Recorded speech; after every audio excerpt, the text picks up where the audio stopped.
A warm class under the buzzing of the lamps, and it slides with your finger on the cold screen of the phone. The game is enthusiastically under the desk. A girl. A light gait, an interesting look, a barely audible whisper. "What are you doing here?" The girl explained. The guy is passionate about master fantasy. The cards rustled in his hands, the look stubborn, around the lull before the next course. In response, Mao explained. It is an online game where cards become a weapon. The win's the one who skills the spells and objects, causes amazing creatures, and throws new strengths. The young man acknowledged. In this case, always a little happiness, because the map from the log is random. And the main thing is to feel the moment in time and to accurately assess the situation. Here, everything decides the anticipation. It is worth guessing that the opponent intended, relying on the cards that have already lay on the table and keep his trump card for the right moment. The girl's thin finger was stubbornly looking for the truth. Who is the Canadian, the winner in the ranking? The affirmative, yes, was heard. There he still holds, but every player chases the highest rank. Monetary temptation calls forward. Himuro confessed that inventing cunning moves against strong rivals brings him true joy. Today's game gave the sharp taste of an interesting struggle. The smell of fresh rain hangs in the air. Himuro asked what she was waiting for from him. His voice was heard, and hoarsely, as if he were afraid to break the strenuous expectation. Only when the hall was emptied did it carefully come closer. The guy felt. It amazes her, confused and excited that something unfamiliar had been extinguished in the air. The desire was already born on her lips, but Himuro did not let her agree. Coldly warned, "It is not necessary to joke with punishments." The surprise was shining her movements when it became clear. The guy already knows all the truth. He grabbed the essence of a moment, and this insight made the girl get lost. Himuro noticed her at a lunch break. Laughter, inaudible voices.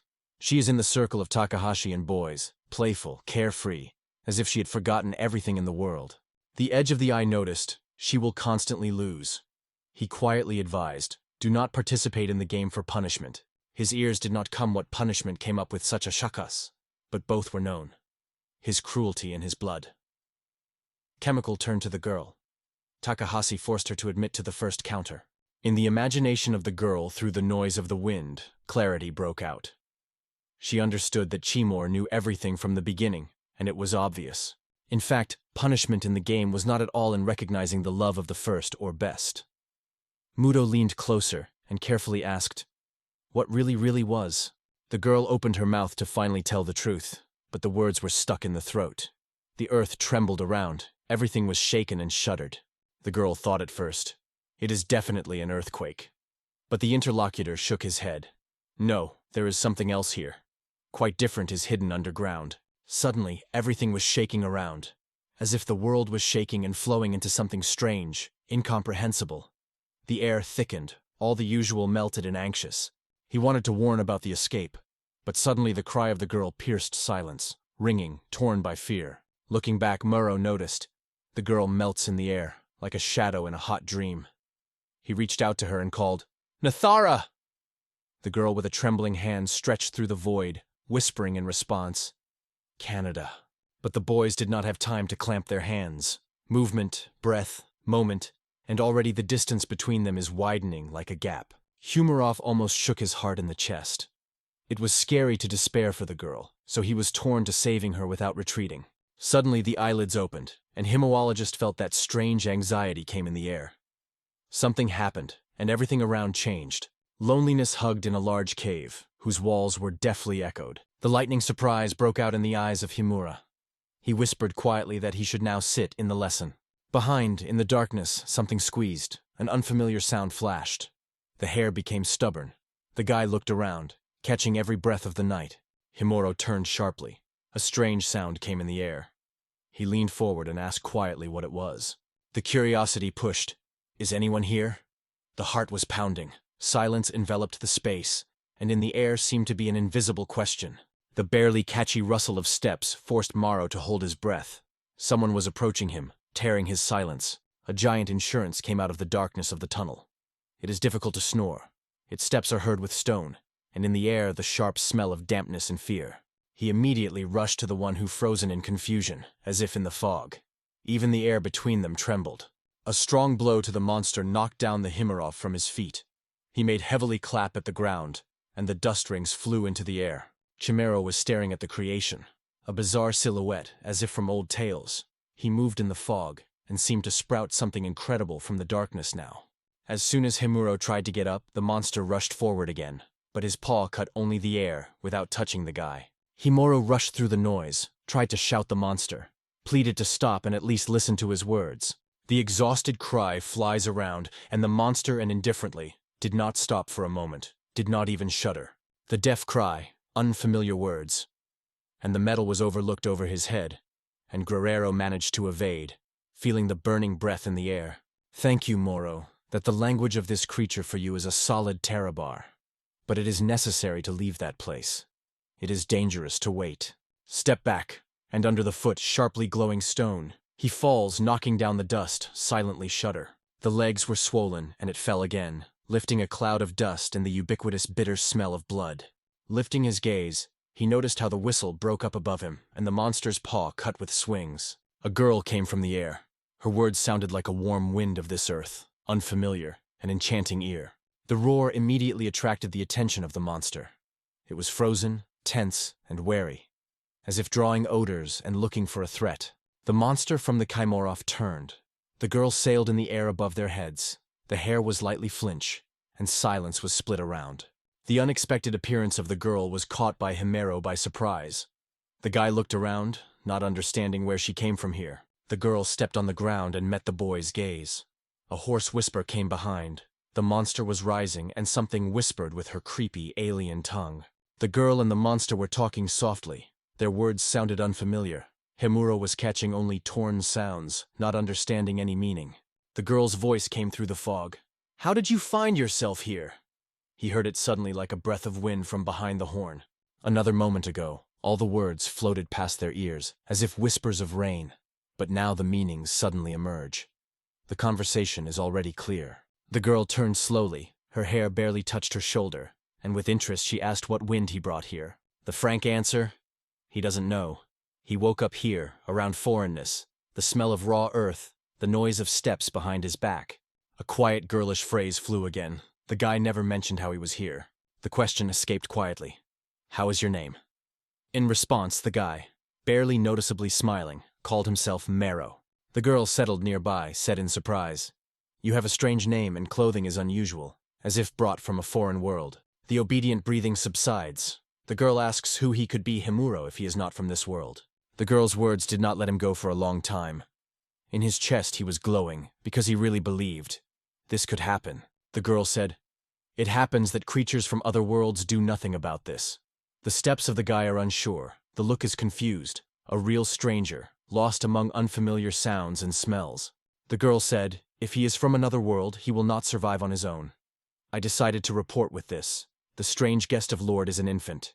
The girl whispered that she was her lord, a master of millions of monsters. The Lord Zarev himself, a majestic and alarming lime by thunderstorm.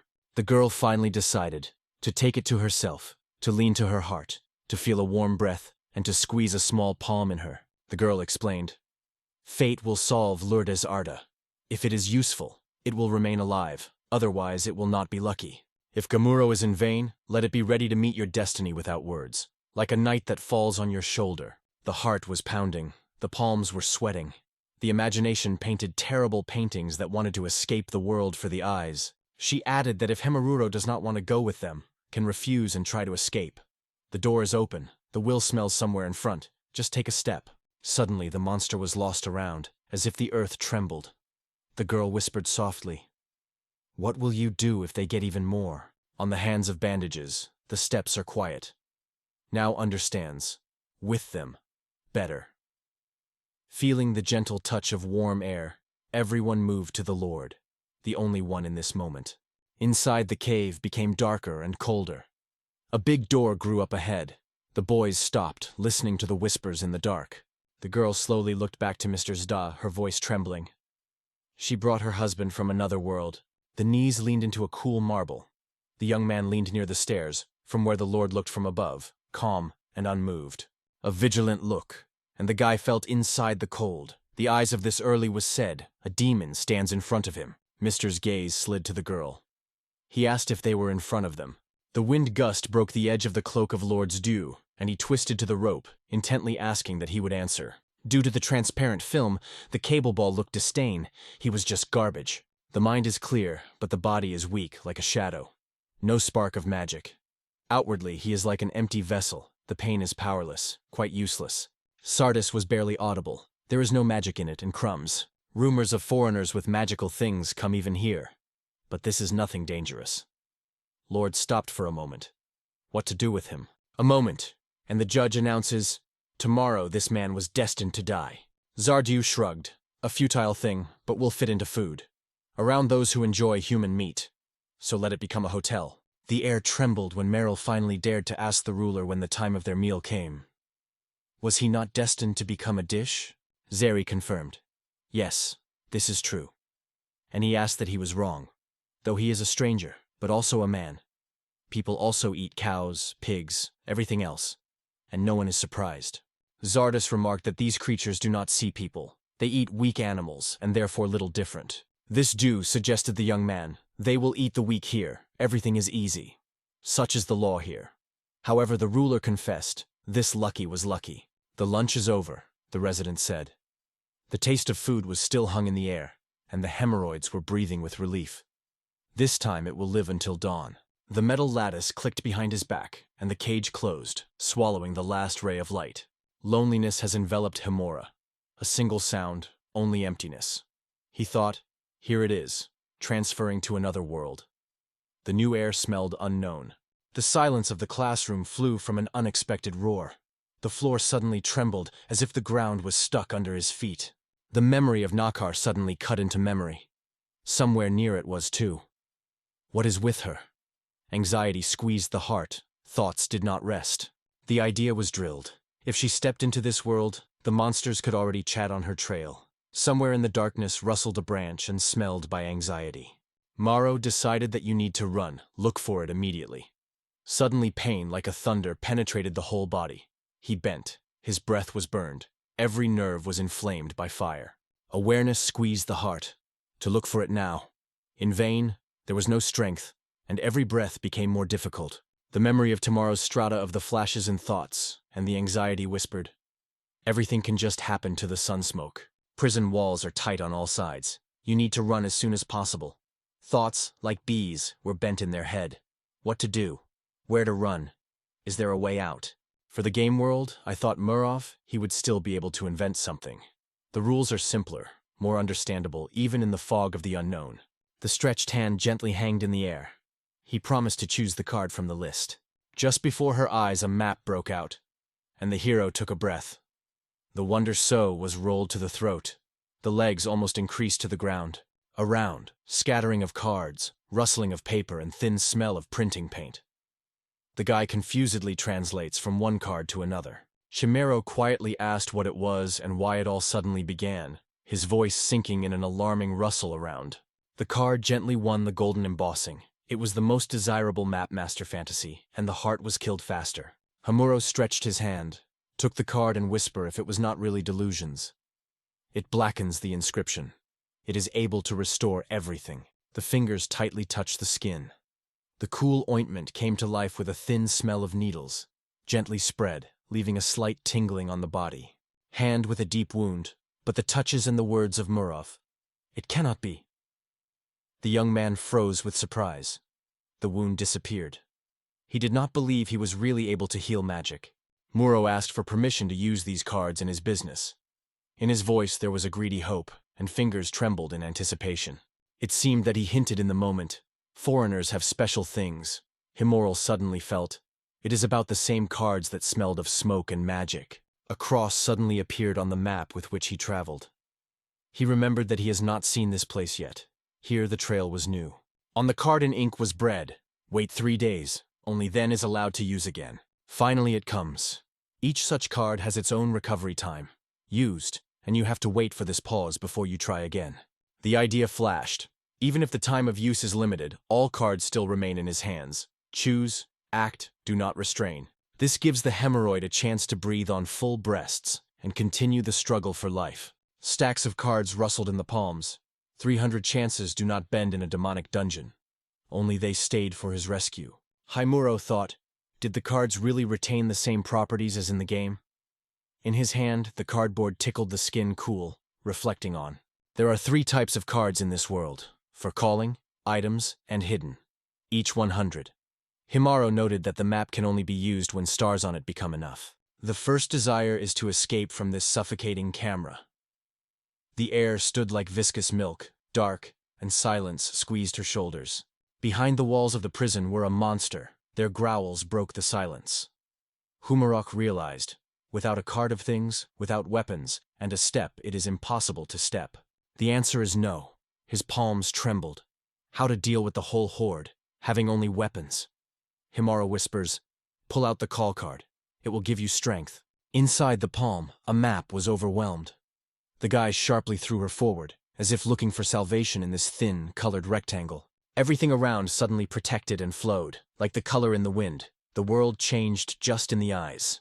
Immediately in the sky she had a girl's figure. She sailed like a light cloud, and the air had fallen from surprise. Her gaze was like from another world. Her eyes shone in a different color, and Himaro felt it immediately. After his eyes, he imagined a maid with black hair and red-black eyes, and here, the air subsided. She was already standing on the threshold, real, as if she came to life with his dream. In front of the guy, the girl, in the light of the lamp, leaned the girl and gently whispered, "My name is Mia. I am your devoted combat maid." The girl's hands are a dark knife and fiery magic, but all this is only 2 days, and a new chance, after 10. Mia whispers about the path that she returned to his call.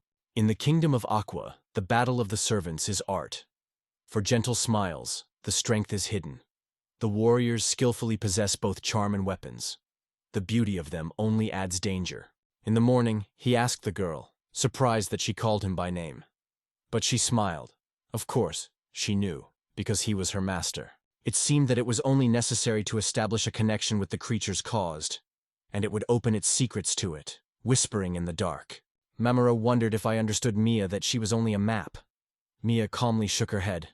Yes, she knows. He continued. Did she hear about the becomes?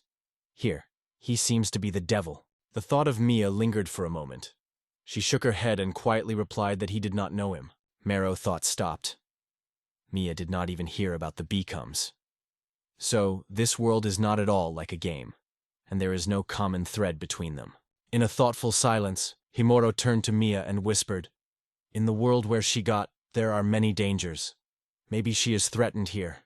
Mia confidently answered with his fists compressed, "No, she is not going to die." Her voice bells like a silver bell. She asked quietly why such confidence was glowing in her voice. Mia laughed. "She is only a map. If we are fatally injured, just dissolve in the light, and return again with a card. This is a rule for anyone called magical cards."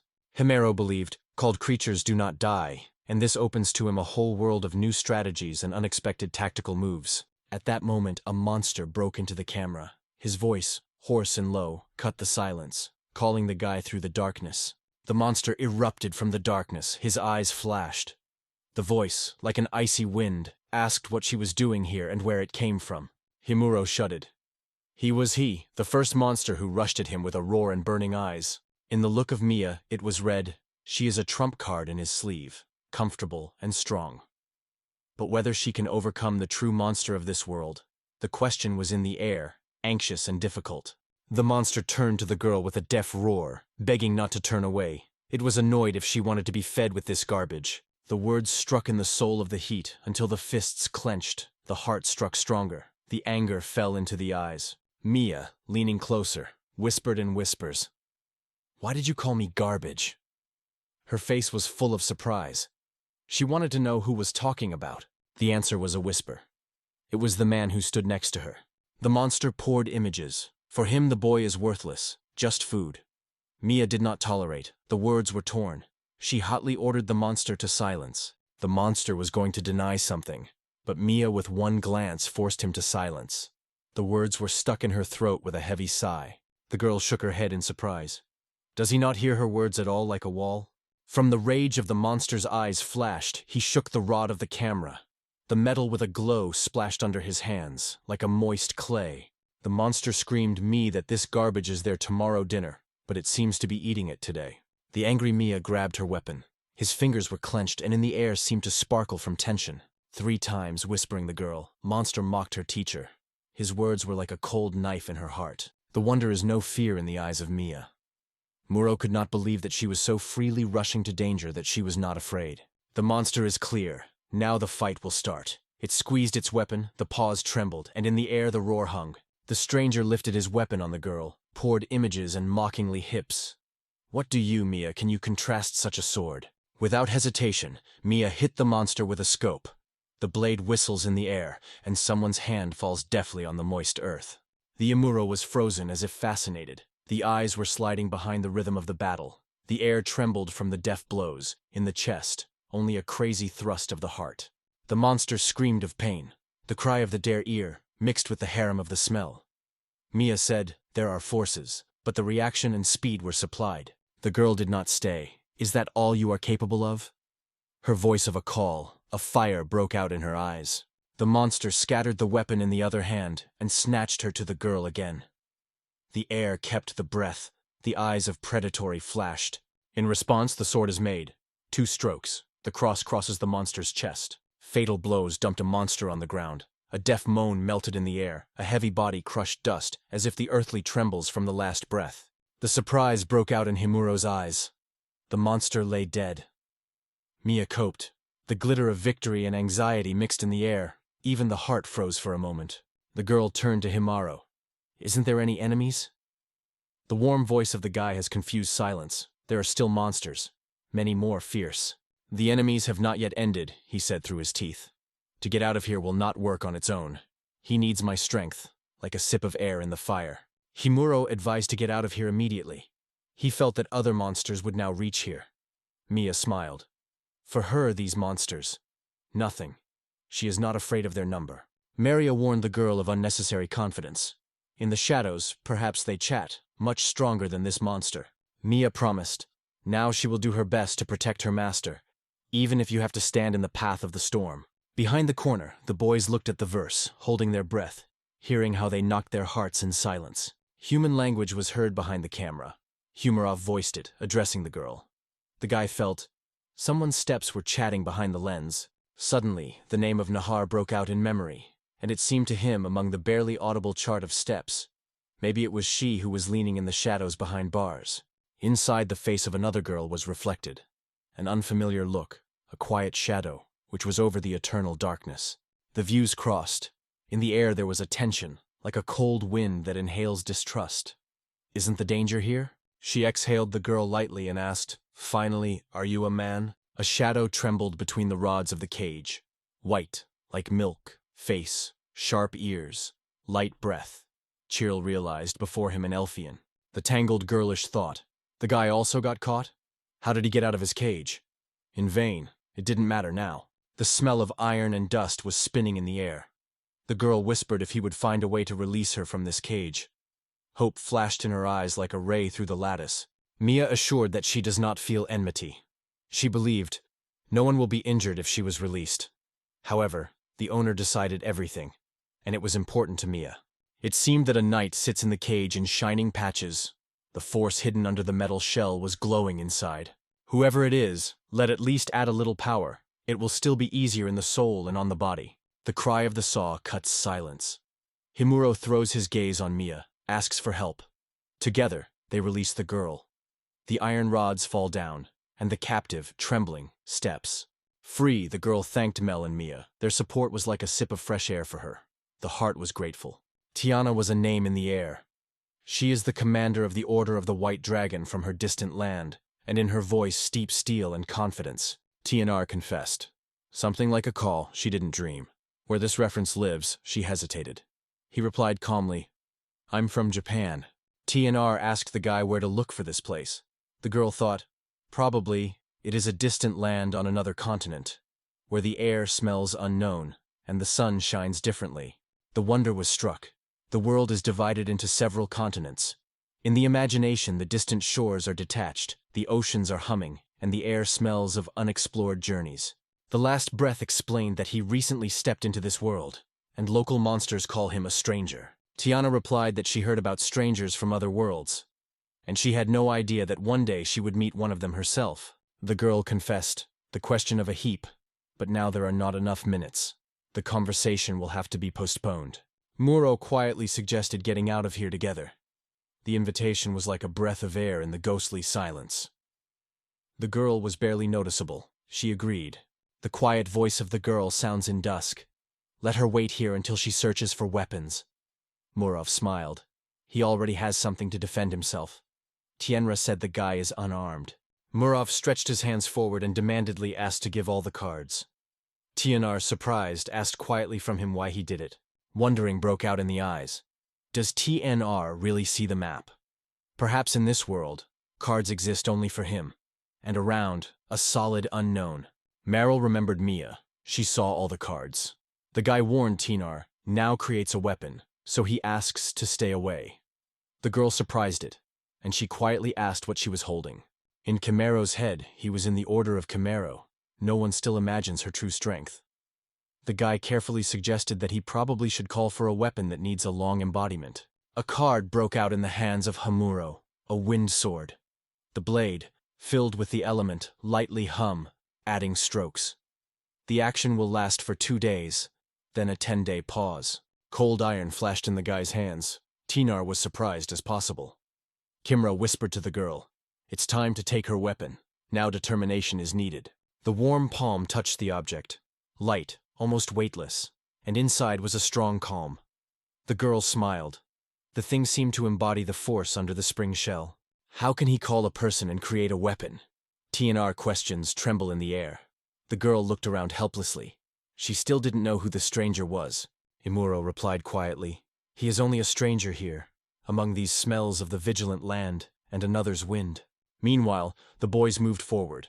It is necessary in the dust, the rustle of steps, the sun is warming the back, and somewhere in front the road is calling. T and R was explained to children. Zaktume has several levels that are hidden underground. From the memories of the girl when she was led here, it was the deepest stage, where even the air smelled of dampness and shadows. Only the stairs left the chance to survive, understood TNR. If the land is reached, there will be a rescue. Quietly, with a taste of anxiety in her voice, Himaro asked Tenur, "Why is she here? What is she waiting for?" In the forest of the Galay Roarwinds, among the trees the girl told. There came rumors about the cluster of monsters. They went there and fell into the trap. Tainar would overcome the ordinary monsters with her eyes closed. But in the shadow of Sherix and metal stood the commander of the army of Zarev. His presence burned like a predatory fire. "If you are recently in this world, you probably don't know who is the Becomes," the girl said. Gimero replied that he had already met with him. Did the Tinar surprise? Did he still see the Becomes? The girl did not hide as a surprise. Did he really remain unharmed? The name whispers the wind is a devil that seeks to conquer the whole world. Once upon a time he left many mutilated fates. Suddenly, behind the backs of those who called, the shadows grew up. The monsters crawled out of the darkness, clapped their teeth, and asked what they were looking for here. In the air, it smelled with fear. Their motto was revealed. In a flickering voice, Moro asked Tien if they would run now. The girl was quietly denied. No one can tell about escape. It is necessary to protect the silence while the night still hides their traces. Fortunately, there are almost no monsters around. Confidence was quietly passing the chain. It will be a quick fight, no more. Without the hesitation of Tiena, she rushed forward. The sword squeezed in the air. The monsters raced and covered up when she went on the offensive. The girl suddenly struck them, and surprisingly frozen in the yellow eyes of one of the monsters. The blow was quietly soaking in the air and got a monster directly into the chest and hands. A deaf sound, the moon of which dissolved somewhere between the bones and darkness. She was a monster behind her back and struck. A desperate flash of strength, and the next monster was already lying. The smell of burning burns. The air is still trembling. At that moment, Himuaro did not look out of the girl, thinking, in this fragile figure there was an unbreakable force. Here it is. The true power of the knights of this world. The awareness struck like a cold wind in the back. Himero noted with a smile. This is exactly the kind of courage awaits the commander of the order. Tianar nodded confidently. The sword in her hands gave her strength, and unwavering, as if the whole world was listening to her steps. The girl was spinning on the tongue. Half of the victory is his merit, and this sword is a real touch.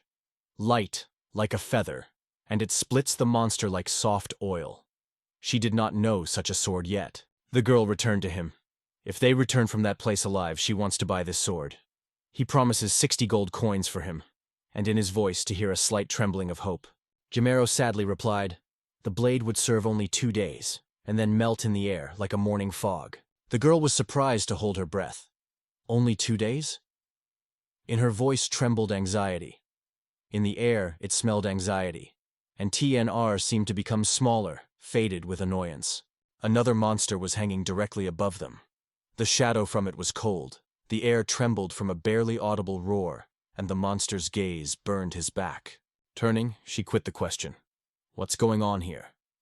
The look is anxiety and sharp impatience. The fright went on his faces. The boys turned sharply and raised their eyes up, catching every scalp in the air. The monster looked at the guys. You can see, and I just have a free minute. Well, entertain me, whispered, blinking with yellow eyes. Instant recognition flashed in the eyes of Tinar. The views crossed, and the monster, like a cool breath, realized, before him, the one he was afraid to see. The monster mentioned that this Elfian is the same one that they laughed with a deciduous whisper in the woods. The young man did not hide. They were days full of laughter and lightness. The Frenthe with a mysterious smile remarked TNR. Between them, it seems that a familiar spark was running around. The face is familiar, the voice is heard from the past. TNR replied. He was among the senior officers who were a detachment of the army of the Internal Army, and his voice was confidently heard like a bell on Kamya. The monster jumped out of the highest rock, lifting a cloud of dust at the boys' feet. The monster exhaled. It is the main commander, called Darkness.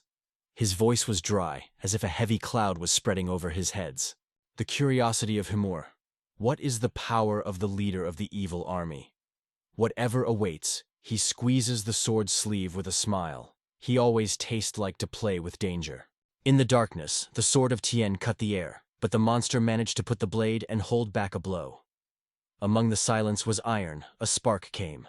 Darga laughed at the very thought. To win with one blow too boring.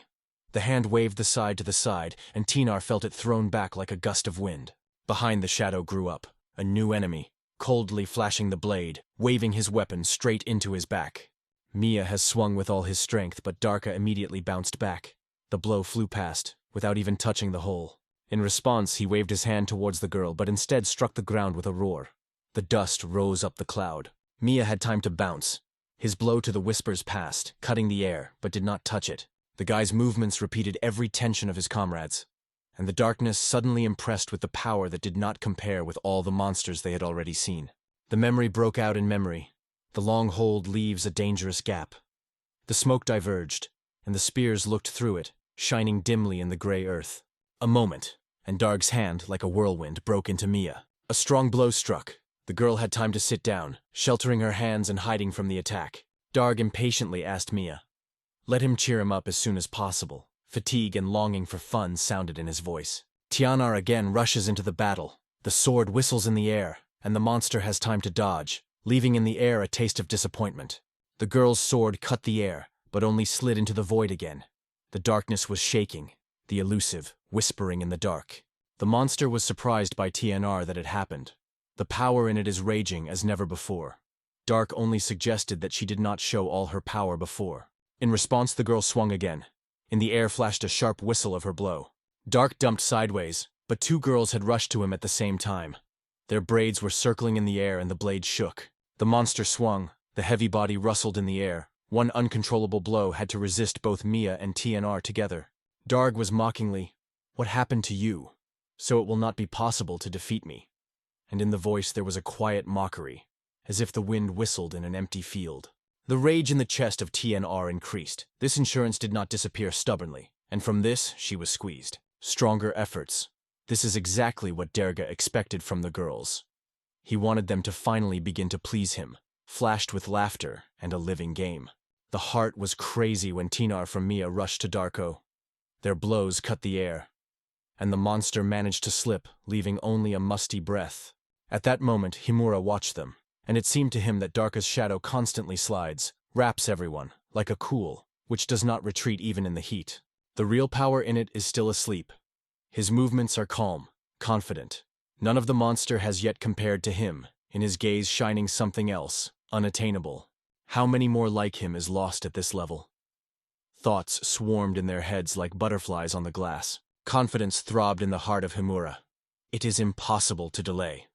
While the monster was only playing, it was necessary to beat. Otherwise, the next moment would be too late. Powerful spells with a wide explosion radius are able to touch both, and there is always a short, anxious pause between the call and attack on them. Fortunately, the enemy has not been alarmed. Now all that remains, Mero, is to distribute cards. Smiling, morality intentionally left the open side, like an invitation. Let him try to get it. The spell map lay in the palm of the hand. Eros of 6 elements. The air around it was as if it came to life under the frantic music of energy. The fingers pulled the bowstring, and the arrows with a whistle flew straight to the Darga. The monster heard a whistle in the air. Something flew directly on him. He waved his paws, desperately reflecting on invisible attackers. The arrow pierced Darka's leg. A sharp pain rushed his body, and his ears filled the crack as if the branch had broken inside. Suddenly, stones fell from the arrow, squeezing the monster's paw tightly. It buried and clogged, lifting a cloud of dust under the sharp singing of a stretched bow. In the eyes of the girls, a spark broke out. They realized, now their moment. We need to act. Soft step, and Mia is already behind the strass. The breath is delayed, the body is tense. Suddenly, the sword breaks the air. A blow! The darkness was closing in time. The hand moved towards the girl's blow, and Mio still survived the weapon just on his forensic. The girl waved his sword. The air was stinging, and the insurance left without a hand. Behind him, TNR already rushes to the monster. Steps are heard on moist earth, and the breath beats the silence around. The stone, outlined from under the arrow of the Himuro, clasped the feet of Darga. He tried to hit the TNR, but the movements were in vain. The body betrayed him. The next moment, the girl's sword died down the body of Darg. The fluttering splashes of blood and warm rain were sprinkled with air. Hot breathing broke out of the breasts of Tyner while she caught everyone's breath. The boys suddenly realized darkness finally fell. Victory smelled of joy and freedom. Despite the blood and wounds, the monster laughed hoarsely, spitting out of the breast of abuse. He is still breathing, and the boys hear it. Darg had already doubted whether this guy could fight, and gave ride. Suddenly, he pulled out of his sleeve a wonderful focus. His eyes were surprised. Darka asked friends whether they planned to run away from here. The fun with them managed, and so he decided to share with them one secret. Darka explained that the iron door is hiding at the end of the way. Behind them, the stairs up, which will bring it to the world on the surface. Darka warned that they will meet the powerful barrier of Lord Zadova along this way. It cannot be bypassed. No one has been able to cross this invisible wall. Monster whispered, "The rescue lies behind the barrier. Maybe everything will be in vain, but it is worth trying. The other way has drowned in the dark. A moment, and the darkness disappears, subsides like the last breath of the candle. The light sadness enveloped Tinner, and the girl whispers, "If the dark did not lie, there is no way out." The air hangs a heavy deadlock, not to take a step forward. The mirror was thinking. She stuck with a light silver glare and carefully answered, "No, they have their own way." The barrier was set by Zarav himself. The guy's words in the dead silence flew. The last way remains, to destroy the ruler. This news stunned TNR. The heart in the chest hit harder. The air immediately stretched. "Do not speak nonsense, it is impossible," she asked, squeezing his fists. In response, the non-vote sounds, "There is no other way from here." Silence seemed to be thickened between them. TNR assured the guy, "No one has no idea how powerful the becomes. No army was able to overcome this beast. There was no winner yet." Muro replied, "Darg's power has been known for a long time, and there are still monsters like him around Zogo. It is impossible to win it now." The words about the condition were surprisingly. The heart squeezed in TNR. She did not stay and asked quietly what he was in mind. The boys assured that you can defeat Sardia only by gathering his own army. In their voices, determination and anxiety began to hunt. Subsequently, Himaro gathered his army. The weapon glittered in the sun, and the detachment moved towards the monsters. The greens under his feet rustled, smelting in the air with tension and smoke. Blonde dust rose when 2 monsters emerged along the skeleton. All the ribbons disappeared. The monsters, staring, asked hoarsely, "Who did you come from?" The skeletons did not stop. On the contrary, they moved directly to the monster, and they were getting more and more. The bones were clutching, as if it were raining on the pavement. The air was stitched. In a moment, his warriors tore the silence with a loud cry. The monster fell, the dust flew, the smell of victory trembled in the air. Pushed quietly against the cold wall, the boys froze in the shade. When the danger receded, the space was cleared in front of them. The path was free. You can move forward. The steps were taken at once. The boys rushed to run a long corridor, and everyone's breath was in the void like a knock on the door of the night. Stopping, Guimiro kept his breath and, like a sorcerer at dawn, decided to find out how many creatures he could cause. The guy said, he is allowed only 2 cards of creatures at the same time. Everything, as in the game itself. Teonor did not understand what he looked at silent cards. Chimero imagined the cards as if he was playing, and they were burning in the air, leaving the slight aroma of magic. Each has its own return time. Everything is in the arena. Around the arrogance is full of soldiers. First, hemorrhoids must clear the path. Every step is careful, the air is tense, to hear the clatter of weapons under boots. To carry out the plan, the boy lacks his own army. The map of the Lady of the Dead Gades gives Himero a chance to collect his army from the shadows and cold.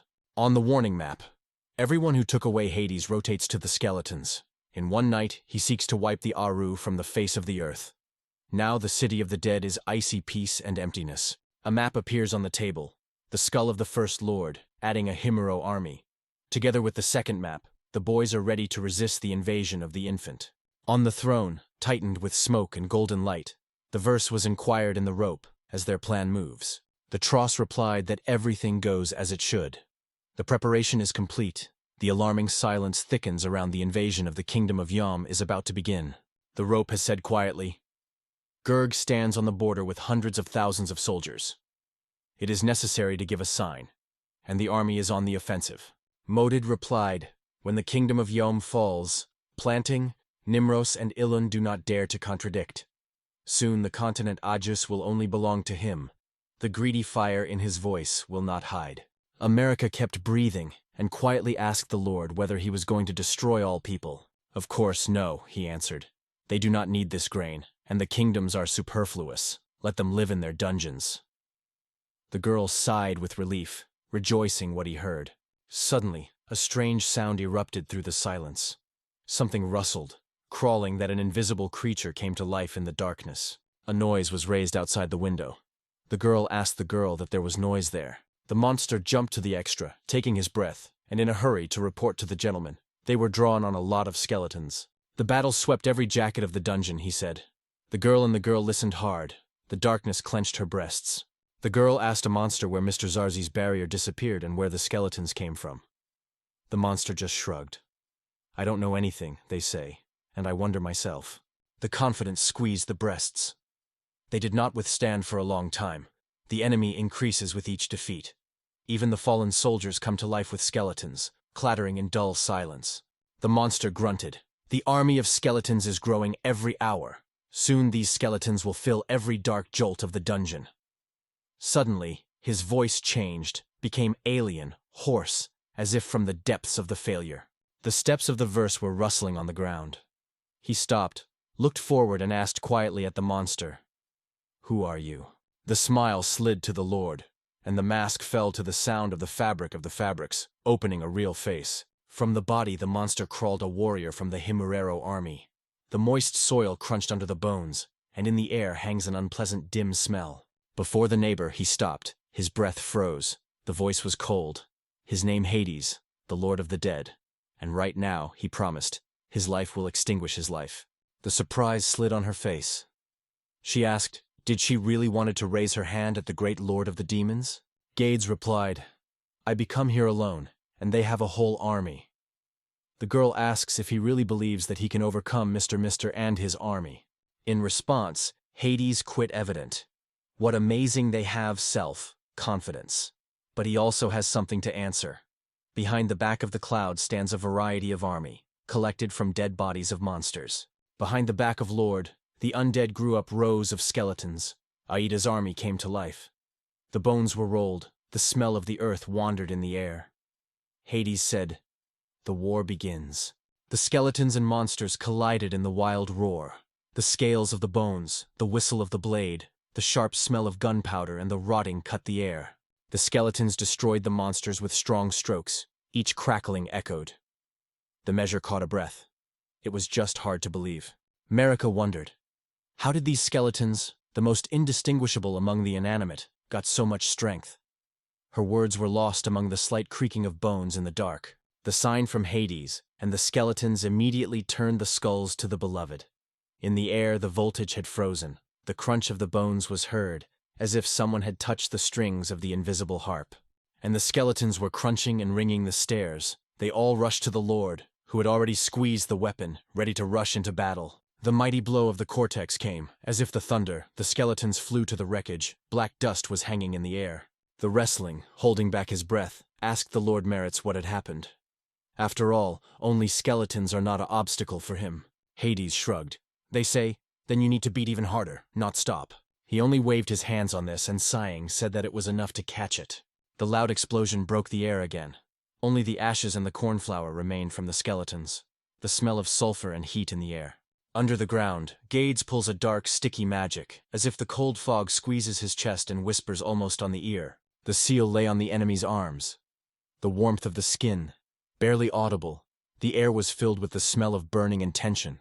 Hay said that he tied his hands, ice cold and motionless, like the echo of ancient caves. Emeritus replied that at least the enemy was destroying.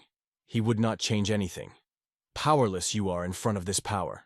Gades noticed that instead of a compression of his hand, he left the seal on it. Touching the chain-burning skin, it entertained the owner of the dungeon. All your efforts are in vain, the voice of the becomes like a cold breath in the back. These words forced Hades to strain like a string. In the air smelled anxious. The next moment in your Hattie, a powerful explosion thundered. The earth shuddered. The air was saturated with black smoke and a bitter taste of gunpowder, and in his ears sounded crazy hum. The skeleton cracked. A barely audible crunch rolled up with an empty hull. The bones crumbled, lifting a cloud of dust. Magic became a bony neck, squeezed it, and the skeleton cracked in the air. The bones are creaking in strong enchantments. Zardi confessed, these hands have not remembered the action for a long time. Gades entertained him as he could, but today the finale sounded for him. In a moment, Ada's skeleton crumbled into thousands of debris, with a deaf crash and a dry rustle, as if someone had crushed a fragile glass. The last words of Hades were a quiet request for an apology to Camero. Could not help. The lips were barely trembling, the cold of half, swooping in the air. In his thoughts, the guy answered Hades, no, he did everything right, even well. In the heart of the plan is an unexpected attack that should be found in an emergency. For the success of a sudden attack, he gave Gades 2 orders. The first is to burn all the monsters in the dungeon. The second plan is to bring the battle in the throne room. Lask's swords, the cry of warriors, and the knocks of the steps should be drawn to the attention and his soldiers. Here's a moment. Only becomes an emergency before him. The air is tense. The heart is humming in the rhythm of battle. Thought subsides. There is only movement and crunching of weapons in their hands. While he was distracted, Hemero stopped closer, sliding the shadow as a cat before jumping. After that, the invisible force pushed him. It is time to choose the next card. Squeezing his fingers, he felt a fluttering heart. The pseudo-hero card Medicel trembles in his hand. The gaze slides to the becomes, let it win. A rare map chose the victim. Lost his strength for a powerful blow. Metacella, not a legend, but was able to break the dark dragon and save Kyle from destruction. Metacella waved his sword lightly, the becomes with his back, but the cold of the danger made him turn sharply. Suddenly, a mighty explosion thundered near Bishop. The earth shuddered, the air filled the bitter smell of smoke, and the small dust poured his eyes. Inside, Marka was a cold for an infant. The heart was pounding, the smell of anxiety trembled in the air. In the place where the Lord stood, the girl saw. Blood was flowing to the ground with thin tricks, a drop by a drop, quietly dripping in silence. From the wrist, blood flowed, hot, heavy, with a sharp metal odor. Lord's gaze slid on his palm. Medicel barely slipped out of her nest, quietly rustled, like dry leaves under the breeze. The vigilant look slid on it. He silently said that he understood everything. Inside the thought, this girl is the same as Hades. Eros's silhouette came through the smoke. It was he who stood behind it, a confident answer sounded.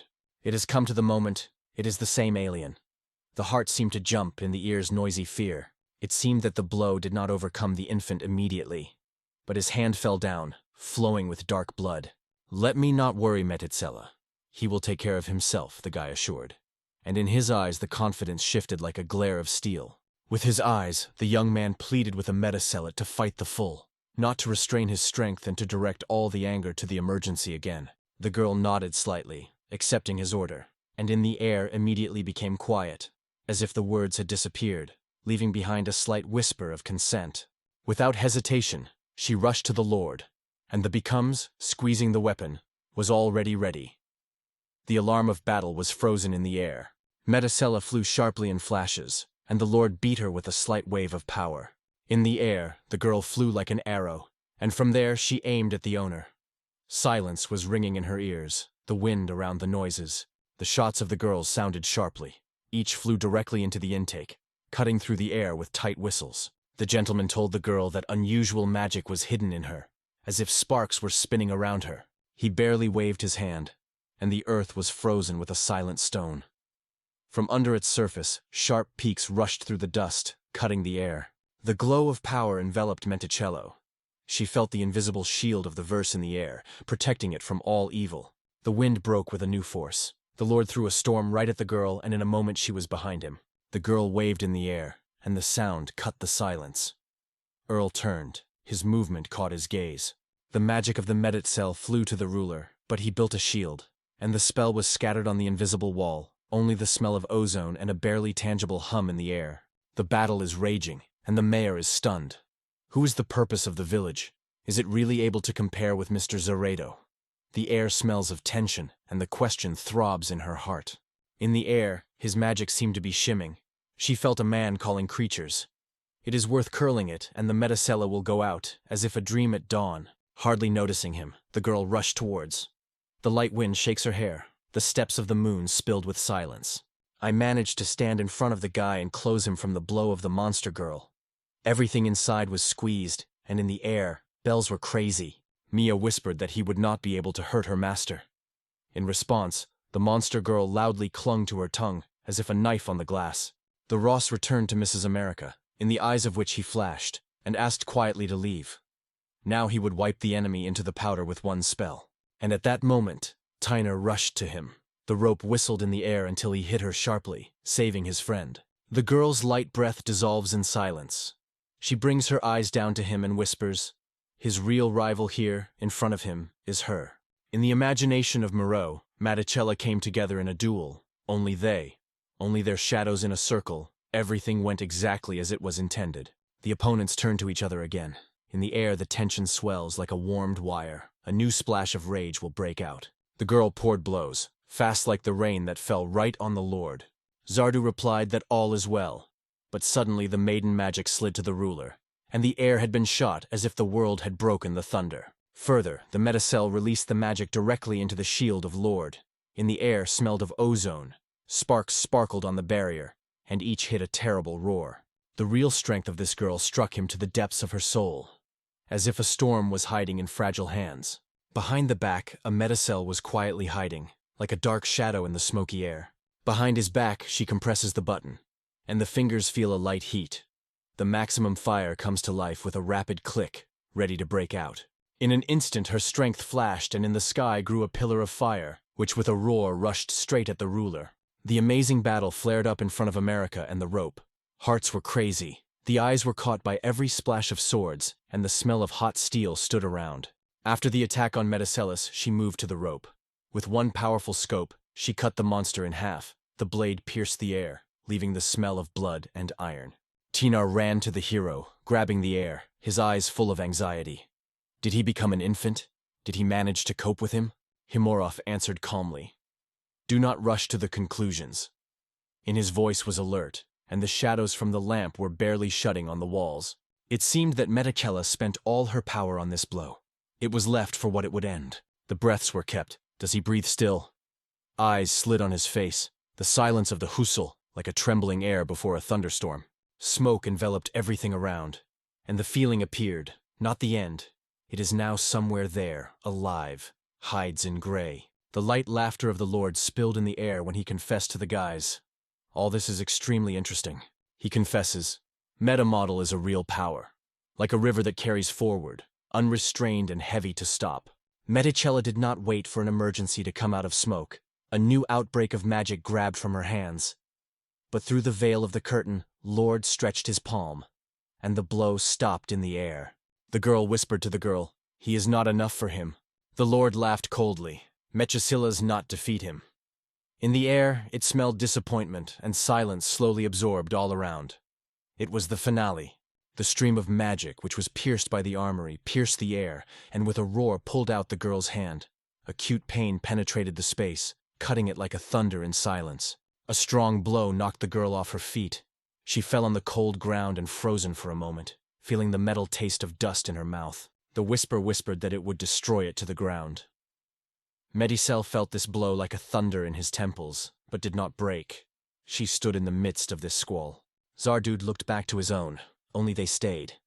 His words were hung in the air, heavy as a thunder before the rain. The Lord confessed that he did not understand how Himura does it without a single drop of magic.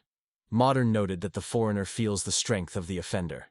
It would be throbbing in the air. The Lord cast his gaze and asked if this girl was his trump card. If not, it's time to show real. The owner looked carefully. It seems that the Himuro no longer left aces in the sleeve. The guy is silent, and in his hands is empty. Marie fell right on the Lord, turned to Mr. Zada. Despair and surprise flashed on her face. Zardu immediately clenched his fists and cast his gaze on the monster girl. "How is the rope?" Marika replied quietly. That Elphica overcame it, infected in a heavy sigh. He sincerely regrets. The wickedness caused them in his dungeon, that the bishop himself decided to go with them, personally. At that moment, Medicella strengthened, trembled, and began to get up from the ground. I felt the skin as if the air was thickened and drowned. Suddenly the girl fell out of place, rushed forward and hit the whole scope. But Lord roamed a shimmering magical shield around him. The surprise hissed in the air when the becomes noticed. The girl is still breathing. In the voice, both surprise and admiration, she endured, so living that seems unbreakable. Confidence did not release the infant. In these dark twilight, they will not be able to win. Tien smiled and quit. He did not overcome such a blow to Medicel. His defense did not move. Medicella tore all restrictions from the central generator. Let the sparks pour. Let power break out of the usual. Medicella struck the Lord lightly. The power of the blow struck him to the depths, as if the thunder suddenly tore the silence. Cracks cracked everywhere. A stone was shaking under his feet. He became instinctively retreated back. Marie Cal's heart was shaky. Medicella kisses Lord. She could not imagine that Mr. Income was inferior to her, and terrible doubts were sharply clearing her breasts. He wrote all his hands like a shield, defending himself from a blow. Noticing this, Morian decided, the Lord is passionate about the protection. So his chance came. Acute anticipation of lightning has taken place in the breast. It is necessary to act now. Himuro pulled a new card. The fragrant smoke of witchcraft was circling around his fingers when he chose the spell itself. The chain of the dark moon flies into the air. In the darkness, the movements of the enemy are lost, and the blows will pour one after the other, like rain in night silence. The chains with the noise rushed to the Lord, wrapped his hands. It was not reminiscent, sharply, like a lightning. The heart squeezed a wave of surprise and fear. The Lord felt his power as if he was pulled out, as if he were leaking through his fingers. There was less and less. Barrier Dix and Himuro a nod gave a metacall signal. A time for a powerful blow. In the air, tension has been frozen, ready to break through the thunder of her strength. The girl obeyed. Her magic gathered in a resilient stream, and all the power was aiming at the ruler. The air trembled, smelled of ozone. The space was filled with light. The barrier, created by the armory, was scattered as a dust under the wind. The invisible wall disappeared, and in the air smelled with will. The anger poured in the very look of the Lord. He broke down and called the Medicel with a scoundrel, the voice of a broken bell. Medisola whispered, "The central generator almost does not breathe, then fight." In vain. The hum of the technique of the verse. In the air there was an alarm. Automatically turns on the self-destruction mode, and cracks the air. The girl's skin trembles, and in the eyes jumps an alarming shine. The next moment, the sky broke the deaf roar of the explosion. The earth shuddered, the air filled the smell of burning, and the dust rushed to the cloud. The boys shook, trying to keep his balance when the crazy gust of wind hit the chest, like a wave. Even in his ears laid from roar. Let the storms continue and fate nuffed her teeth. He was still breathing, alive. He coldly warned others. Everything was already done, for mercy or fast death from him. In the voice, ice in the look, echoes of other people's suffering. A glowing magical circle broke out around the midnight. The flashing was surprised, and he even kept his breath. The indignation broke somewhere in the chest until he looked powerlessly at his own hands. The fingers did not obey, did not even shine in pain. The armory engulfed confusion. The question of what had happened to him. I asked to explain. This is a strong curse, but it was not about it. The owner felt something bad in the air. It was all the matter of the Himurus, no doubt. Among the scattered cards, the guy froze, as if the whole world was breathing around him. He has admitted Kimuro. He is a call. They are inaccessible to strong magic. Lord looked helplessly in the face of Himuro, looking for an answer who he really was. The guy replied, as the Lord himself said, he was a call. A barely audible whisper broke out of his lips, smelled in the air with a thunder. He explained the becomes. What just fell on him is his spell. It takes time to create this. But thanks to Medicel, it has become possible. A rare map of an endless magical circle burns with incredible force. Her magic breaks with a whirlwind and then silence. For 2 days, other cards are silent, as if they were sleeping. Himura slowly bows his head and whispers, "It is a real trump card. My last card. Let Lord feel a decisive step." The trembling voice asks for the permission of his own question to answer the question. Who he really is. His heart seemed to be knocking so loud that he could hear even in silence. After presenting, Himuro confidently stated that he managed to overcome the infant with the help of maps. In his voice, the pride and echo of the recent victory were swollen. The map broke out in her hands, and the sharp explosion of the light was bent, leaving a barely noticeable smell of ozone in the air. The explosion broke the silence. The world flashed, and the becomes immediately lost its connection with reality. The moon of roar was still ringing in the ears, and the mind tried to grasp the meaning of the event. The nobleman could not believe. The defeat of a simple man in whose veins no drop of witchcraft was raging. From under the skin of the Lord, one after the other, appeared black, sharp thorns, as if darkness had stabbed the air. The acute pain burned the whole body of the becomes, he shouted loudly, his moaning heard in silence, and the indifferent eyes were just watched as he rolled out of suffering. The explosion broke the night. The flames instantly absorbed the Lord, spreading pieces of body with a fire and leaving the smell of ash and a bitter cry of wind in the air. The explosive wind was silent, and the boys looked back through the smoke, trying to see the remnants of the infant. In the place where he just stood, the black burst was black. The earth around was trembling from the explosion. TNR dropped to the ground. The face is surprised. The lips are trembling. In his voice, whispers, becomes. He is gone. He is dead. The joy broke out in the soul. They managed to overcome the mighty Lord. Her heart was beating faster, and a smile played on her lips. Kimero's gaze to where he had just stood the Rika, and felt the battle ended. The soil was breathing in steam, and silence, like wings, closed the field. The joy covered Tinar with a wave. She rushed to him, hugged firmly, and whispered, "They did it." The girl exclaimed that she was just incredible, and repeatedly repeated, "He is a real miracle. The hero," so she called him, and then immediately added, "the hero of this world." Himuro Komunov just asked Tinar to release him, because the pain pulled in his body, until his fingers clenched into his fist. Muro's gaze slid to Mia, anxious in his voice. "What happened to the weird girl who was near the emergency?" Mia replied, she looked around, but she didn't see her anywhere. The girl sighed mentally. Probably the explosion took away this person. In Chimor's thoughts, the explosion could injure her, but the guy did not leave hope. Suddenly, she still had time to escape. "The time of skeletons called Hadid has almost fallen," he warned. "We need to hurry. The exit must be found. Otherwise, everything will disappear." They mentioned the Ark showed them a way out, but did not give security guarantees. TNR assured, the real way.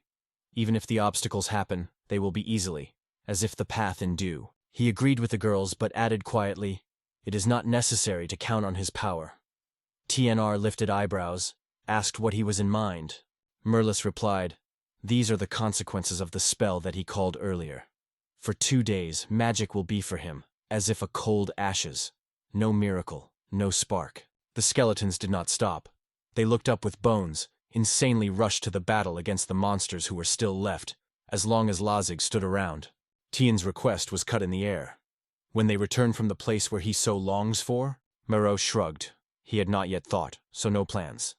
Then Tiara suggested that not move with her to the royal capital of the Westria. Himero seemed like it was the heart of the kingdom. A careful question came near Tainar. Is the way out there? The girl nodded with a smile. Of course, many adventure seekers traveled in the capital. Here are the descendants of the same aliens as Humorous, and everyone carries their history behind their shoulders. It seems that no more steps are heard, no soul behind. Himuro whispers to a girl that's good. He is careful about whether he can be with TNR. The girl nods. She does not seem a problem. At the same moment, light, soft, trembling broke out at the end of the tunnel. He was seen by everyone, and the hearts were scored more often, as if someone had inflamed hope in the dark. Finally, the long-awaited way out came. It was felt that the heavy air was finally lighter and the heart had frozen in the sweet anticipation of freedom. Going outside, TNR breathed freshness. A real green thicket spilled around.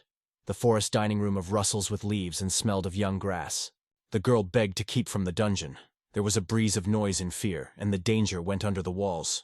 Once upon a time, a thick, rich forest was noisy. People lived among the trees, the girl said quietly. But with the arrival of the congregation, everything changed. The homes were emptied, and the forest died in loneliness. Himero wondered in TNR how much they were up to the capital. The girl answered, they moved on, and in 7 days of the way, through dust and singing, the towers of the city will already see. It is safer to get out of this forest, the girl convinced. There is a long way to the capital, but in the village you can find a horse. The main thing is to first escape from the thick, alarming shade of trees. Mia raised her hand to her eyes, fingers trembled in light, as if they were melting in the air, disappearing one by one. The girl turned to Gimero. Sadness and fatigue trembled in her voice. This seems to be my limit. Gimero nodded. The words were soft. I understand everything. With you almost ended your time. I thank you for the help, whispered, catching the heartbeat and the hot breath of the battle. Her support became a rescue wave for him in the storm. Mia smiled in response and waved his hand quickly. You don't have to thank. Inside, the girl spilled warmly. She rejoiced that she became necessary for him and really helped.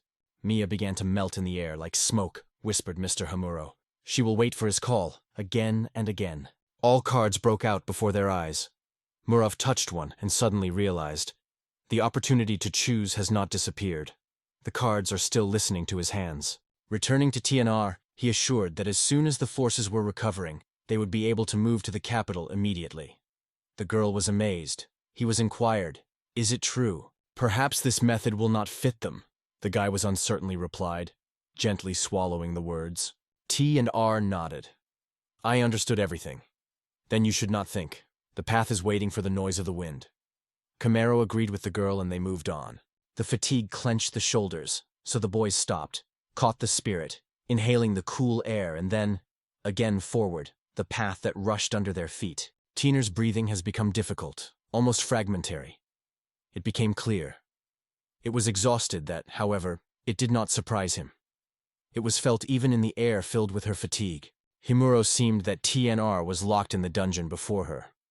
But so much strength in the fight, until the breath was intercepted and the muscles were squeezed from fatigue. TNR turned to the satellite. A huge mountain, the heart of Galea's forest, grew in front. If you go around and go among the trees, for pine and dry leaves, the city, the capital of the kingdom. The long road is yet to come. It turned in Camaro's thoughts, and somewhere in the breast of the verse was stuck. Suddenly, Tinar had fallen out to the ground as if the candle had extinguished. The guy pierced a sharp cold of fear. The heart knocked in his ears. Haymurov carefully put the girl on her back. Fatigue was hanging in the air, and he understood. A short break will not help them. It is impossible to reach the place in this condition. If a monster meets in the forest, there is not enough strength to even escape from a dream, not something to repel. Himero sighed. He will have to rely on that card. The heart in the chest was stunned like a drum before a decisive throw. The palms extended forward, and Chiri said aloud, Time has passed. Cards will probably already allow themselves to use. Then the decision came from itself. You can help. Jamuro pulled one of the cards, fingers tremble a little excitement. A map of the crystal dragon broke out on the table. As if a flurry of ice sparks suddenly slipped the room. The air struck a brittle crystal. Does this card really be able to breathe a crystal dragon? As if from the pages of a fairy tale, the incredibly beautiful dragon is slowly flowing. The scales shimmer in the sun, the air will flutter from the breath of magic. There's a huge, fabulously beautiful dragon nearby. Himuro froze, opening his eyes wide, not believing that he sees this magical creature so close. He turned to his lord with a bow, asking whom it was necessary to destroy this time, to whom to direct the sword. Maro quietly asked the dragon to help you get to a certain place. The dragon was surprised to raise his eyebrows and asked if the guy really wanted him to be taken. Moro asked quietly. They say, would not be able to do it. On this, the dragon was calmly wrapped. No objections, everything is fine. Tiana stepped on the dragon scales, feeling hot with her wings. Himuro helped to sit down, and together they flew, rapidly flowing to the capital, leaving behind the smell of smoke and rustle of wind. The boys were enthusiastically argued that they really fly as if the wind was buzzing in their ears, and the heart is pounding from freedom. The winged crystal dragon responded to the request of Himuro and rose into the sky, smoothly cutting the air above the mountain slope. Suddenly, Himuro whispered that the royal capital is already rising before his eyes. In the smells of old stone and under the roar of distant wheels it was. This city is the capital of the kingdom of Jomedestria. The dragon asked if you could stay here. Himuro agreed. Too close to the capital to sit dangerous, still calling trouble. Moreau stepped on the ground, thanking the crystal dragon for salvation. The guy asked if the dragon could return to the card. He replied, next time he called me right on the battlefield. The card of the crystal dragon lay in the palm of hand and slid on her fingers. Meru thought he could always bring her back. It was worth not forgetting. This can be the key to the choice of tactics, as if an invisible thread that leads to the right solution. Himuro assured that the capital is already visible from here. It is necessary to hurry and deliver TNR without delay. Above the heads, the hoof came. 2 riders raced past and shouted to the guy, breaking the silence with the smell of dust and the movement of the wind. One of them asked quietly, did he not happen to him a giant dragon? Somewhere here, between the wet moss and the fragments of the rocks, the beast landed. Himuro's heart jumped. Someone noticed them. It was not possible to get out of the capital so quickly. It seemed that ordinary soldiers wanders nearby, such a familiar smell of metal and a heavy step. When asked about Dragon Chamorro calmly replied that he had not seen. Maybe we have invented it, he threw his partner, but received the answer. For nothing, the dragon was really a gate. His eyes were not deceived. The heart squeezed from the insult. The look involuntarily slid where the distant bark was distinguished by the town of Hemmer. The eyes were wide open. TNR stood in front of him, and in the air tensed, as before the storm. Heavy steps on the soft ground. The rider jumped out of his horse and moved to Himuro. In the air smelled of damp grass and sweat. With one movement, the mirror lay face in dust, and in the air, abusive words were already swelling, sharp, like shards of glass. Asked with anger, what did you do with my sister? The steps of steps, and the second young man runs to TNR. The voice cuts the air. He tries to jam, but the words are lost in alarming noise. The girl returned a blush, and the guy whispered to Albert, their leader is alive, but she urgently needs a doctor. Albert gesture called Timurov to climb from the cold, raw earth. Together with his sister, he moved back to the capital. The partner asked to take Himuro to the headquarters and interrogate. He nodded. He understood everything without unnecessary words. Albert quietly reminded Himuro, if the guy finds out what happened to his sister, there would be no forgiveness. Hostile tension was stuck in the air, as if a thunderstorm before the rain. The mountains breathed the fog, and the boys stepped further, until they grew up with the gate, like a shadow of a puzzle in the middle of a stone silence. Returning to Himuro, the young man said, I pulled your head out of captivity, remember? We got here together. He looked intently. Did he understand everything right? Among the many knights, Gumuro calmly agreed. Yes, that's right. The metal bell of the scenes emphasized his answer. The tension hung in the air, like a tight cloak. The knights cast their gaze on Himuro and could not hurt why this guy was near their leader. I asked to believe the truth, they say, on his side. The look is sincere, the voice is warm, as if a light wind gently touched the forehead and dispelled doubts. The door opened sharply. The Albert burst into the room, and when he cheered, he said, everything was fine with his sister. There are no serious injuries, he reassured. Her eyes will open in a few days. A friend was quietly interested. Did he get a lesson? They shook their fingers, whispered about his boasting, allegedly rescued his head from the demons. But he confesses, a stranger among his own. Albert's astonishment was significantly hanging in the air. He asked, was he really a Hemmerer? Grabbing the guy by the shirt, he threw with muted annoyance. They do not joke. His sister is like a swallow. You do not joke. Albert knew that no ordinary monster would overcome his sister. Is he only a lot? He heard in response, yes, I become here. Himero said that the becomes had grabbed TNR. He killed the infant and released TNR. Hot pain was still in the air, and sigh of relief filled silence. After these words, a laughter exploded. A ringing, warm, rolling waves captured everyone and did not give a smile. Sleefully, as if the wind is caught by the cold, Albert asks the Himur about the meaning of the murder of the becomes. What made you do? Heard in his trembling voice. Albert quietly asked to let him go. Nearby, a friend asked with a concern whether he was sure of this decision. The guy just shrugged. Ordinary liar, nothing more. Probably the sister is here to nothing. He just found her unconscious and wanted to clean his pockets. Just as the gate closed behind his back, Albert threw a coin to the young man. Well, because he had enough for lunch, he said with a barely audible smile. The coin hit the palm. With irony in his voice, Albert noted that it turns out that Himero still helped his sister. So it is only a thank you. He caught that they did not think that the summer bills remain unpaid. The coin in Muro's fingers slid her cold. He cast his gaze and sighed. Money. They are money in the desert. Turning, he saw a street buzzing from voices and laughter. Under the rows of colored tents, the smell of fried seeds and fresh bread and the restless human figures flashed everywhere. They stepped on the street, inhaling the aromas of coffee and fresh baking. Their eyes slid through the showcases, caught every sound and movement around. The real capital is here, I thought Chimero, wondering. In the air it smelled of fried bread and hot dust, and the street hum was not shaking for a moment. Suddenly, the abdomen struck, loud and demanding. The friends smiled, and the guy confessed. He had not eaten anything for a long time. 1 silver coin is lunch.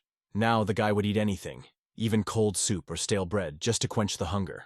2, smiling with full eyes, came out of the door. They thanked the owner for their hospitality, and he invited the heat in response. The palm of the friend was on her shoulders. A little condemnation, a little with care. He silently made it clear that he had gone extra.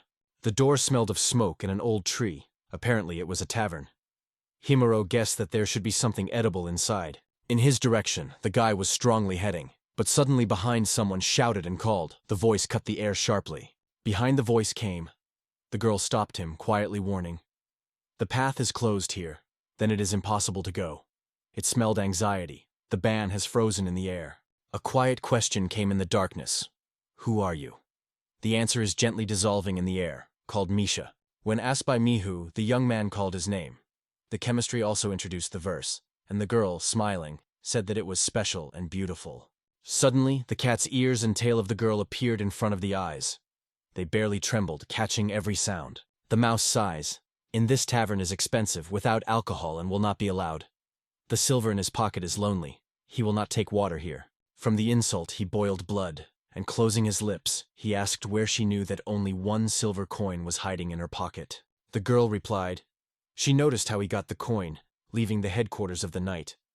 Her eyes catch even the smallest movement, sharp as a blade.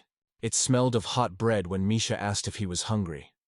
The young man only nodded and whispered that yes, the famine was torturing the stomach. The girl sighed, confessed. She seems like that. The mouse was in the same trap, and even the air trembled from this injustice. Misha promised the boy to show where the good tavern was hiding. There, and 1 silver coin would be enough for 2. Kimuro, smiling, asked whether to pay for her. She nodded confidently. Yes, of course. Tomorrow shrugged. No danger, only peace like a quiet dawn. No shadow of evil in Misha is so felt. Everyone answered that he was hoping for a girl. The guy nodded. Where do we go next?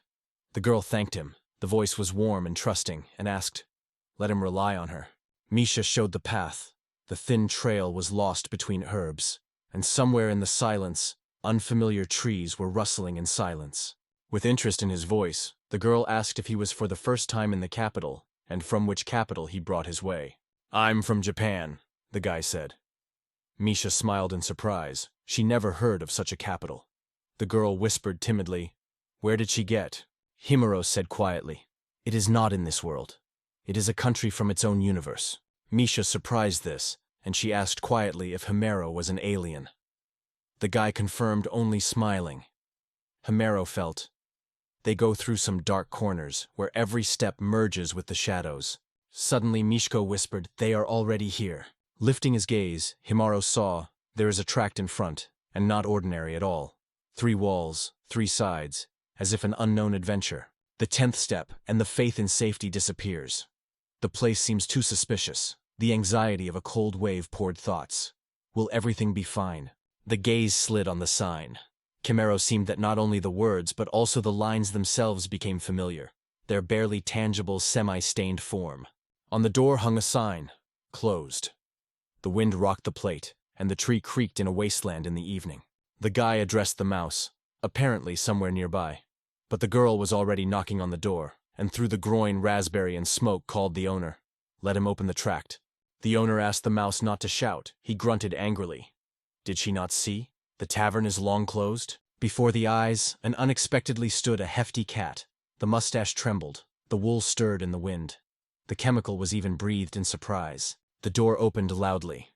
A newcomer was sitting in silently behind the bar. The cat swelled and whispered, "Misha, who came with you?" The niche replied, "This is Himero, her best friend." The guy in his head was confused. When did they become so close? Misha smiled quietly. He treats today. He confessed. He came here from a foreign world. The cat was surprised. The eyes expanded. It turns out, Himuro, an alien? Keith looked in surprise and asked silently, "Are you from another world?" Maria nodded. The wool trembled a little. The earth there recently shuddered from a powerful earthquake. Misha Verse whispered to the cat, "She is so hungry with Kimuro that she will have to give a silver coin. Otherwise the stomach would move as if the thunderstorm is coming." The cat said calmly, "Closed, but nothing. You can prepare something from what is under the paw." The mouse shines joyfully. Here it is, true happiness in the kitchen. The cat returned to Gimirov and said quietly that it was time to immediately go to the royal capital. The sky outside the window is grey-low, anxious and impatient. "No, to the capital is far away," he said, remembering all the adventures on the way. The cat murmured, "They say, lucky to you."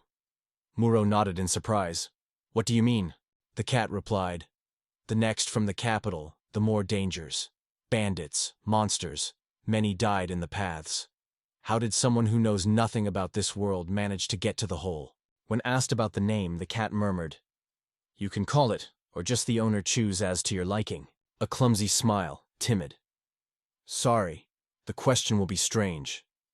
But he still weighs and asks, "What really makes a person strong?" The poet was quietly confessing, yes, he is really a beast. Camaro was interested in Forward and asked who else lives in this country. What races fill her noisy streets? Plex said, "There are animal, people, elves, and half-turns. The most people are, and the elves are true." The memory of TNR in her detachment flashed, as if a spark, warm, sudden lightning. He looked into the mouse. He asked if she was a half-turn. The mouse did not take her eyes, calmly confirmed. Everything true. The boys wondered whether there were elves in his world. It was heard, "Only people. There are no others." The mouse was surprised, even checked. "And no animals?" The fragrant dish was steaming in the poet's hands. He put it on the table in front of the boys and quietly reported that everything was ready. In front of them, a dish glowed on the table.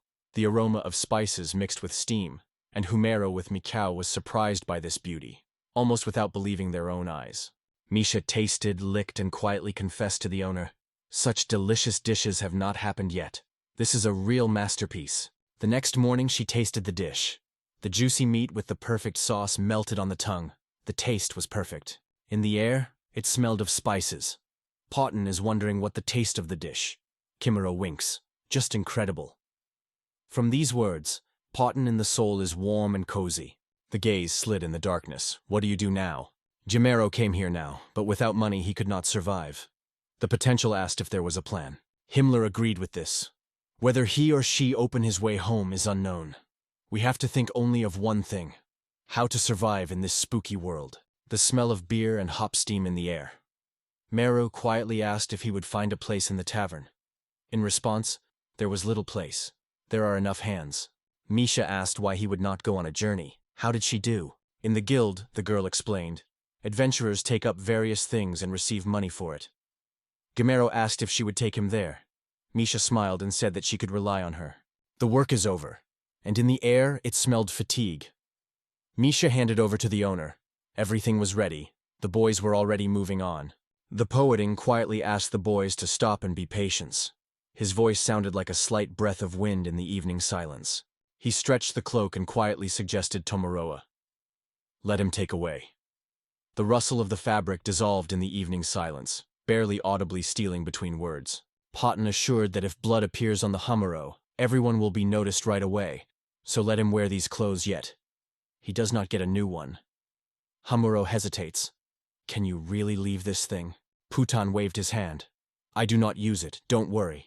This is how he thanks a permanent guest, sincerely, without unnecessary words. The cloak rustles in Himuro's hands. He answered quietly. He would not forget this kindness, never. Tiana woke up the night silence of the headquarters. The air was shaky in the air, somewhere behind the wall of rustles. The girl opened her eyes and asked where she was.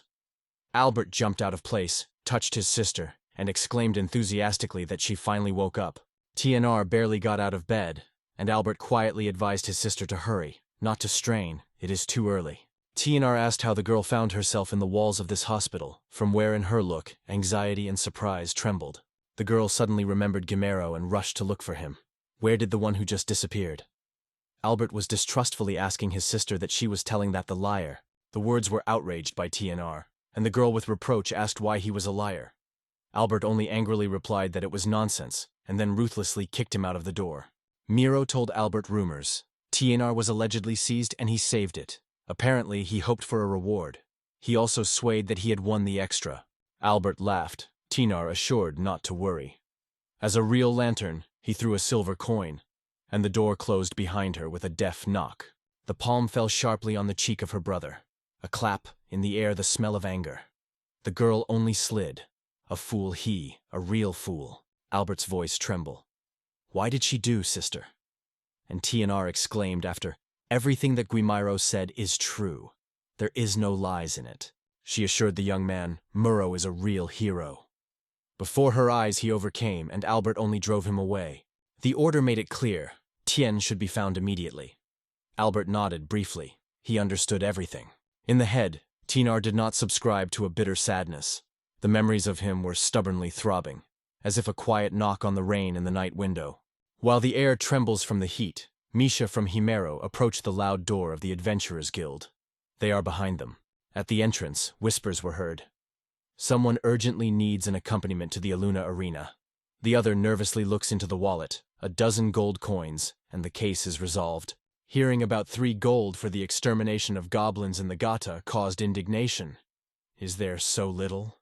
At least 4 should go to it. Someone quietly asked if those who treat among those present. The mouse turned to the boy and quietly, almost whispers, called to follow her, leaving behind the light steps and the smell of spring land. They came to the rack, and the administrator immediately recognized the mouse, nodded with a smile, clung to a welcome. Misha said with a smile to the girl, they have not seen each other for a long time. But the administrator gently noted, she came yesterday. Even the incense of coffee from her scarf was not weathered. The receptionist quietly asked that today the mice did not get the task of the rank of F. The girl bent her head, Sumi Bruni in her voice. She quite understood her. The receptionist promised, you get E-Rang work will be found. In response, Misha sighed. The exam is too complicated. She has been defeated 10 times. The administrator wondered in Misha who came with her. A guy stood nearby. Strange. None of her acquaintances like a shadow from another world. The mouse was surprised by the receptionist. This is her best friend, a stranger from another world. The woman asked if she was not from this world. The mouse said softly, he came to this city to dream of adventures. And the girl hesitated from behind the rack. If the guy is a stranger, is it bad? The receptor only smiled. Here, the strangers became legends. The receptionist returned to Himuro. Her voice sounded through a call of calls. To become a member of the guild, you first have to get the title of adventurer from her. The girl listed in silence. Only 7 ranks, the highest S, then A, B, C, D, E, and after them, F. Each task has its own rank. The tasks can be done if your level is not lower. There are generous rewards, and he will get the rank of B. Both glory and wealth is waiting. The girl stretched the ball and her warm fingers touched the boy's palm. She whispered, "Let her put her hand on the ball," as if she had opened the way to the game. The outstretched hand, and all the information about Himuro is already on the screen. The numbers flicker in the light of the monitor, and the administrator is carefully looking into every detail. She said quietly, "His forces are a little lower than the usual, but the magic, none, empty, as if the wind had blown." The girl asked if she did not hide special skills. Perhaps he owns a sword skillfully, a master in martial arts, or throws knives like a wind. The answer was short. He doesn't know how to do it. The girl sighed and lowered her eyes. The disappointment slid on her face. The girl quietly apologized to the hemorrhoids, voicing the sentence, the lowest, the rank of F. He easily sighed, nodded and replied. He would not be clear to him. He would not contradict. The girl raised her eyebrows in surprise, asking the boy why he was not upset at all. Questions of rank F almost does not happen. Gamero just shrugged. He does not believe that he will always remain. In memory, the girl once mentioned the test to advance further. On the stand, the reception is welcome. You can now enroll in Adventure Seekers. The thoughts of his fate were circulated in her head, as if the autumn leaves were rustling under the feet of a cold evening. A book in a girl's hands. She looks at the pages. Her lips are barely moving. Thoughts there in the text. Himuro looked and recognized the familiar list. His heart accelerated the course. He approached closer and asked in a girl whether there were a man named Anagar on her list. She was from the same world as he muted the guy muted. It seems that Nahara appeared here 4 or 5 days ago. He was still not sure. The receptionist herself went in search of a girl, because there was no such name on the lists. The guy froze. His shoulders were disappointed. Maria promised that she may have ever visited. The man asked, "If she came to their guild, will he tell him about it?" The receptionist nodded confidently. "Of course, she will certainly inform." The girl stretched the boy. Her voice trembled like an autumn letter in the wind, and asked to take. Himura bent closer as surprised. "What is it?" On the palm of the girl, the certificate of the adventure seeker rested. She assured that this thing is the key to everything. You can't lose anything. The girl explained, "Each rank has her own color. F brown, E light brown, D green, C blue, B silver, A gold, and S is white. Many adventurers wear these honors on their belts." The registration was completed, the girl said quietly, and light notes of relief were coming in the air. She asked Miaro, and Misha preserved herself as if letting them into the wind. A new token was already hung on the belt, and in the heart of the verse it was dyed. He seems to have become a real adventure seeker. Amazing excitement covers, but there is no task yet. Misha returned to Himuro. There are no tasks. She suggested that while the Galeli forest lands the leaves and whispers of leaves, let's go together. "Why go there?" asked Miro. The girl explained, "You catch a bird or find a fragrant grass. You will take to the bazaar. Without work, she is always so saved." The girl suggested that he join the group. She knows everything here. Her voice rings in silence between pines. Together they will open unknown forest paths. There was a funny thought. Can money be obtained differently? And the guy, smiling, threw himself. Then Misha will become their leader. Meanwhile, the headquarters of the Knights of the White Dragon. Clear light, echoes of steps on the stone floor. The smell of ancient books and metal squeezes air. Under the quiet knock on the door, the guy muttered an apology. Did not want to bother, just TNR had already come to mind. According to the interlocutor, everything is well. He then asked quietly, "How did she have a mood? Is her soul calm?" The guy replied, "Everything is calm."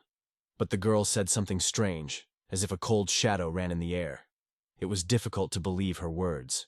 TNR reports to each of them. There is no more living among the living. These words fly, as if the cold wind on the back. The light pressure in the voice is, and the assignment is, urgently go to the intelligence into the Galea forest and take care of the conversation with Tinar. In agreement, the guy nods briefly. "The first bird is already in your hands." Misha exclaimed that together they were a real team. The girl noticed. A monster in Gailey's forest is now small. Where good herbs smell, you can move further. You just need to listen to the rustle leaves and step forward. In the head of Camaro there was an idea. Maybe it's time to get a weapon? The gaze slid on the bright cards. Let one be his choice. Misha was struck by what he saw. It was difficult for him to believe. Meanwhile, Himuro confidently chooses a map of the subject, a shining lunar blade, thin as the breath of the night. Outing his eyes, the mouse asked where he had that hiding place. The guy took his breath and turned to the girl. What is it at all? Misha explained. This is a special space where things can be hidden. This ability is rare, chosen, like the smell of rain after heat. Merle replied that his strength was slightly different than what was hidden in this storage. Just before his eyes, a giant monster grew up. The earth was protected, wheezing escaped from the injection, and the air became thick with fear. The heart of the mouse was pounding with fear, but Merle had already taken everything under control. He quietly asked the girl to retreat. Misha's crazy Rick dissolved in the air. Ogres are too strong here. He is not a place among these fears. The roar of the troll swept the forest. Now you are enemies. Without hesitation, he rushed at the boys, stinging heavy legs on the ground. Rudev's hand of plowing was chilling, and the confidence did not leave the guy. He turned to Michael and reassured that everything was under control. The blade squeezes in his hand, but to go, suicide. Now or never. Time to act. The call card pulses in your pocket, calls it to use it. Himaro rushed back, trying to win at least a moment, but he had already roared and kicked the ogre. Heavy breathing and thud catch him. The tension has clenched the body like a rope. Time to call a map is gone. It is knowledge of hell like heat in the chest. The giant's hand climbed into the air, and from fear the young man froze. His heart was peeled. Thoughts were confused. The body was not listened to. From the air, the steel whistled and the blade was inserted into the monster's paw. The wonder of them. In the woods, where only the leaves and the branches were rustling, no one else was rustling. Suddenly, steps were taken behind. Several travelers rushed to the boys, breathing hard with weapons. The cold blades flared in the air. The girl threw several knives into a terrible monster. It was at the moment when he was looking with knives that he had a soul, and suddenly rushed to the attack. Suddenly, the giant rushed back and swung on the wall, but the blow was past. Only the air stood from force. A moment, and the blade whistled in the air. A monster was stuck in his forehead. From a powerful blow, the monster faded down, lifting a cloud of dust. The hemorrhoids have frozen. Looking at the young men continue the avid battle. The colors of the stripes at their equipment were immediately issued. In front of him, seekers of the adventure of the rank D. The girls gaze in Himuro. They were the first to go out for this fight. Their goal is to hide it, so it is better not to dream of taking away the prey. Umuri calmly replied that he was not going to do it. The guy did not believe that someone would overcome him. The girl just shrugged. Therefore, there is nothing to worry about. Looking at the boys, the girl noticed the strip of rank F, and the surprise rolled her heart, like a light wind in the grass. The adventurer with a bitter laughter acknowledged, with such a rank of victory over this monster, there is no need to dream. The girl shook her eyebrows, asking the boys, "Are they so young people here?" "Yes," he confirmed Muro.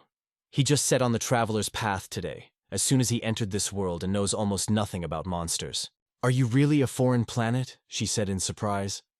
"I have never met such before." Introduced, Renee. And she asked what his name was. Her eyes glowed with curiosity. In the air, along with the breath of the sun, a quiet sounded. "I am a Himero, and this is Misha." And fingers uncertainly touched the girl's shoulder. Renee stopped among the Gamor and asked, "Give her a chance. She should share a couple of tips with the boys." The girl quietly advised not to go to the forest of Gali now. Everything has changed. The shadows are moving among the trees, and the monsters became restless. One of the adventurers looked at Rena, suggested sending her home. Another thing, and all will finally return back, feeling relief and impatient in the air. The arrow whispered in the air, and suddenly hatched her shoulder with burning pain. The unexpected attack stunned the boys. Wary, they looked around, feeling the alarming cold in the air. Renee returned to Mura and asked his well-being. He tensed. Anger broke out in his eyes. He asked sharply what was happening here. At the top, someone froze. A sharp-headed goblin squeezed a bow with trembling arrows in his fingers. In the ghostly light, Renee frozen, stuck in goblin, and asked in surprise how he found himself in this strange alien place. Zub replied that he was alone here, so it is easy to handle him. But a quiet voice whispered from behind the boy. He is wrong, more than it seems. Yellow eyes and hoarse voices were erupting around. Goblins gradually came out of the shadows, squeezing weapons with red blood spots. The friends suddenly felt. The circle closes. Only enemies and deaf silence around. And the heart beats louder than all the sounds together. The thought of lightning cards flashed. Is it worth exposing your advantages to these adventure seekers? The swords whistled in the air. The goblins fell, cut in half, the blood was squat, and it smelled bitterly under the feet. The gamer did not delay. The sword with a whistle of air, breaking one of the goblins. But two more have already stitched. The paws squeeze daggers. Their eyes are starving. The steel blades whistled in the air. Rena knives hit the target. Hemerus thanked her for the salvation, and the girl smiled. In case of trouble, contact. Goblins come in avalanche. They seem endless. Renee threw in the battle that there are too many enemies. The strength of the fallen bodies is already lying, and the wave of new does not subsides. Suddenly Zack returned to his friends and, swallowing the nervous air, whispered, "We can run. Now, until everyone is busy." A dry branch cracks around. The anxiety squeezes the heart. He tries to convince the team. Moving so on, the goblins will destroy them. Outside the forest, they do not dare to persecute. He scattered the monsters, promising his friends to break through to escape. His voice was confidently, the sword is shining in his hand. Nothing would stop until his friends are safe. The broken branches crunch under their feet. Rena and Heimerot rushes to the exit from the forest, inhaling the smell of the rabid leaves. The goblins rushed out of the way, snorted, growled, tricks between the trees, but they never managed to catch up. The team came out of the forest. The legs were hard, the breath went down, and on the clothes the smell of wet branches and damp. Zack did not believe. It cannot be. Where did a whole crowd of goblin come from? Moore shake his head with doubt. This has not happened yet. Probably all through that ill-fated forest. The sea insisted. Guild should be reported immediately of everything that has happened. They noticed. Renee disappeared. Her steps are not heard. Laughter does not sound between the boys. The anxiety covered it like a cold wave. The panic covered everyone suddenly. The alarming whisper was spreading the room. No one realized where it disappeared. Only the door was stuck in silence. Moreau was squeezed by the cold of fear. It was no longer in the head. But the answer was different. Goblins do not kill women. They needed for offspring. Apparently, they took with them, into a dark den. The voice of Homoer cut the air. It is necessary to save Renee. Zack sighed in response. Everything is clear, but it is not possible for them. There was a call to return to the capital.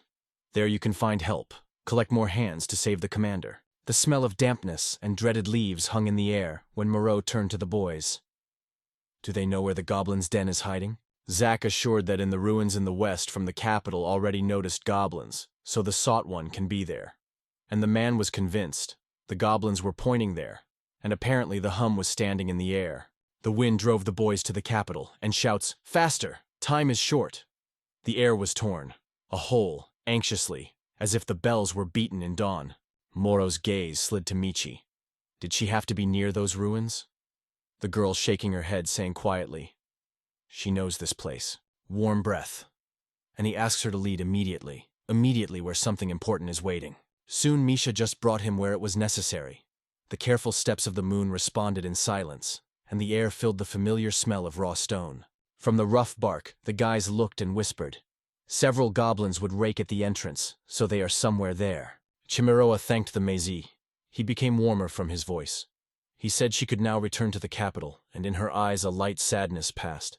Mishu gnawed the question. What is the guy planning with the goblins? In response, he heard, above all, he wants to save Renee. Misha confidently said she would go with him. She is their leader. In her voice, an echo of the force leading. He gently touching his head with his hand, Maro whispered that it is time to take the collected things and go to the capital. He smiled and added, "Do not worry. He is not going to die." Through the noise, he assured, "No matter how many goblins, none is equal to the force with the coin. They are only a shadow near it." Misha was already rushing to the capital, and Himuro stopped, unfolding the map. The dry rustle of paper, the voltage of choice. The road called everyone in their own way. One map breaks out of the pocket, and already stands Alice, an innocent smile on the face, in his hands. A cold breath of a dangerous blade. The map indicated Alice, a master of knives and martial arts. A spark broke out in the eyes of the girl. She had a feeling of death and hunting. Just as Alice crossed chemical, the girl flashed straight into her face, but the guy just frozen without even shutting. The lights in her eyes dance. The girl confesses that I was glad, because Humuro finally called her. The smell of metal, just near the neck, shakes the blade. Alice asked if he believed that she would stop the knife on her throat. Kimmer smiled. Of course, this is not in doubt. If he died, she would not have happened. Then, she will not be able to kill anyone. He threw, breathing tiredly. I did not want to kill her. Alice assured that everything was clear to her. Inside the girl dreams. Let the owner let her taste these killings until the last drop of pleasure. Whispering, Alice wondered who she had to kill. In these ruins, among the shadows and bitter smells, the cheer is looking for a man he wants to save, and the path is blocked by goblins. Their howling them is heard in the dark. The task of Alice is to distract all goblins. At this point, Himuro, swallowing the tension, will rush to save the prisoners. Alina asked if she was allowed to kill everyone. He said, only goblins. Others cannot be touched. Alice laughed. The cheerful sound was pouring air, and she said that she was now understanding. The step in the ruins, and the girl's sword sings in the air. Every movement is poured with gray shadows of fear between goblins. In one movement, she demolished several monsters. The air trembled from the whole roar and the smell of the fire. The girl moved easily and rapidly. The evil goblin flew all over, and in the air smelled of a cheerful flavor of victory. The heels pierced silence. The weapon whistled in the air. The blows were pouring both with feet and a blade. The blade escaped from the throat of the monster, splashing hot blood. The girl moved forward. The steps were ringing on the bones. Other goblins were waiting in front. Alice is not enough. The soul seeks more, greedy more. And even quietly sounded, can all be destroyed. According to the lattice, where it smells of rawness and fear, the hostage lay lonely, and near the gloomy goblin, quietly playing the key in the tasted fingers. The hostage was Renee, she complained quietly. The head pulsates from pain. Each movement echoes dull weight. Suddenly in the air, the girl flushed. The girl shuddered. The sharp sound of the silence broke like an unexpected thunder. The cage creaked. Himuro stepped inside like a shadow, and the air froze from his steps. With amaze in her voice, the girl bowed her head and asked what he was here. Where this guy came from her among the evening shadows. He was barely audible that he was glad. Everything is fine with her. Came to save her. Rina asked, what about Zaka and Moore? Himamero said that they went to the capital to look for new people. Rina, who came himself, asked quietly what was happening here. Having stretched his palm to the girl, he was gently cuddling. It is necessary to hurry, otherwise this place will tighten and not want to go. Renee answered firmly, no, she disagrees. Renee rose, squeezing her lips from pain. Meryl leaned to her and quietly asked if he had the strength to go alone. The girl answered that she could go on, but she should wait for the fighting to subside. Renee said he was saying that only a fool would risk to come here. The long road here was probably grueling, and the traces of it were spoken by the smell of fatigue and dust. Hamer calmly replied, there is nothing special here. The girl had a memory. The guy has only a rank F. There were bushes somewhere in front. Goblins emerged from the darkness, flashing with black eyes and clutching their teeth. Hemero's hand reached for the cards confidently. The choice had to be, and he did not wait for a moment. The burning fire shell broke out in his hands. It was a spell map, a fiery ball. The bright fireball broke forward. The goblins did not have time to shout, as they were absorbed by the flames. Twilight was filled with the smell of the burner and the crackling of the fire. Muro thought, there are only one goblin on the chamber, and 2 more will be struck in the hallway, so there are only 3 of them. The rest of the monsters are now distracted by Alice. Renee returned to Himuro, wondering how the spell was able to use. After all, his rank is only F. Magic, he confesses, does not know, but in his pocket, special things with enchantments are rattled. Thanks to them, you can throw attacks even more than usual Darga. Suddenly, Renee shouted to Himuro. A huge monster was smoking behind her back. The rustle, like heavy breathing, cut the air behind his shoulders. He bounced from the monster, kept his breath and stared into his eyes, alert, as if the heart was fought under the ribs. Humarov approaches the plow. His words were made clear, as if an order. Here he is the main. These ruins obey him. Renee with anxiety asked if the monster was crazy.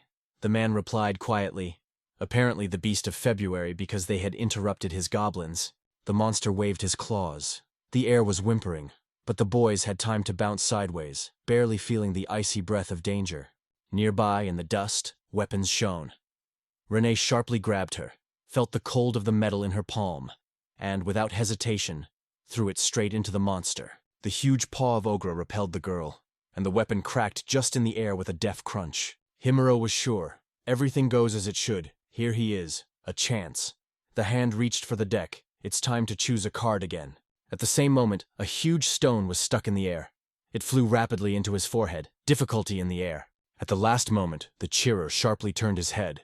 The stone was bent and hit the stone wall with a deft knock. The deep dent is darkened on the wall where the stone crashed. The mirror reflected the monster. In the fist, like icy blades, the fragments of stone shone. The idea flashed in her head. Another attack by these debris, and the enemy will decide everything, will fall without power. Ogre threw a stone with a swing. She whistled in the air, and the guy barely had time to dodge. Her heart was scattering in her chest. The stones with noise were cut through the air, flying hail. Himuro slid sideways, diving between the debris, and all the shells were slowly passed. The alarm covered the guy near the cold wall. The strength clenched the heart again, thinly, like a stretching string. Ring in the back. The guy sharply turns around and sees how a spooky monster brings a weapon aimed at chemistry. The smell of dust and anxiety hanged in the air when Renee carefully wondered, "Are your spells still acting?" He remembered something, exhaled, and said he needed a little time to gather forces again. Renee replied that this conversation was still in advance. There was a slight breath of memories, like a fleeting rustle of the past. From a narrow gap, someone looked and watched the breath, watching the guys with the roar of the swords, finding out the relationship. Himuro protects the palms, and the paws of the monster with a whistle cut the air, clicking teeth, hearing heavy breathing, and the smell of wild wool. Suddenly, the monster hit so much that the guy flew back, sliding on the dust and clamping his teeth with pain. Jimero's body slammed against the wall until the moon went, and he hurt his head. Renee shuddered. The heart in the chest froze with fear for him. The pursuer took advantage of the moment and rushed to the attack. And suddenly the jar with the bell hit him in his head, deftly breaking the silence. The morality looked around in surprise, looking at the place from which he had just flew, as if he had felt a surprise in the air. It was the mouse to help. The steps of the moon were reflected in silence, and the air smelled with wormwood and anxiety. The bold girl threw everything that came under her hand. The rustle of objects and the crackling of the debris filled silence. The courage burned in her eyes. The rage danced in the eyes of the plow, but Gimmerl managed to choose a map. Fingers trembled, but stretched confidently to her. The monster looked at the guy, feeling the strange movement of the air around. Hemero instantly gets a map of the subject, and a stormy wind rises above the field. The axes crashed one by one into the monster. Meat, bones, splashes of blood. The death moan was hanging in the air. The blade cut the trembling body again. The earth shuddered under the body of the plowman, and Mishko, shining with joy, rushed to Himuro and exclamedly exclaimed that he had happened. Muro wondered if the girl had not returned to the capital. She confessed. She was worried about him. The warm palms of the drawings gently touched the girl's. He whispered that thanks her life, and thanked her sincerely. In these words, true gratitude sounded. Easy steps, and here is Alice nearby. She lends to the boys, asks whether they have already done everything, and in her voice to hear the impatience and barely perceived aroma of mint. The blood on Alice's dress, dirty white. The girl sighed angrily. It was much more fun than in this frightening void. Chemical asked with interest in Ellis where those doctors disappeared. She just shrugged. All are dead. There were many of them, but all are weak. With one harsh movement, the girl wiped them out of life as if the dust dispelled in the wind. Alice asked if they would see again and who she could kill. She had already felt a thirst. She was hard to take her lives. The map has already flew back. Give. Here's his choice. Alice rushed, reached out, seeking to stop, but late. The decision was already in the air. In Murov's head, the idea was blurred. She is indispensable in battle, but for people, like a storm, is too dangerous. It was necessary to weigh well where to release this force. Where did he go? Renee whispered in surprise, looking into the void. In her thoughts, she thought, maybe it's a sorcerer who had just dissolved in the air. Gumiron calmly said that he was also able to cause creatures. Renee with a smile confessed that with such skills of Gumiro has long been an F rank. He did not hold back and asked who he really was. In response, the guy just shrugged. They say just the purpose of the map, nothing more. At the gate, people rallied. The verse was whispering, sliding their gaze. In the air, it was a tension, as if before a summer thunderstorm. Orders issued. Ek and Leon are moving on help. Mark remains to keep the entrance. They will come back immediately as soon as Renee. Barely the guys set to look for Renee.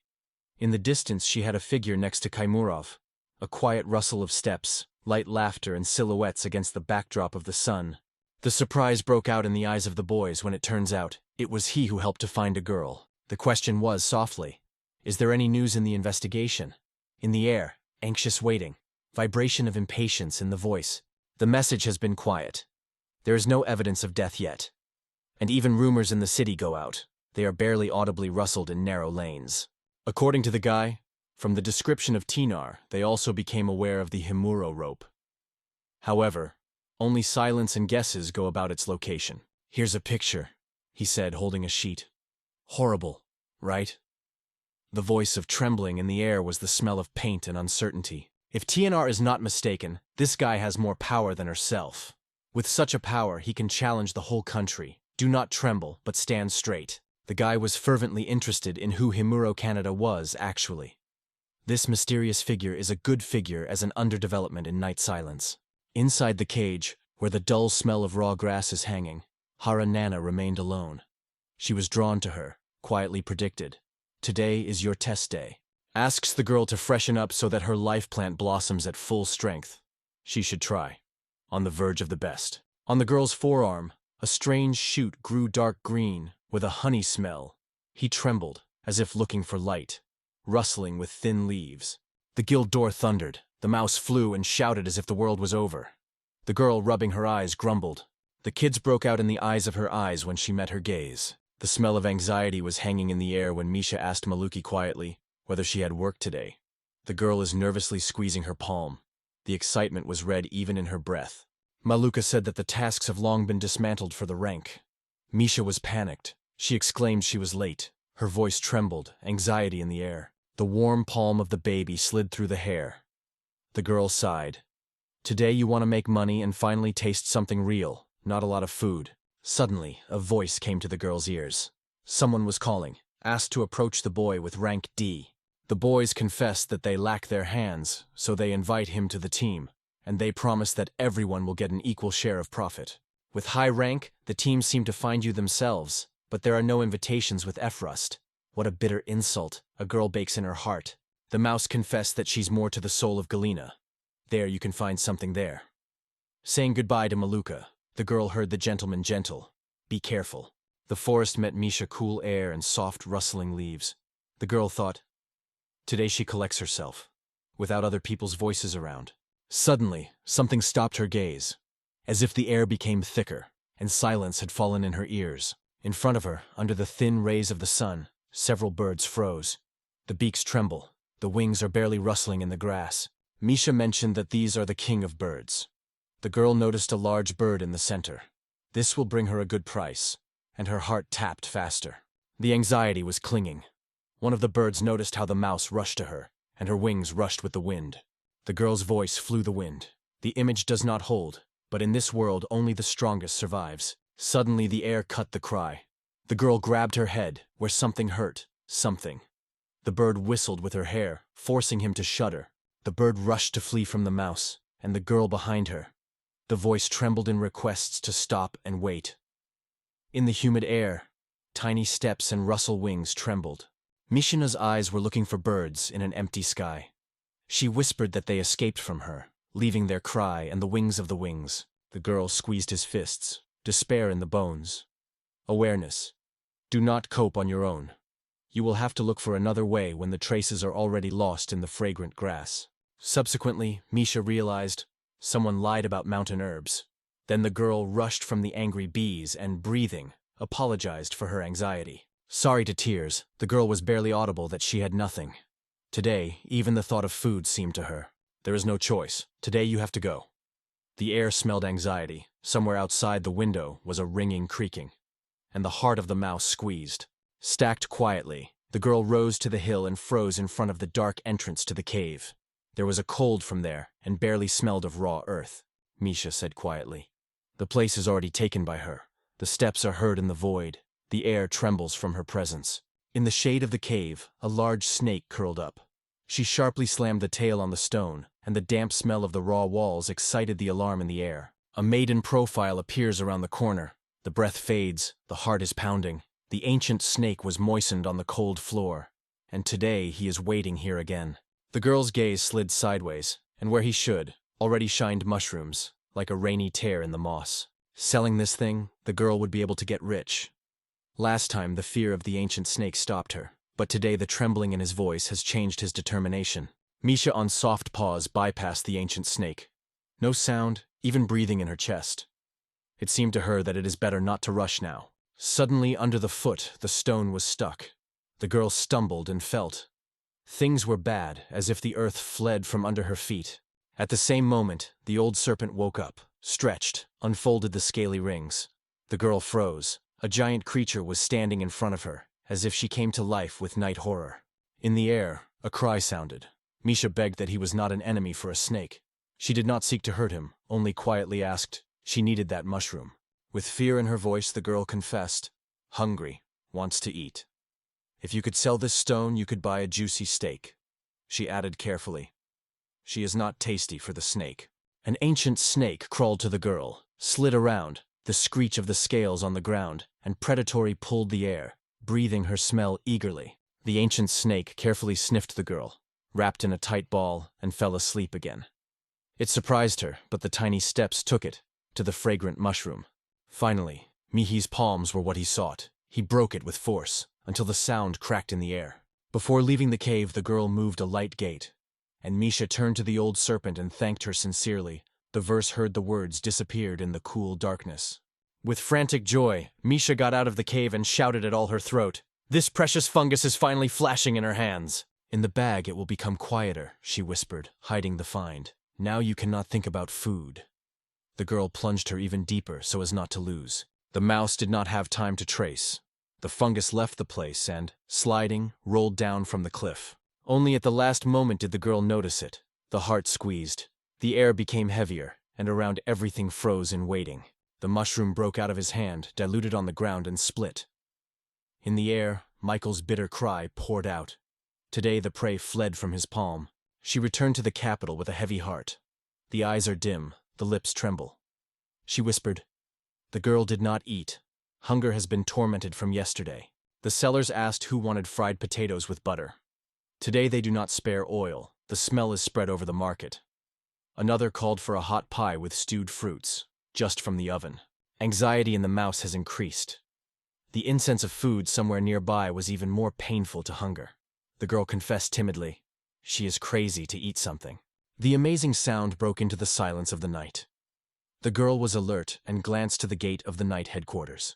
The coin was rolled up on the pavement. The boy was thrown for lunch. Misha glanced and said quietly, He would be enough to eat. The girl imagined the shine of the silver coin in his pocket. This is enough to eat well in a noisy tavern at the corner, where it smells fried and laughter. Misha looks around, not understanding why everything is alien here. The girl thinks, this weirdo is probably a foreigner, and inside her verse will move the feeling, he is still hungry. As Misha Sakimuro approached the institution, the girl rapidly moved towards him. The palm fell sharply on his shoulder. It is impossible, she whispered without letting further. So for the first time, the paths of Misha and Himuro interseged, as if he had blown a light breeze, and for a moment the time delayed his breath. The store was filled with the smell of new fabrics. Renee raised the jacket to the light and smiled at Misha. Smiling, he just shrugged. Fur was too much, he said, gently through laughter. Just as Maro put a new suit, the girls cheerfully shook, asking him if he liked such clothes. In their voices, a spark sounded. This image seemed a little wild.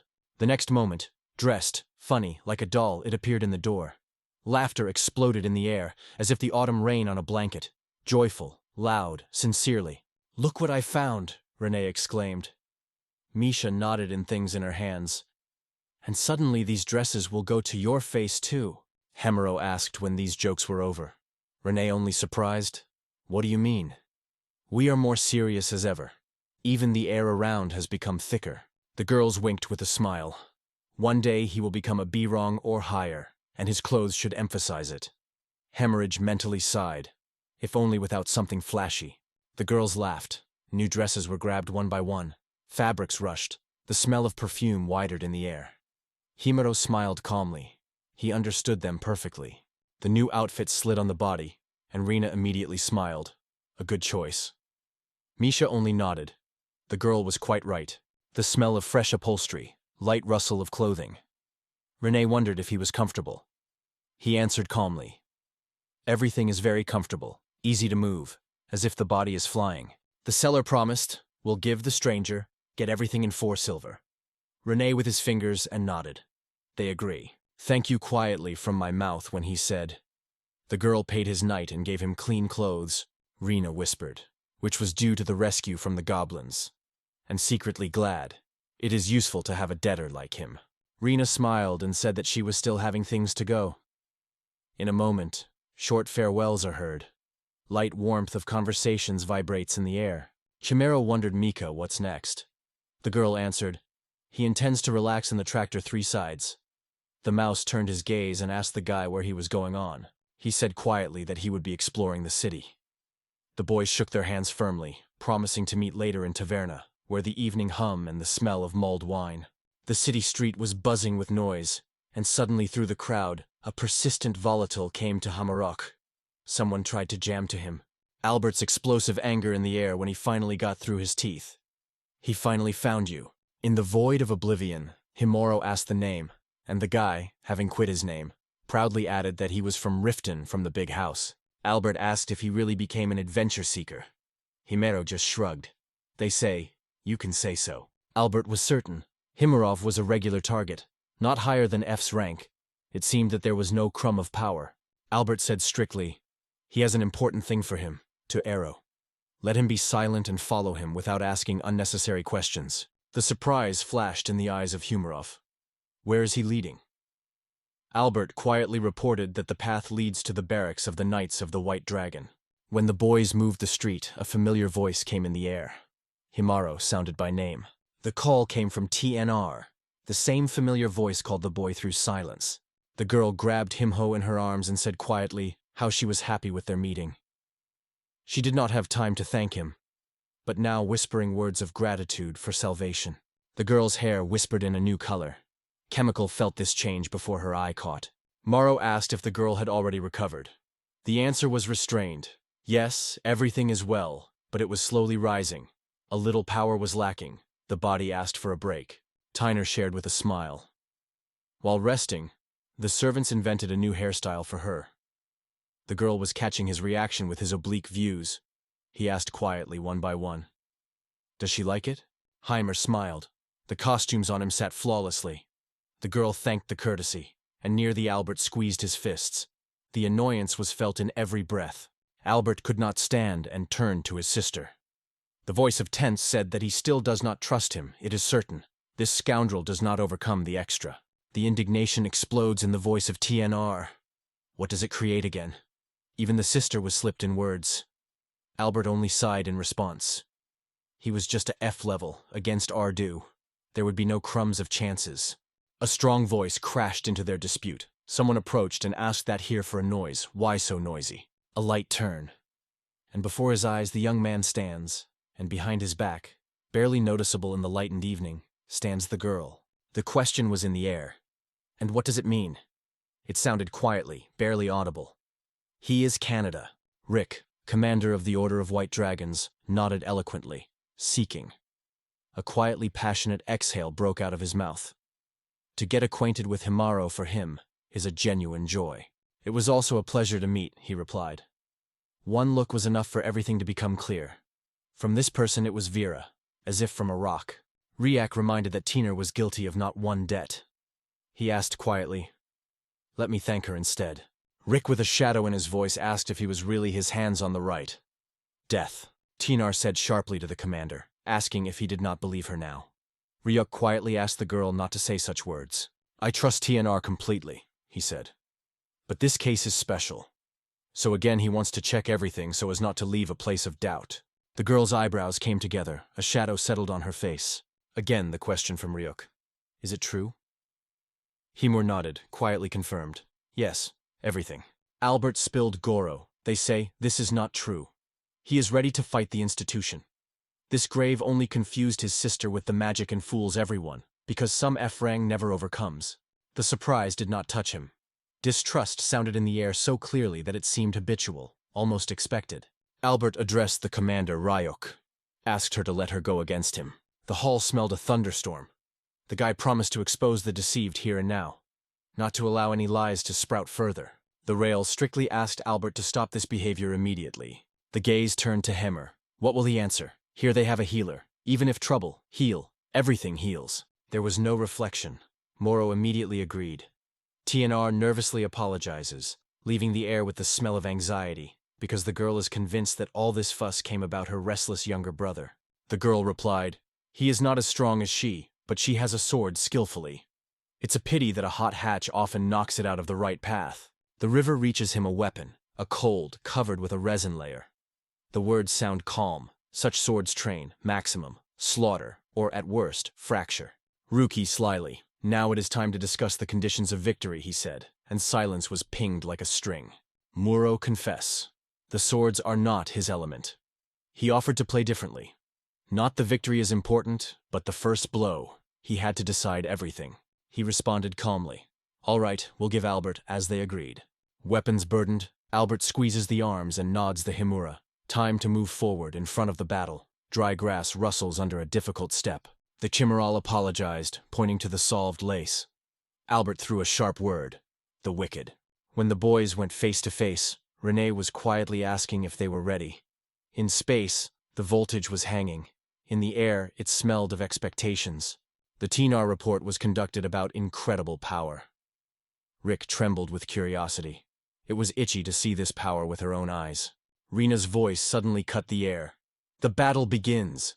Everyone was wary of weapons. Weapons trembled in the palms, and a sharp tension. The sharp whistle of the blade, and Albert first rushes forward. The opponent has time to pick up the sword, reflects the blow, the blade calls in the air. Camaro retreated, stepping back, and Albert continuously pledged. The blows were squeezing the air, like a thunder behind his back. Albert asked the enemy what had happened to him. In response, only heavy breathing remained. He could only flee, moving away in alarming silence. Albert Lunko's fists cut the air. He beat Moreau so madly that it seemed that he would never stop. Notwithstanding Himero's slow battle, the guy exclaimed in an annoyance, "Everything is going on too slowly." Suddenly, the hounds of the swords, as if lightning, are opening the silence. The Gamuro's sword was knocked out of his hands. The blade, rotating, fell into dust. Albert's stroke left him no chance. TNR and Ryuk followed the battle. The views are tense. The girl squeezed his fists. Her heart was glowing cheerfully. She could not take her eyes off Gamro. The joy broke out in Albert when he noticed, Himero has no more weapons. The enemy waved his hand in a prophetic, "This is the end." Sudden wingspan, and Gamero rushes rapidly to Albert. The wind whistles in the ears. The soles barely touch the ground. Himero was already behind the opponent's back, and Albert was surprised to swallow the air. How could it happen? Himero's fist, with a deft knock, faded into Albert's back. The joy broke out in his eyes. "Victory," whispered, feeling the sweet taste of the triumph. Kimuro's gaze slid the opponent's face. This duel in Albert did not bring him any good, just pressed his chest anxiety. If the victory makes it dangerous, it is better to hide strength and give in. So the guy decided, breathing the bitter air of fear. Yet, in memory, it broke out. As he was the first in his favorite game. Joy is ringing in his chest. The hum of applause is still heard in his ears. The feeling of strength broke the blood in the veins. The defeat had no place. Victory was the only way. He had no right to lose this fight. Albert returned to Gamero and hurriedly asked to free up space. He stayed for too long. Gamero sighed, apologized to the opponent. They say that the lace was untied. Albert grunted in response. Hands with those laces. Untidy. It was at this moment that Himiro felt the opportunity to swim in his hands. The cards were riding around, as if they were calling him to the game choose. Any of them awaited your movement.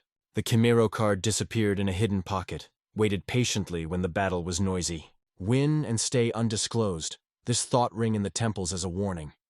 No unnecessary movement, and abilities are hidden deeply, as if echoing in the dark. To do this, you need to hide in the shade, create a blind area, and instantly activate the map.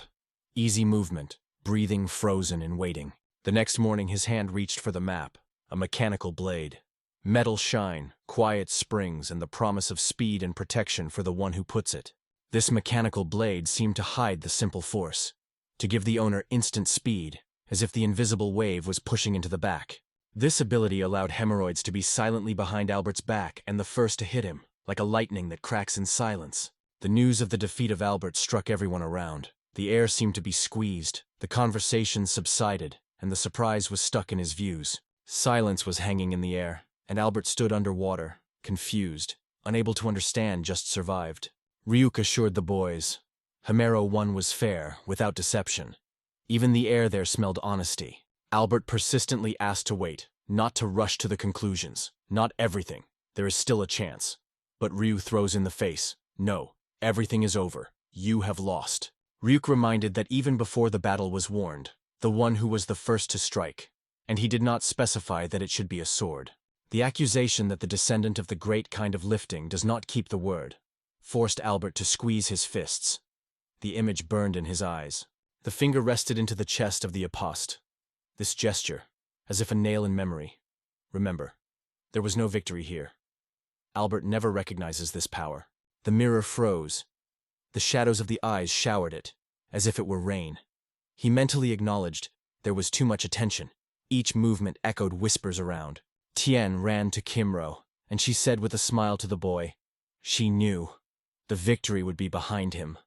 In the air, confidence was excited, and the girl believed her brother brought out her own lesson. The river watched the boys, and one of them around it seemed to smell magic. Everything is too familiar and quietly. Ryuk felt something happened before Himuro was mounted to Albert. The sword breaks out of his hands, and Himuro, as if intentionally, changes the rack, sliding his eyes on the opponent. There was no time to check things before the battle, but confidence pulled under the cloak. There, in the depth, something unknown and amazing was hiding. And what? He did not know. Ryuk turned to Himuro, nodded, and in a muffled voice noted that he had fought worthy. The knight ran up to the arena with a roar. His voice flew the moon. He was searched by the commander, Ryuk. The knight brought the news. The scouts from the Gallia forest returned. Their voice of the verse cut the shadow. The death of the emergency was confirmed. After this news, the capital's knights came to life with a homon. The death of a wedding seemed like an incredible fairy tale. No one could believe it. Even the wind carried a whisper of surprise. The mouth whispered, "Do not tell anyone." Mystery, like smoke, dissolved in every corner until the rumors were filled with everything around like an alarming bell. The headquarters convened everyone. The air was hogging with expectations. The news was burned in their mouths. Someone asked if foreign states were already aware of the death of the zone. The peace is kept at his fear. The contract cannot be broken. The news of the death of the cord cannot be disclosed. Extra noise can cover the city, although no one knows whether the truth will leak later by itself. It was hard to believe. Someone was ranking and ranking. It seemed like a voice found here. And now everyone learned. This man was named Himuro King. Ryu approached, carefully touched his shoulder, and whispered, which made it wait. And it was time to go together. "Sorry, I had to bring you to the palace," Ryu said. "Their king wants to see the guest alone on Sam." "Do you know how to treat the king?" whispers Himuro. Rook replies, "Repeat me, and everything will be fine. And you are the stranger. The king will forgive all the alien miracle." The alarm filled Himuro, and the guy swallowed the dry air, listening to the deaf knock of his own heart. Will everything be fine? The doors of the throne hall approached the step of Rukun Himuro. The accompanying man was bowed to the king and informed that he brought a mysterious other educational Kimuro rope. The door to the throne room opened, and the king called the guests to go inside. The king looked with curiosity. Is this Himuro Canada? He was already told by the rail commander, as if she were a sword on a stone. The rumor flew to the king. It was Sarna who overcame the emergency. How did she succeed? He did not imagine how a small animal could overcome the monster. Himuro replied, "All this is a charm." The whispered spell was different, not like this world. The king asked if he would be able to show it now. Himuro only shook his head. Now he was quietly recognized. You do not cause this force at will. It rarely comes. The king turned to the Hilmar minister and asked carefully what he was thinking. The minister replied confidently, "This is a clear lie. His eye is able to catch magic in others, but no glow is visible. Even the air around this guy is calm and ordinary." The king again asked the minister that he said. Gilmore magic had no drop, and never had. The minister was convinced that it is simply impossible to win an emergency. The river has a light movement stops the dispute. The voices are subsiding. Tension hangs in the air. And the views of the king and the minister solidify in silent confrontation. All the views were in Ryuk. and Gilmara was a gesture to remain silent. It was impossible to speak now.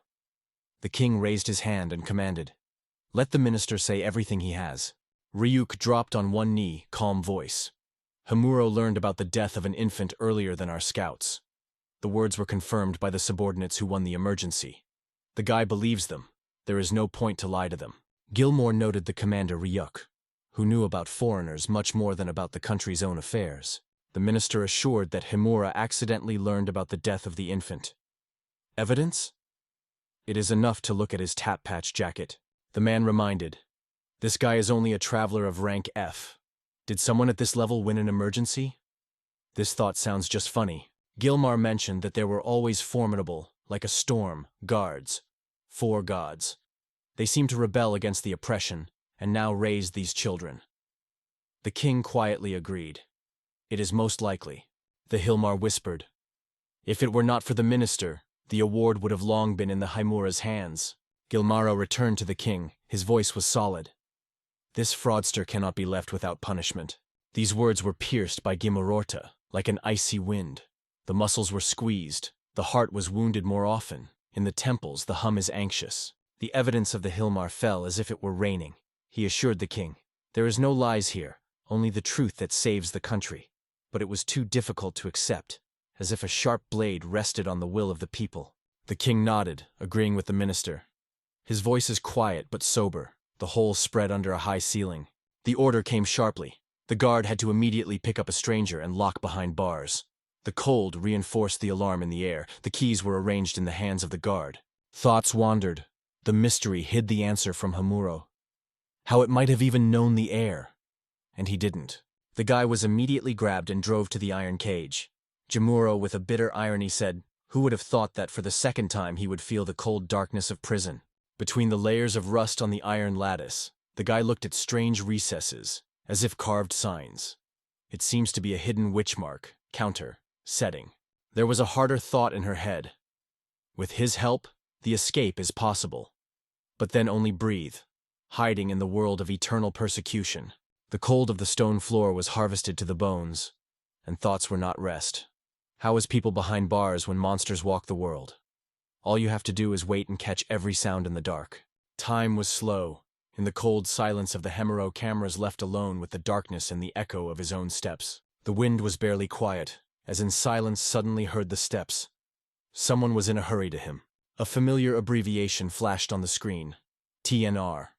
Chimero recognized him immediately. His heart went into a crazy gallop. "Sorry that everything happened like that," the girl whispered. The fingers trembled, but strongly pulled him out of the dark. At least it would hurt. Now the main thing is to save. The cage clicked, and a barely audible voice swayed, asking TNR, "Is it Mr. Himuro King?" The guy shuddered, catching a familiar name in the air. Lysella, from a warm smile, said that the council is met. Her voice sounded easily like a summer wind. She introduced herself. "Princess Lysella, the kingdom of her house." Unexpected meeting. The princess herself stands nearby. In his heart, surprise and anxious beating, but he just says he is glad. Tinar said that she thought of the princess to get out. Murov thanked the girl, but Lee Seller smiled. She should not thank her, but Tinar because he was pleading about it. Lee Seller's cheeks flashed, laughter escaped, but the boys just shrugged. They did not realize that she was referring to. TNR asked the princess that had happened. The girl shrugged, says it doesn't matter. Kimero Asli, Selef, everything will be fine, she convinced herself. What about the Gilman? His anger could solidify in a cold look. Lysella proudly replied, "The princess still lives in it. The strength has not left." She remembered how she recently spoke with the Minister of Justice. Gilman Hamuro ceased to be important to her. Cold has frozen in her soul. She felt he just wanted to look his best in front of his father, and it brought him pleasure. The girl quietly added that she also had to hear about the Becomes. It was echoed in memory like distant bells. Lysella turned to the boy, asking to accept gratitude from her father. In her eyes they shone sincerity and warmth. Her question came so sharply that he barely believed in his own ears. They have been friends with TNR since childhood. She is not the one who is wrong. Lysella wondered at the guy if he liked TNR. She said that recently TNR was screaming and ordered the girl to be silent because she said too much. TNR leaned to the Himuro and whispered, She had to give something. In the hands of the girl rustle a bag. Inside the gold coins. She extends him to him, putting his gratitude in a soft voice. It is you. You saved me. Himuro was surprised to ask the girl where so many coins were here. Gold flicked in the air, their voices swollen with echo. TNR replied, so she thanks to the one who saved her life. And in her voice it swollen warmly, as if the spring sun touched her shoulder. She quietly assured Himuro, if you suddenly happen, it can always rest on her. Her hand is near and her heart is open to help.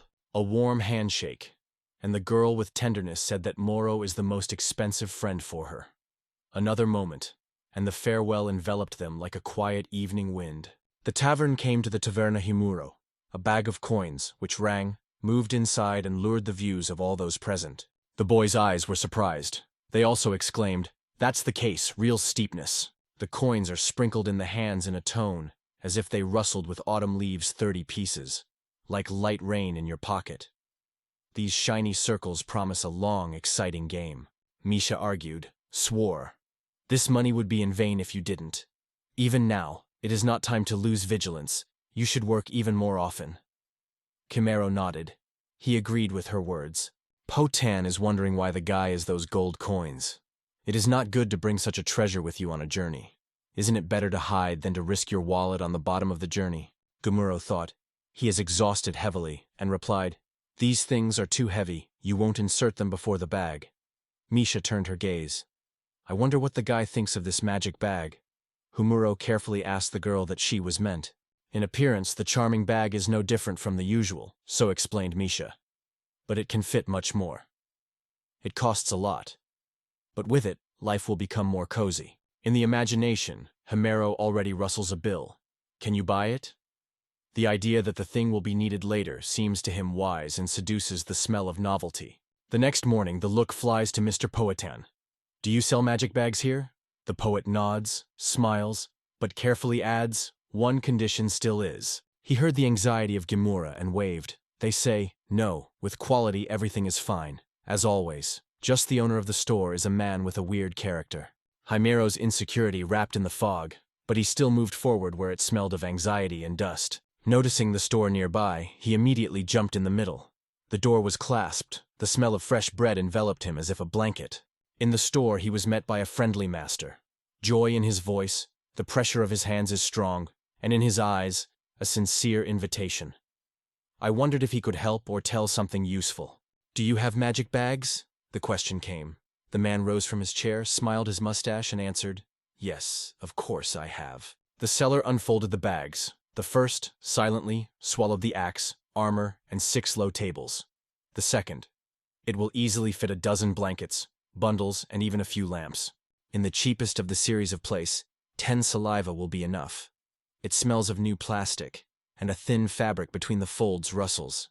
The chemistry had the idea to take another bag. He asked the seller how much each one costs. The man said the first bag is 14 gold. The second is 9. Third to 3 gold coins. And in his voice there was a slight pleasure from this secret. He baked inside, prices were bitten, it seemed like money crumbles right in the air. The thought of saving was spinning in his head. The next morning he quietly asked the seller about a discount on 2 average bags. The seller suggested that the boy also buy. The shimmering coins were rolled in their hand. Maybe 17 gold and 5 silver? He asked. Himuro asked softly. What about 16? The seller thought. The man suggested Timurov. It is possible to play the game now. In the voice, a slight hope was swollen, and in the air it seemed to smell the adventure. In the memory of Himuro, the poet's story immediately broke out. She seemed to be somewhere nearby like a whisper of the wind through the night. The store owner is passionate about excitement. He invites everyone to play with him. The potential said he had not yet caught him. Moro wondered what was the game. Poten replied, there are little details, but if you win, you can buy a product at a good discount. He lost, the full price, and the fine on top. The man shared, excitement is his weakness. He asked the guy to give money, they say. He wanted to play with a discount. If you are lucky, it will give the same 18 gold, and when the guy wins, will only sell in only 15. The excitement is captured, a man confessed. You will never guess. Victory, and take into the sky, defeat, and fly to the abyss. Even resistance from Sss-Rank does not give a single fora. The man asked quietly that he would choose a young man. Does this girl really want to give herself Dallas? The goddess of excitement, from whom smoke and adventure smell in the air? The smell of wooden cubes mixed with dust. Humero asked about the rules, but the merchant, Muddy, pulls out the game bone. What will you say about this game? Finally, Himura realized, it is gambling bones. The man leaned and whispered to himself, as if he had seen such things before. The seller nodded. Let the cubes fly together. Kidka's buzz, rapid facet runs. The boy's eyes catch numbers that opened on the faces that touched the table. Next, you need to fold these numbers and get one. The more, the better. The man asked if this game liked, and followed every wrinkle on the boy's face. The seller gave an example. If 5 and 2 falls out, it gives 7. If Hermuro receives 8 or more, victory for it. These are the rules of the game, simple and sharp, as a breath before the competition. Himura shrugged. Simple rules. The simpler the better, the man responded. The seller slyly slipped the bones. Maybe he wants to look at them before a throw? The cube slid on the table, giving out a light bundle, and in the fingers there was still warmth of his hurry. The smell of ordinary bone pinched the nose. Gimiro looked. Everything is simple. No magic, only thugs, wiped over the sake of the sake. The seller hurried to assure, there is no deception. If someone violates the rules, Gamara will certainly win. Asked which one would start the game. The order does not weigh. Still, he likes to throw the cube to the second, to manage, where the first course will fall to Himuro. The cube was lying in the palm of your hand. Understanding flashed in the eyes, the request, to try fortune right here on the table. The seller only shrugged. Do as you see fit. Himuro nodded confidently.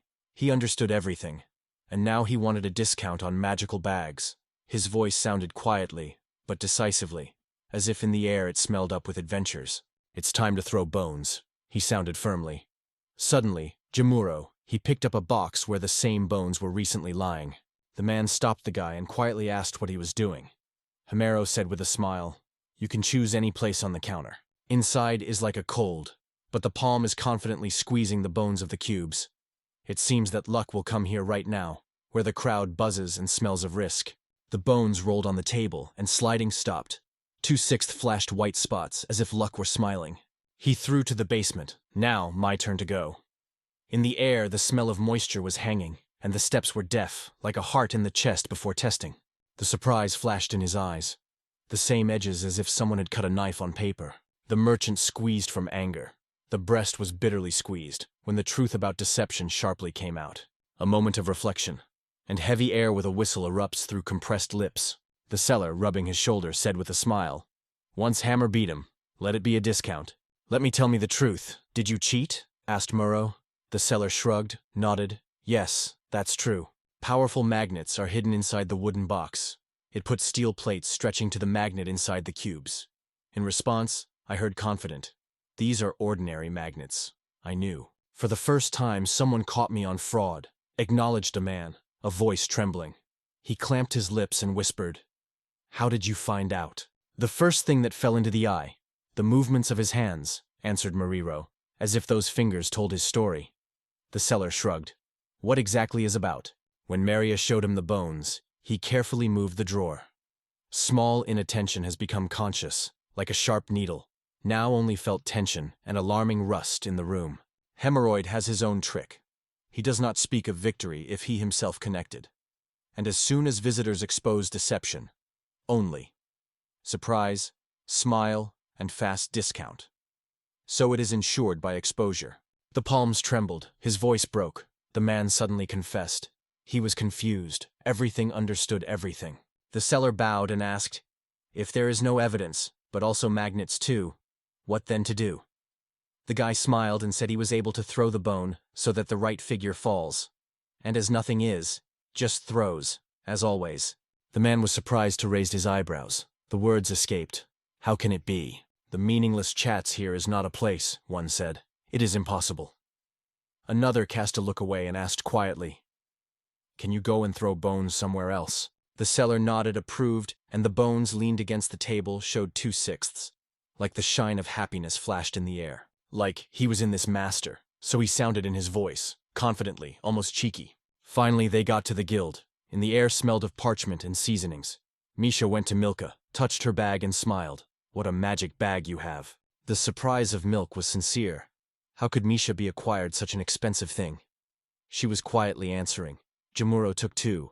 1 gave her. The girl shouted in a confusion and asked if she had bought 2 bags instead of 1. Milka asked where he had so much money. The smell of anxiety in the air. She thought, Earl steals.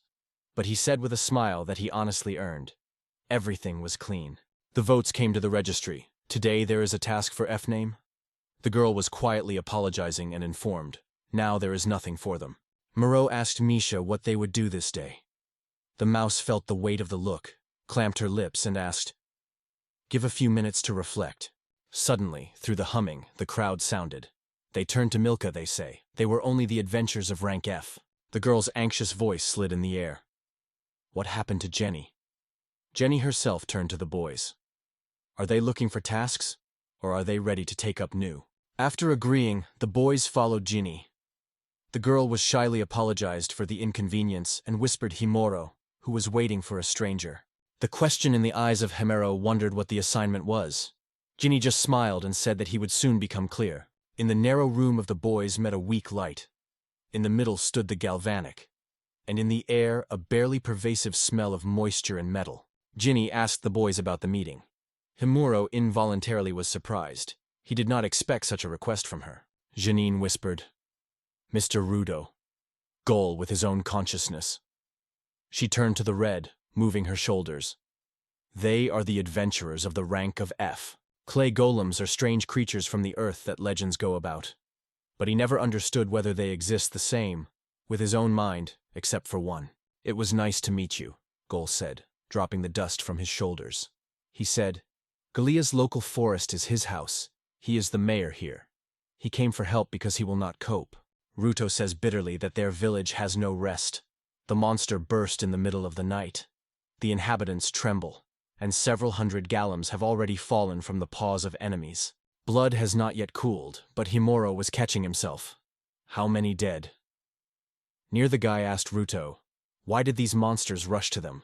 The Gol clasped his hand against his chest. Pain was heard in his voice. They were attacked. Ruto said that the golem has a crystal heart, their mysterious core. If it belongs to a creature with consciousness, the heart becomes special. It seems to be added to the potion, which makes the monsters stronger. Meru wondered how many monsters wandered around.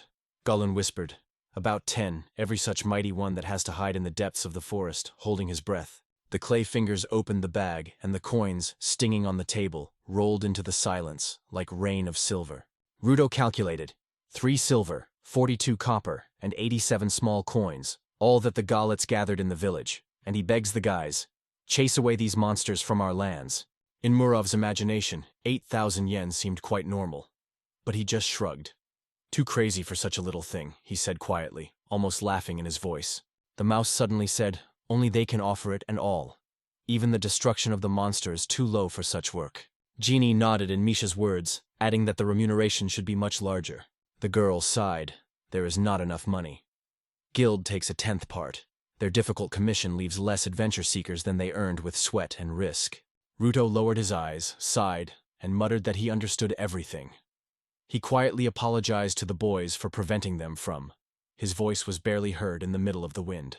Himuro looked at Galam and thought, 10 monsters roam on these lands, and these, apparently, weaker than the coincidence. He flashed in his head. Looking at the mouse, he silently pushed the papers closer. This task could be it. The breath in Misha and Ginny broke up when they heard an unexpected offer from Roz. It seemed that even the air froze between them. The mouse cast his gaze and asked what he was carrying. At least he understands the danger in the air. Himuro carefully convinced the girl, everything will be fine. They will overcome the test together. And they must also help Mr. Rudo. Ginny jumped out of the place like a spring, and time seemed to have frozen. The next day stopped his breath. In the hallway, while the steps were in silence, the girl asked if this task was really important to him. The Kimura nodded. Then he looked at Jenny. Didn't you seek it? The girl suggested the boys will probably seem. Even if the F-rank traveler refused, maybe though he will quench his passion. Ginny explained. An administrator is one who advises adventure seekers and picks up for each task. One stupid assignment, and someone's life will go out, and its good name will disappear like smoke. The task is only travelers with or higher rank. Here is the risk and difficulty as a dark depth. With those who have F rank, such a burden is not on their teeth. Ginny asks without condemnation. Enough, stop, Jimuro assured. Everything will be fine. If it is dangerous, the guy promised, they will return immediately. No carelessness, only caution at every step. Inside the Ginny burned disappointment. No words touched her words. Hands trembled, and the insults in the chest. The girl exhaled heavily, reminding, they won't get money. No compensation if injured. The Kimerl nodded, they say, everyone understands everything. The steps of the Kimorl subsided next to Mr. Rudo. He announced the task was accepted. The tasks went to the task, squeezing their teeth and trembling with excitement, guys. A shallow came to Jeannie. She asked to give this task to them. The girl shrugged silently. There was no choice. They promised to do everything themselves. Ginny noted that sometimes there are such desperates that the spirit is intercepting. She clung to the clothing of a friend. She will not allow them to die here, under this heavy sky, between the roar of metal and the smell of smoke. The boys stepped under the green stars of the forest. The leaves rushed under their feet. Fresh air fluttered around. The goal whispered Misha and Himuro about the roots glands, just a little further. Ruto brought the boys to a narrow path, and suddenly between the hills, the hamlet glowed with the roofs. The smell of smoke influenced the fresh wind air. Smoke breaks were hanging in the air. Every house in the village turned into debris. One word drew in the boys' head. Monsters. It's their work. One of the golem came to the boys. His steps were reflected in silence, and respectfully congratulated the mayor of Ruto. Ruta called the aliens, Himuro and Misha. They appeared in the village to drive the monsters away, and the smell of tension mixed with the fog of the morning. From the arrival of travelers, the golemi glowed with joy. Their stone faces cut unusually warm smiles. The owner of the house met the boys at the gate. He invited warmth to the village.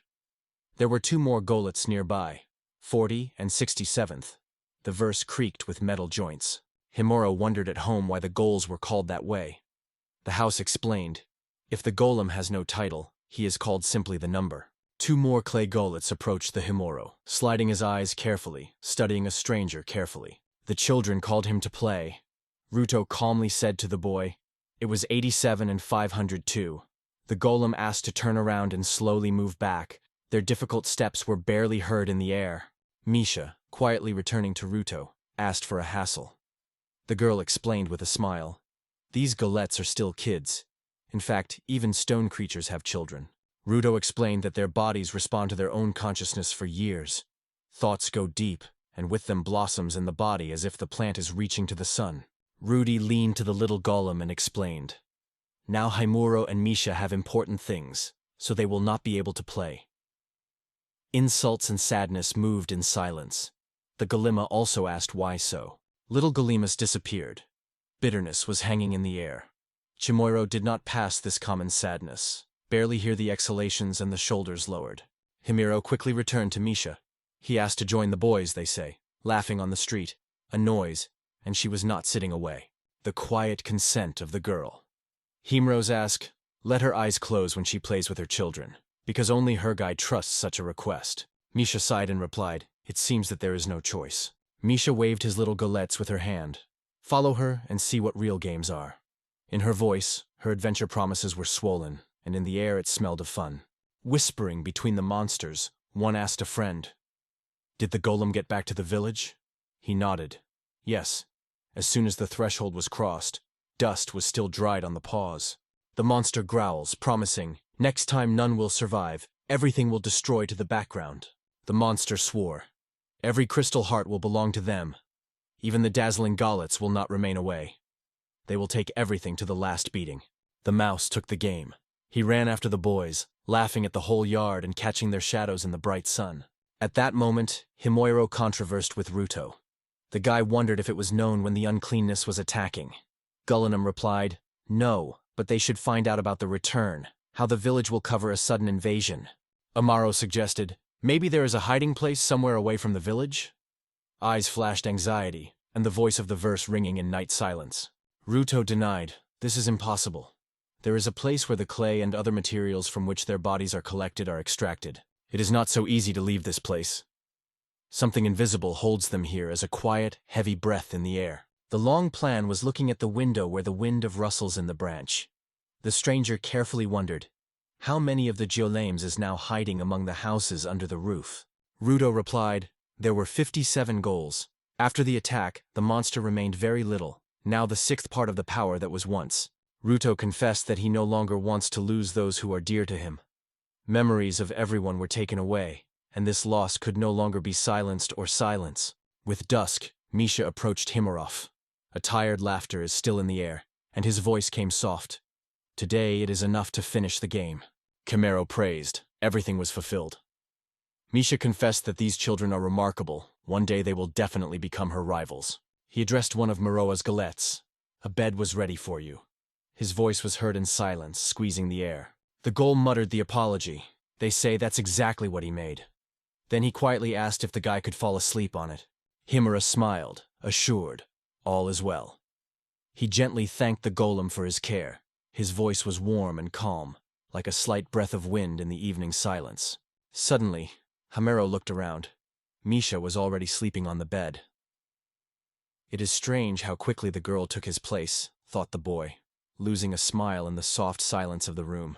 The mice have already dreamed as it is exposed to a whole mountain of juicy steaks. The aroma of meat is mixed with a smoky and stirring appetite even in a dream.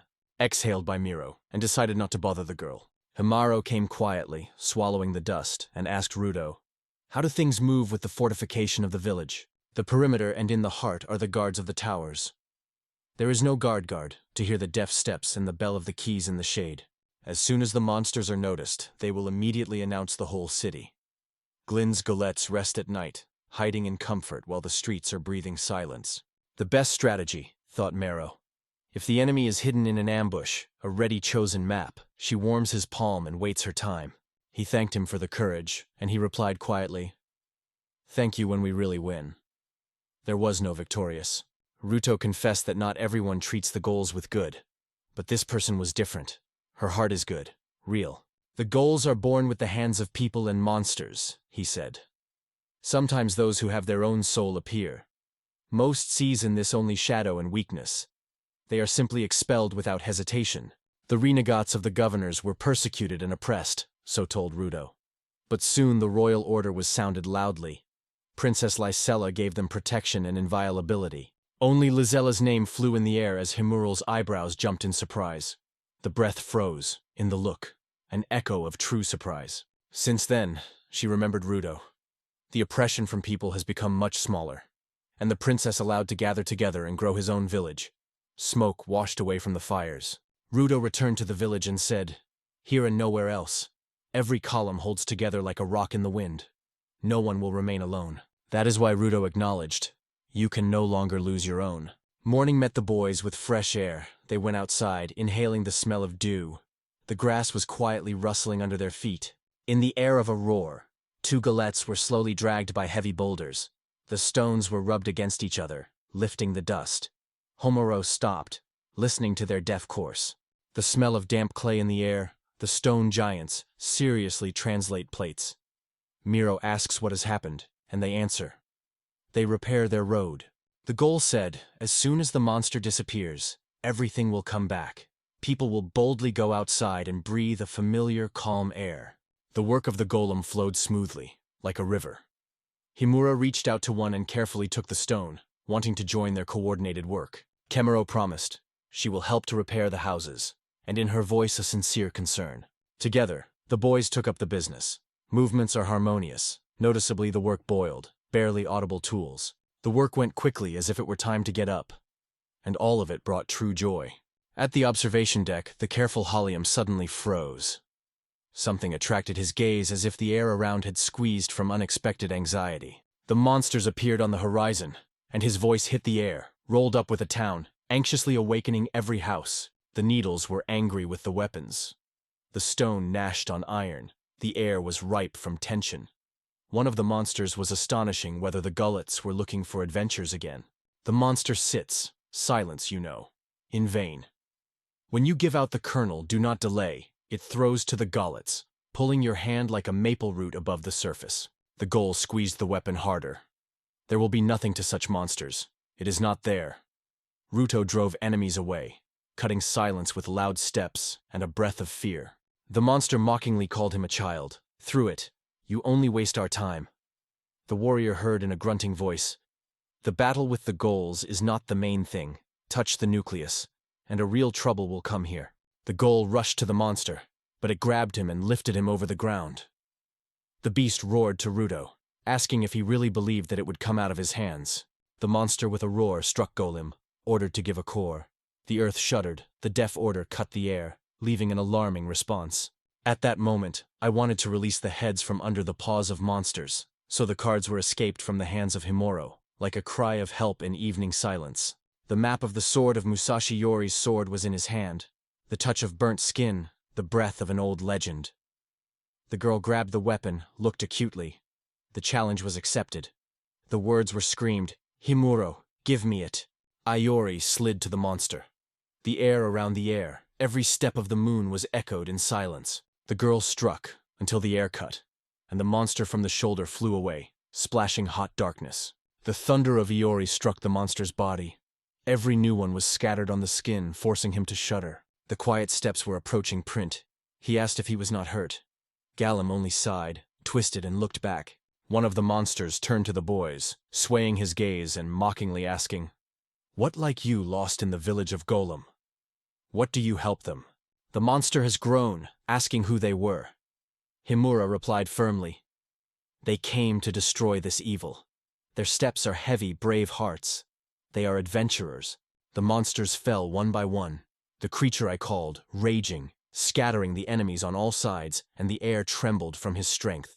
One movement is enough, and a few monsters fall together, under the whistle of its blow, between the crunch of the bones and the hot breathing of the danger. The fire raged inside Abri. The desire to erase enemies burned with every breath, like a hot flame touched the skin. The monster rushed to Yori. The blow came into the void. The voltage was hanging in the air, and the attempt remained only a shadow. The monster was in surprise and looked up. Did this baby really manage to hold back his blows? Iori replied that she believed he is the strongest among all. In his voice, confidence was swollen as if the spring stream of bending between stones. The sword of the monster with a rattling flew to the side. Iori threw it back. The girl was asked by the girl, will she have enough time to guess his next step? The ugly roar jumped out of the darkness. The blows fell, but the girl confidently reflected everyone. Her movements were sharp and crystal accurate. Fists shrink, breathing heavily. None is about to retreat. In the air, the tension of unbreakable struggle trembles. The monster noted, "The girl is really strong. If she were one of them, she would invite her to Mr. Gillis." Sprising ran across the face, and the guy, not holding back the surprise, asked the monster, "Is he not the main one among all these fears?" He replied that no, Muro was mistaken.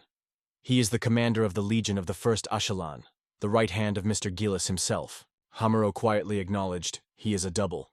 Moro, without hiding curiosity, asked the monster, "The military, so, apparently, did he hear about the mystical death of the Becomes?"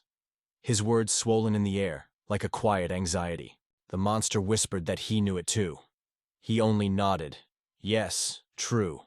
Mr. Incoming and many legionnaires took away brutal, invisible hands. The monster noticed. Despite everything, Mr. Gillis survived.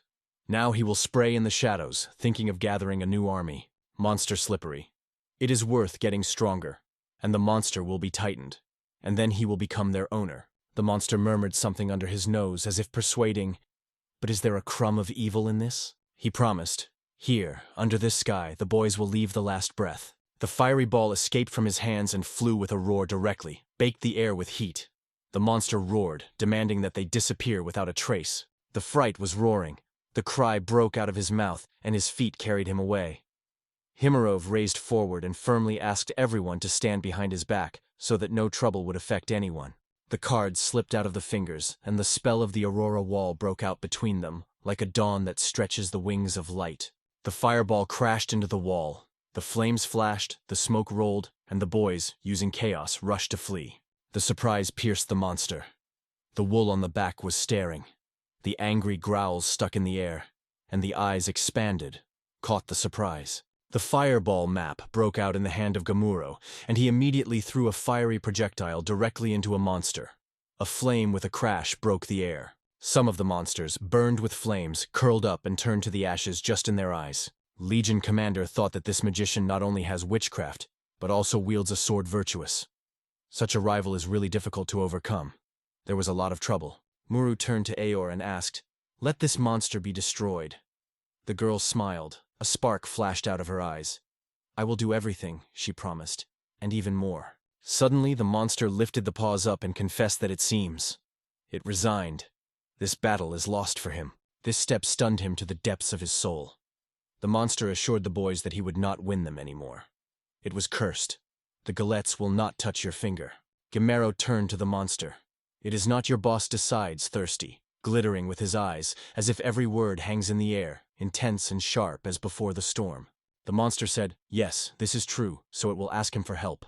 Himur's gaze was looking for a clue in the expression of Ruto. His opinion was of particular weight, and it felt even in the tension of silence between them. Ruto, with a heart that was fighting in his chest, returned to the monster and asked if it was true. No more of them would be injured. Himur's look slid to Ruto, a hint of transparent, like a luster of the blade. "Do not trust the words of the monster. It can be a trap." The monster, sighing hard, promised, "They will never come back there, never." The stone ghoul was silent, and the Kimura watched the breath, catching every movement. Interesting what Ruto would say? The ghoul slowly whispered the monster. "If all that is, that's good, I believe you." The monster's Legion Commander sharply turned to his brothers. Sulfur smelled in the air. "Time to go," he said. The legs were already asking for the road. Himuro returned to the butterfly. His voice of the verse touched the evening silence. "Tonight he moves to the capital." The guy promised to report the choice of the monster, and then the royal army would swallow here. The outraged monster asked the question, "Why throw a whole army here?" Himura said, "From now on this village is being protected by the army. Let the monster hand over to Gila exactly, not conquered, under guard."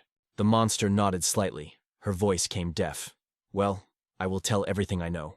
In the air, a smoke is still trembling when Ruto returns to the guy and thanks for the rescue of their village.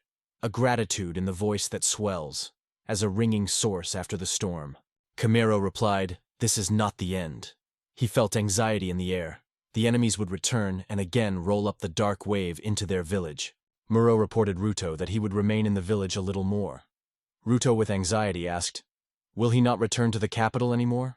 In response, he only said that no, he lied to the monsters. He wanted them to no longer want to attack for the second time. Even the victory over Deverod will not save the village. Hylas would still not stop the attacks, the guy knew for sure.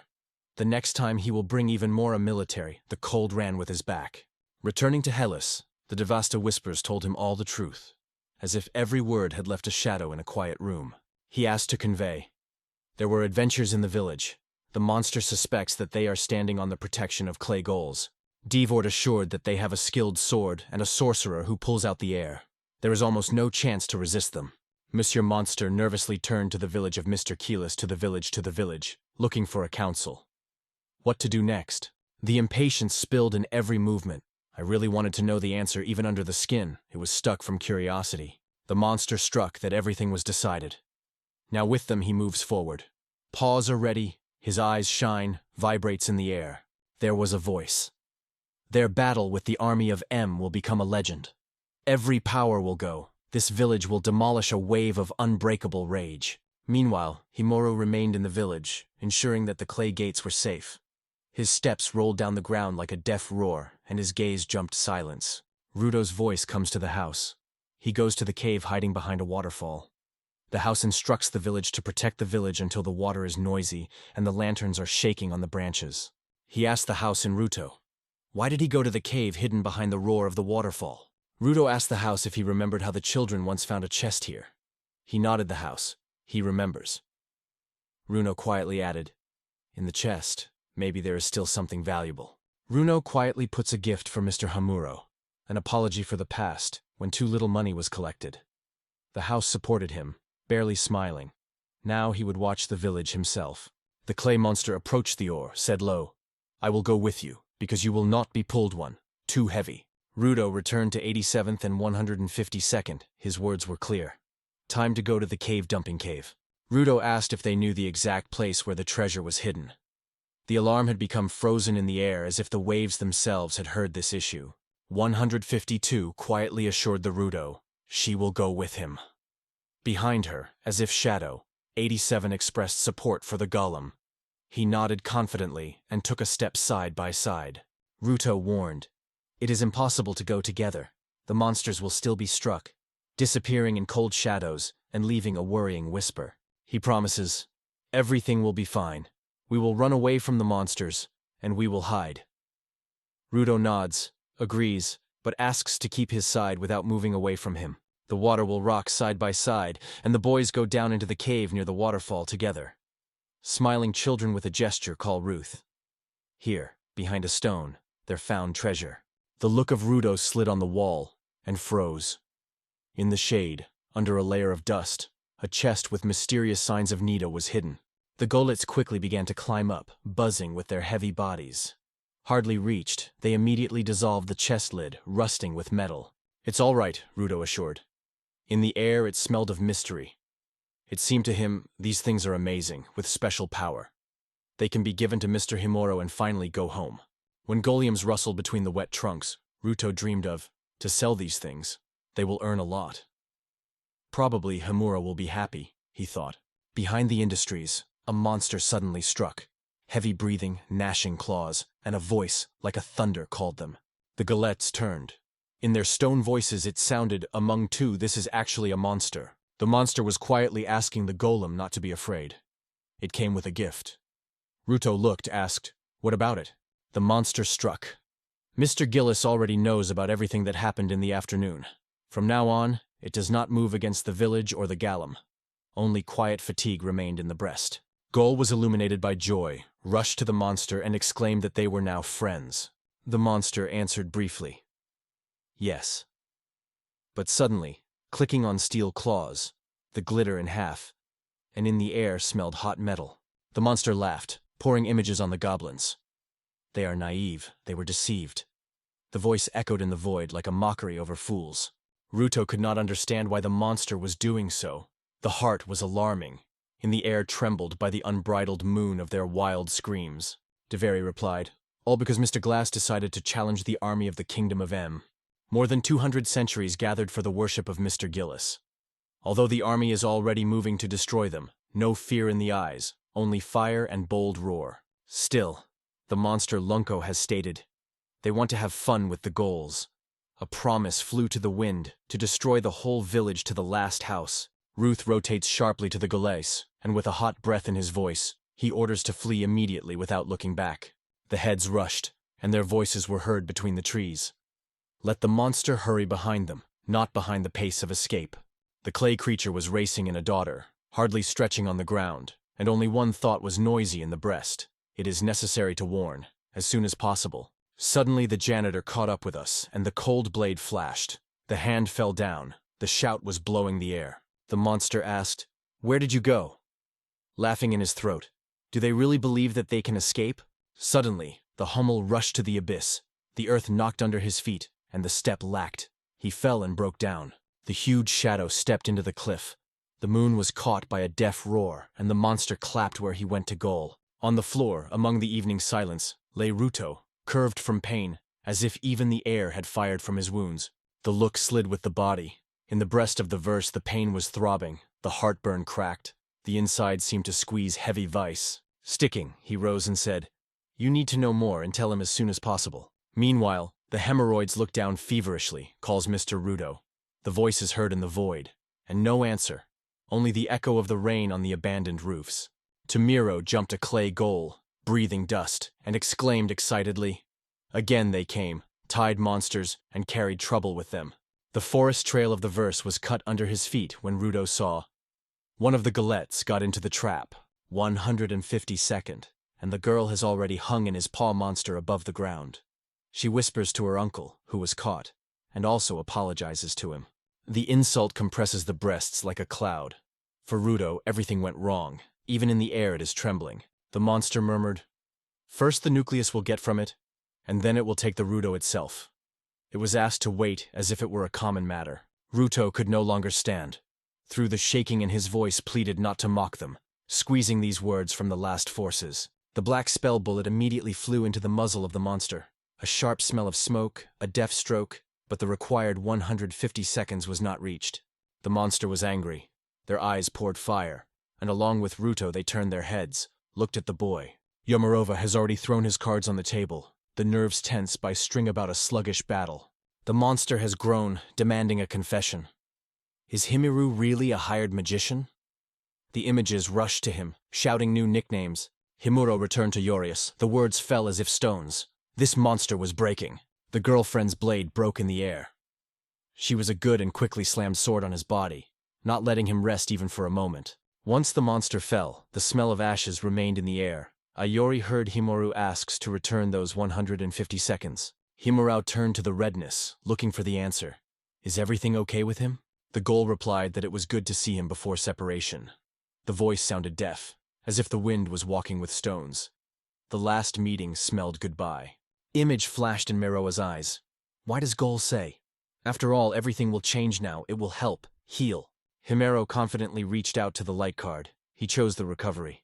The glow touched the fingers, smelled in the air, and a slight breath of hope, touching the industry. And suddenly the pupils expand from horror. The heart explodes in the chest. The air becomes viscous, as if before a thunderstorm. The awareness has come as if the cold wind. The core of Golem is indifferent to any treatment. No force heals his cracks. The panic entangled the guy when he realized the healing spell is useless for Halium. Cold fear squeezed the breasts, whispering on his lips trembled on his lips. Himero again rushed to revive the head of the Golem, and in vain, efforts dissolved like a fog in the morning wind. Maybe nothing comes out, because this body, from clay, not out of the flesh, flashed in the guy's thoughts. He has exhausted hard. The situation became truly bad. Misha ran into the yard, interrupting his silence. He, ashamed, told the guy. The monster was attacked by the village. With the compressed heart, he wondered how many monsters came. Misha answered quietly. She does not know, but there were a lot of these creatures. Ruto returned to Himuro, a tired hopelessness in his voice. Any attempts to save him were in vain. He assured that the second room, 150, has only a body without extremities. It is easy to attach them, and everything will be fine. Ruto carefully voiced the request, to return the village to other Golem. In his voice, Nadia trembled like a breeze in a silent morning fog. Himuro's heart tightened from the insult. Everything went wrong as he dreamed. The words came to Aor. Take Misha and 150 seconds in the hiding place, and when they are safe, try to repel the monster on the village. He promised, and I will soon come back to you. It was quiet, like a breath of a warm wind that is pouring night. Ayori jumped up. I quit. I will do everything. And in her voice a decisive shawl was heard. Ruto nodded. Look in the bag. Inside, the magical things of the people shone, smelled of antique and quietly rolled against the metal. He was convinced by the goal that they will be given a lot of money, so he can take them with him. Nothing else is just a short nod of Ruto and a quiet, thank you, which is sinking in the bitter air. The trembling hand reached for him, squeezing the euro. The words stuck in the throat, only the lips moved silently. The clay giant squeezed and confessed. He trusts his home and no one but himself. The golem's eyes suddenly darkened, and at that moment, the last breath broke out from the ore. Himuro remains for a long time near the body of the golem, staring at his crystal while the cold wind wears around the dust. In the village of Golem, screams and roar were heard. The monsters tore the air, the earth shuddered from heavy blows, the battle raged just in the heart of the night. The monsters approached the house and, laughing, asked if one more target could be obtained. They were asked to let them play with a house as if with a toy. The house turned to 36th. The dead in the forest, take the children, we run away from trouble. In the windows the alarm flashed. The air was deaf. The ghoul silently accepted the order and immediately rushed forward, hardly rolling with stone legs on the ground. The monster horse was asked, "What do you need to get out of us so easy?" The house said, "He is considered commander-in-chief here. Residents trust him. It will not allow the monsters to get to the ghouls." With a roar, the monster wanted the house to perish at the same moment. His voice was cracked and shook the walls. At that moment, from the smoke, Yori emerged. She saved her homes, waved her hands, and the flames obeyed. "Today is not your day," the girl whispered to the monsters looking back. Her voice trembled, smelled of fear and escape in the air. The monster rapped, calling himself a sword, and returned to the army sharply. They depart. A team mixed with an alarm was heard. The monsters rushed to the side, but Ori had already circled among them. Every blow carried the enemy, as if a lightning flash among thunder. The blade licked the body of the monster. A light blow, and the girl whispers that the sword is too light. The monster broke into 2 parts, squirted with green mucus. The monsters were slipping into the forest, and suddenly Iori appeared next to them. They stopped, felt its presence, and fear danced in their eyes. With one sweeping stroke of the Oria, 3 monsters cut off at once. The metal bell merged with their recent shooters. The girl looked at the monster and asked who else wanted to say goodbye to her own life. The mountains made their way through the thick thickets, trying to feel at least a hint of rest, so that they would not smell and not hear the trace of the monster. They stopped at the wet lowlands, inhaling the smell of thick grass. Here, they decided that the monster would not get them. The ball gathered the children. Someone asked if everything was fine. The children smiled, leaned, like, all right, you can hide further from the monster. Suddenly, a monster jumped out of the darkness. Insidious growl, difficult steps. It wondered where they were heading. A spooky voice came. He knew. He would have to go. They seemed to dream of getting lost among the forest shadows and the smell of dampness. The ghoul shuddered with fear. The monster stood quite close, breathed hot air. At this intense moment, the Novretsky quietly stopped and carefully asked how they had things. A familiar figure had a friend before her eyes. A friend approached them. The monster was gunning. Their village is siege. The enemies are already squeezing the chain, and soon the assault will begin. The monster nodded. They say everything is clear.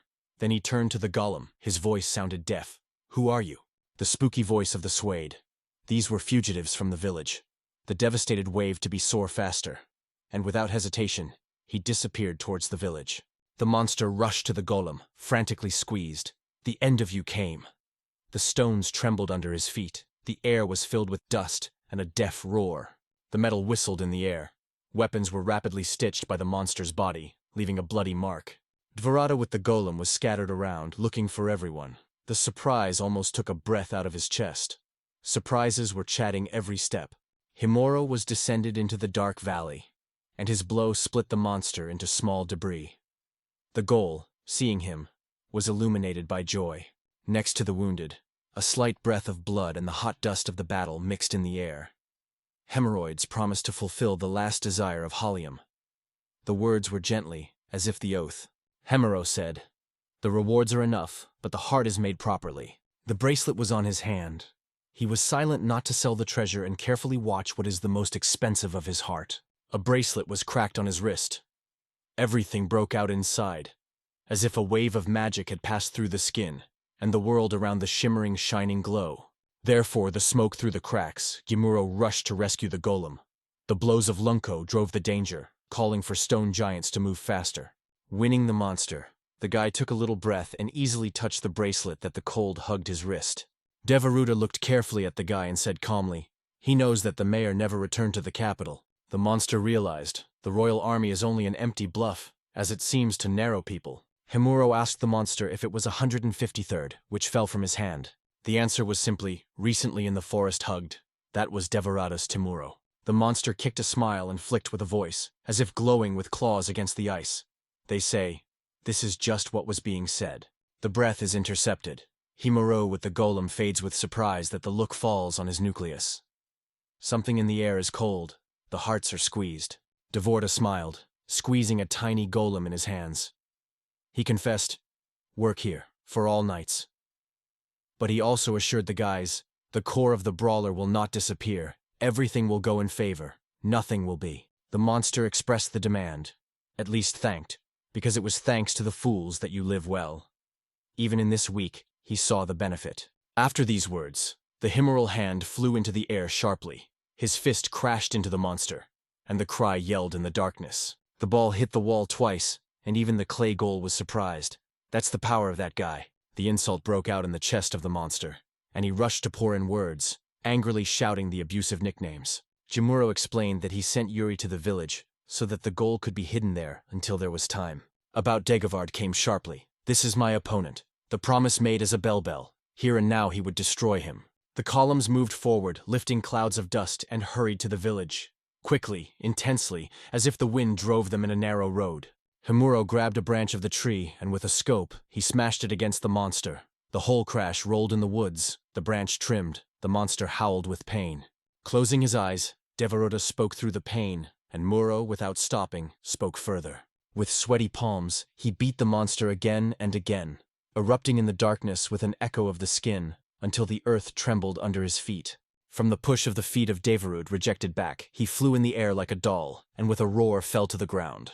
The monster, growling, grabbed a burning ball. He illuminated his muzzle, cracked the heat, and the flames rushed forward, seeking to absorb the stranger. The sparks of the hot, fiery balls whistled past, but the guy slid sideways. No one touched his skin. It seemed that the bracelet adds strength. Every muscle is tense. The heart beats faster. Now I do not yield to the monstro. The warmth of the bracelet trembled on his hand. Himuro realized, this is the magic donated by Mr. Rudo. Himura slipped past a breathless monster, grabbed his weapon from his body and hit the demon's chest. The monster was still breathing. Himuro thought he had not hit. The air was heard. "It's the end for you!" he exclaimed, challenging the monster. A sudden rage swirled from the deer. A large, fiery ball thickened over his head, cracking and pulling the fierce heat. The monster wrought a spherical fire on the guy and shouted to die. The flame nucleus broke out a huge flash, the light rustle of cards. Himuro calmly breeds them in the palms, holds his eyes and chooses one, as if immersed in his own thoughts. There was a map in her hands. The abyss. The blade turns black. The cold runs through the skin. Somewhere in the depths there is a pulsation of darkness. The darkness of the darkness is throbbing. Every blow becomes more powerful, and the magic subsides on its shine. It operates 6 hours, and then 12 still wait for a new force. The fireplace flew right in the face, but Himuro gathered all his strength, hit, and the fighter with hissing dissolved in the air. Another card closure card thin rustic paper in silence, and the air seemed denser. The monster with a deaf roar fell to the ground. He was attracted to an incredible, almost felt power, the gravity of the guy. On the earth lay a creature, breathing hard and confused. She could not understand who she became. Only the fog in the mind and the bitter smell of the raw earth around. Looking into the eyes of a stranger, he said quietly, "It seems I will give up right now." The voice trembling, the smell of disappointment in the air. The monster swore. From now on the golem and finger would not touch. The heart trembled when she tried to apologize to all, in a low voice, simply and honestly. The next morning, he whispered the monster, but it was too late. It is only necessary to atone for their sins in hell, where the shadows do not breathe. Suddenly, Humorov changed his mind. There will be no apology here, only from hell. For every crime, he said, sooner or later there is a payout. Himurok rushed to the village hard, feeling seconds slipping out of his hands. His thoughts were buzzing. He spent too much time. Now he has to return without stopping. Ayori waves the sword. Clouds of dust, screams, and monsters retreat. Behind her, like stone guards, the Gaulets froze. Their life is its concern. Here, every movement has a price. Behind Glem, Nizishko sneaked the monster, already swinging his weapon, and suddenly Hemero had time to jump, and his blows stopped the attacker. Glad is saved. The danger retreated. Iori was glad to see Himuro, her master finally. Himuro asked the golem whether everyone was here. In response, a low voice came. Some managed to disappear in a dense forest. Before the eyes of Amuro, waves of monsters were erupted. Too much. It is difficult to breathe. He swallowed the air and decided to release the next card and give a real battle of this invasion. The magician Rorarik appeared, young and attractive, but in her eyes the depths of the centuries. It has all the elements, weaves the spell. Only the shadow of the past slides behind her shoulders. Student Mito. The numbers shown on the Rorarik map. The attack, 100. The force, as much as 1,500. The protection was 900, and the magic flared up with a capacity of 8,000.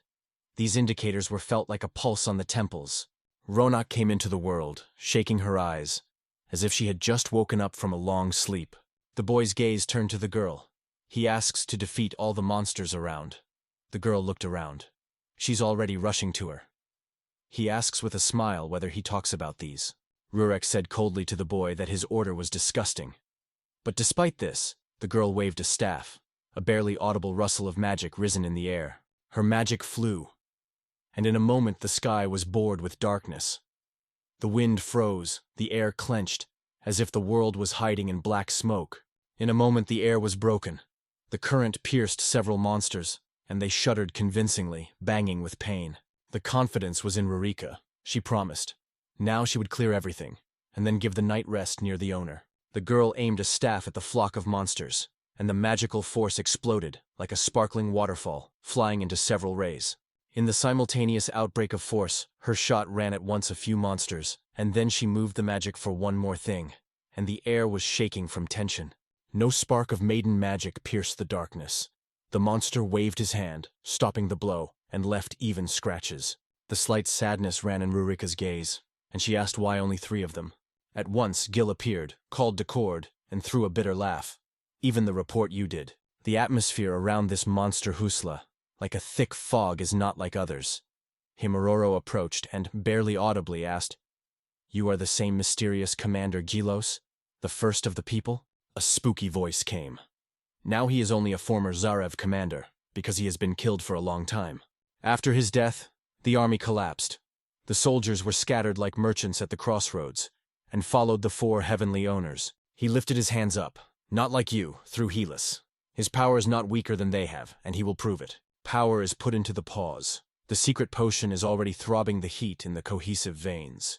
The victory over the kings seems indisputable, and all the monsters will soon bow to him to the ground. The shadows ranged on the walls, and he shouted the monster. He destroyed all the goals precisely because of it. The voice was heard as if echoing the empty hall. Hellas's questions cut the air. What does it mean? When you have an unprecedented force, everything in your palms, everything is yours. Because in the world this strength was all, without exception.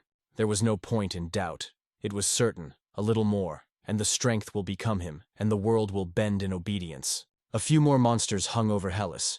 He threatened the boys gloomily. First he would deal with the last goals, and then with them. The voice of Gales pierced the crowd. All forward, on enemies. The tension in the air is a hum, as if the storm is about to break out. Moro turned to Yuri and Ruritsa and gestured to take all the golets from the battlefield. Hope kept the heat in it. He believed in these mechanical creatures. The order was obtained. The girls were scattered all the way. The light steps were heard on the stone yard, leaving Chimoro in the morning rustle. In the flight of Ior, he waved his sword. The blade almost touched the golem, but the stone giant evaded. The girl felt that another monster joined the enemies. The air became even more difficult. Both monsters rushed to Ior, but the girl quickly bounced back. Their blows flew past. No scratches, only air noise and a barely audible breath of danger. In the air, the voltage was hanging.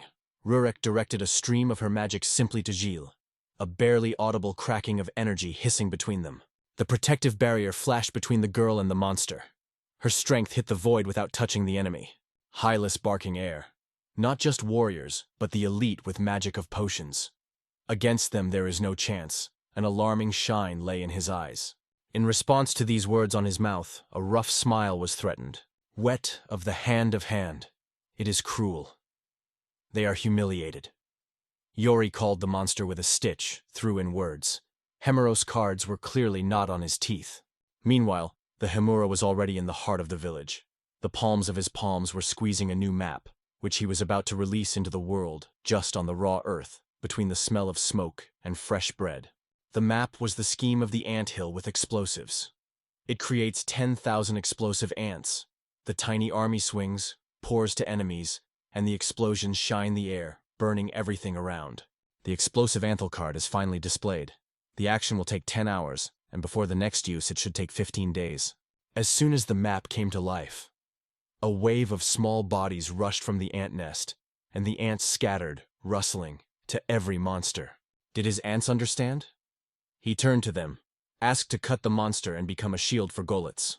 The ants, when they heard the order, rushed to protect the village, rustling with their paws as if a light breeze whispered in the grass. Chimero assured everyone, "It is safe here. It is only necessary to go a little." The room smelled anxiety. Time was slow. The lady nodded. Yes, it's worth listening to this man. The last monsters seem to have receded in the shade. Now all the attention is to the eye of the leader of Keyless. It must be destroyed. He thought to blow everything on the piles. That the wreckage would fly in the air. A sharp smell of burning rises and deafening explosions were heard. It is time to punish the monsters with explosive ants. The thought came. The ants immediately rushed forward. Crunching, explosions, monsters did not have time to bite. At first, the monster was looked at, thinking, who is before them? What is the threat of these strange creatures? How to confront them? The voltage swelled in the air. The ants exploded next to the monsters, with a crack, with a glitter, the smell of smoke. Their self-destruction broke the monsters into pieces. Heasley's was watching the ants tearing his monsters. After the explosion on the ground, remained only mutilated bodies, without pause, without hope. Easy laughter slipped out of his mouth. He spilled over to the guys. Not everything is so bad. We stood under their pressure. The girls overwhelmed the joy because of the defeat of the team. Rurik with a smile through, they say, only the owner remained. Yori turned to the monster. Suddenly she wants to give up to them? His letters were answered. Let him stop proud.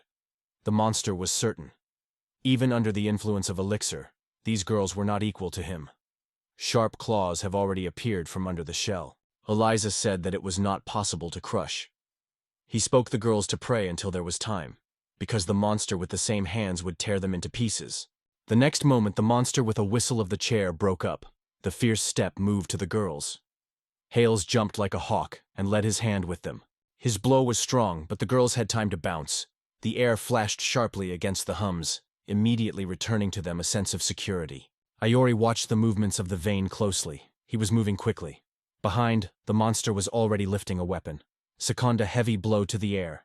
The blade just touched the cheeks, leaving a hot line of pain.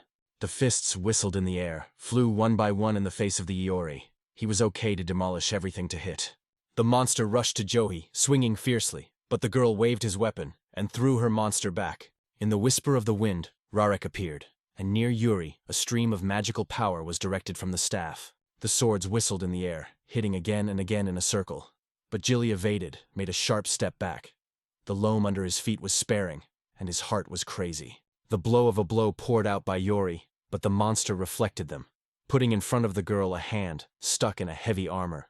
Suddenly, Hesel's claws grabbed a girl by weapons. Her gaze expanded instantly. The breath caught the surprise. One blow, and the girl fell. Blood flashed on her chest and abdomen. The river saw this, and the heart threw himself in fear of Yuri. At the last moment, Iori squeezed all his strength into his fist, grabbed the weapon. A desperate blow shouted on his paw the monster. It has grouped, angry, and jealous broke out. The grate flew a scrape. It was thrown away by a monster, shaking through her teeth. Garbage no more.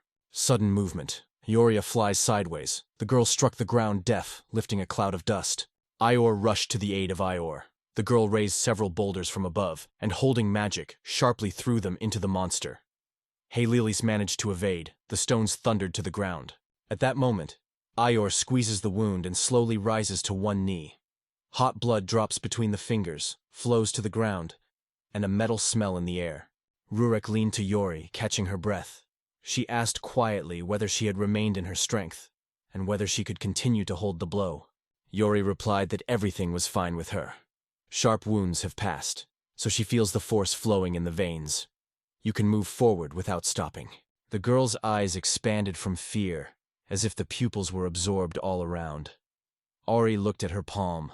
Bundles of fingers trembled and slowly dissolved in the air. It seemed that the girl's time would float. If it is the end, decided, it is necessary to act seriously, without any hesitation. As the lightning of the attack was to fall, the exclamation of Iori cut the air, turning to the river. And the Gila alertly swayed, caught this gust of voice. The girl jumped from the chair.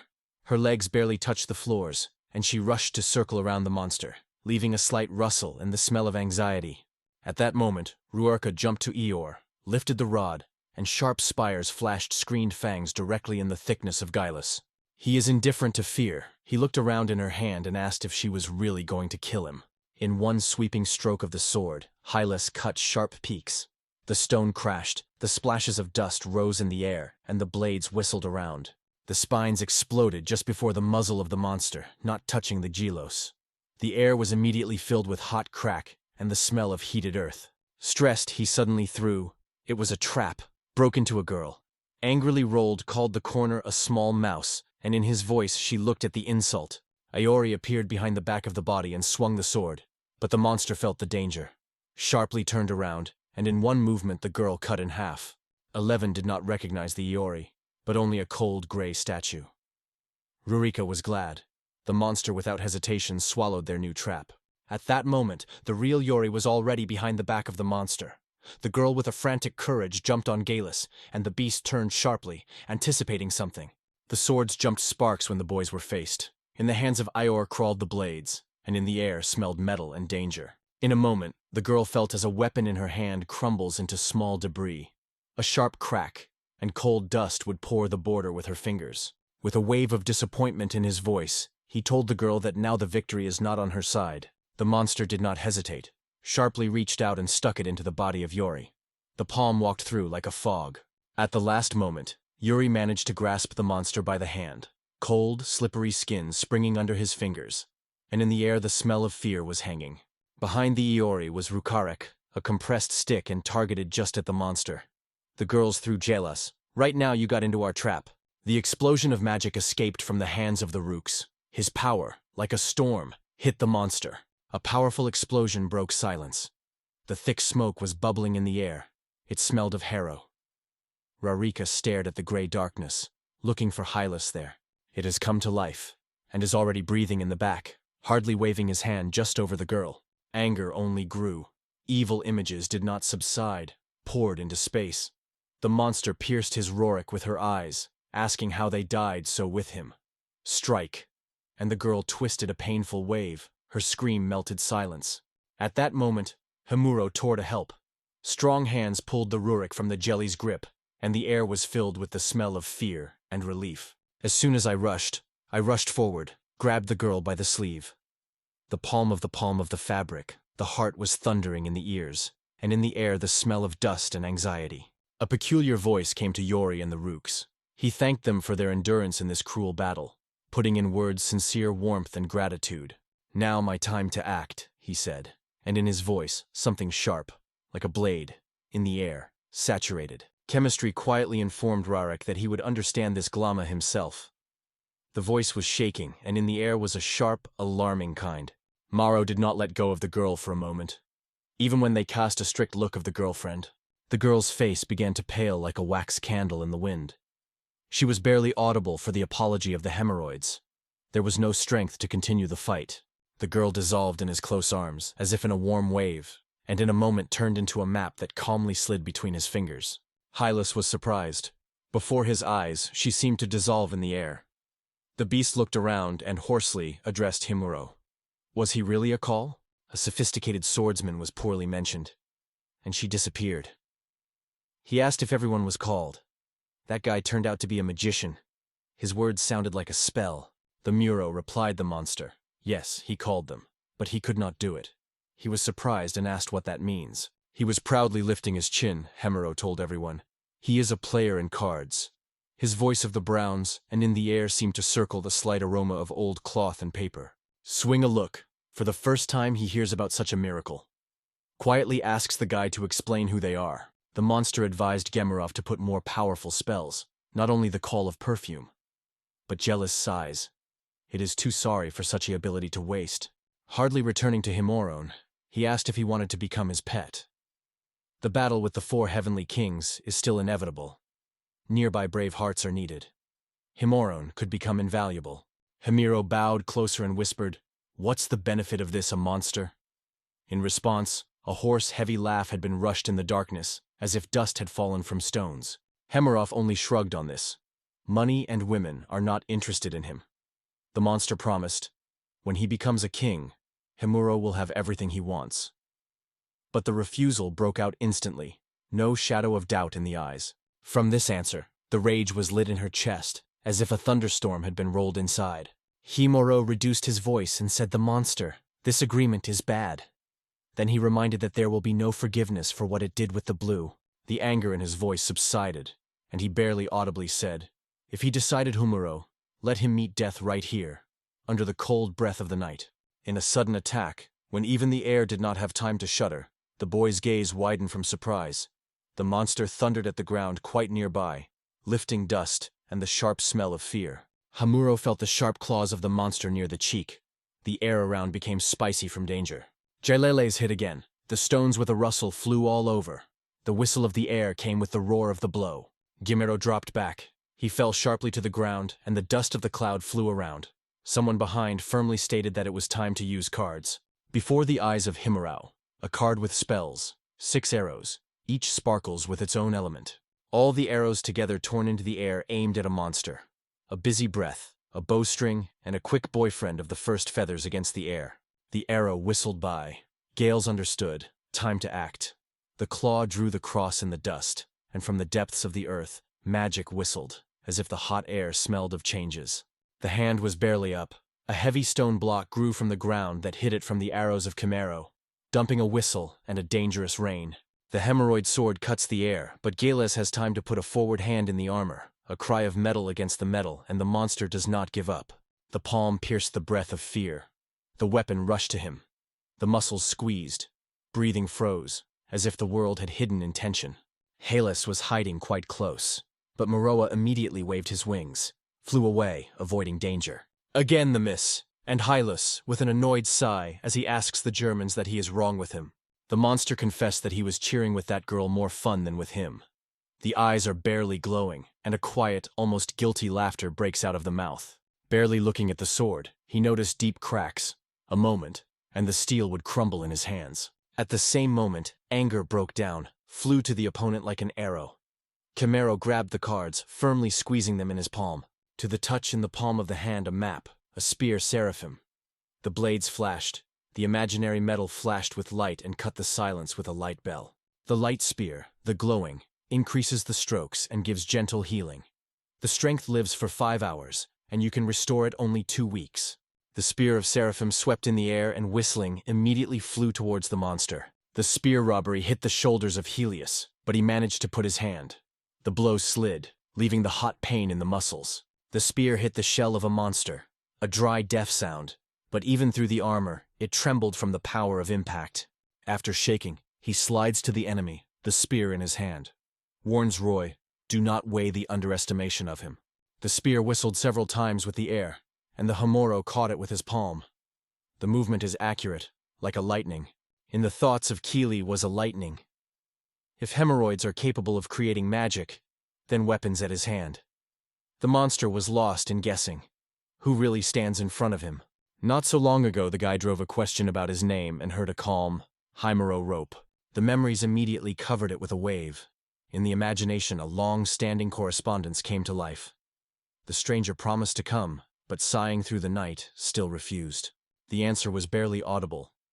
I am not one here, and I do not go to serve any of you. His voice was solid like a stone, and the words hung in the air, squeezing silence.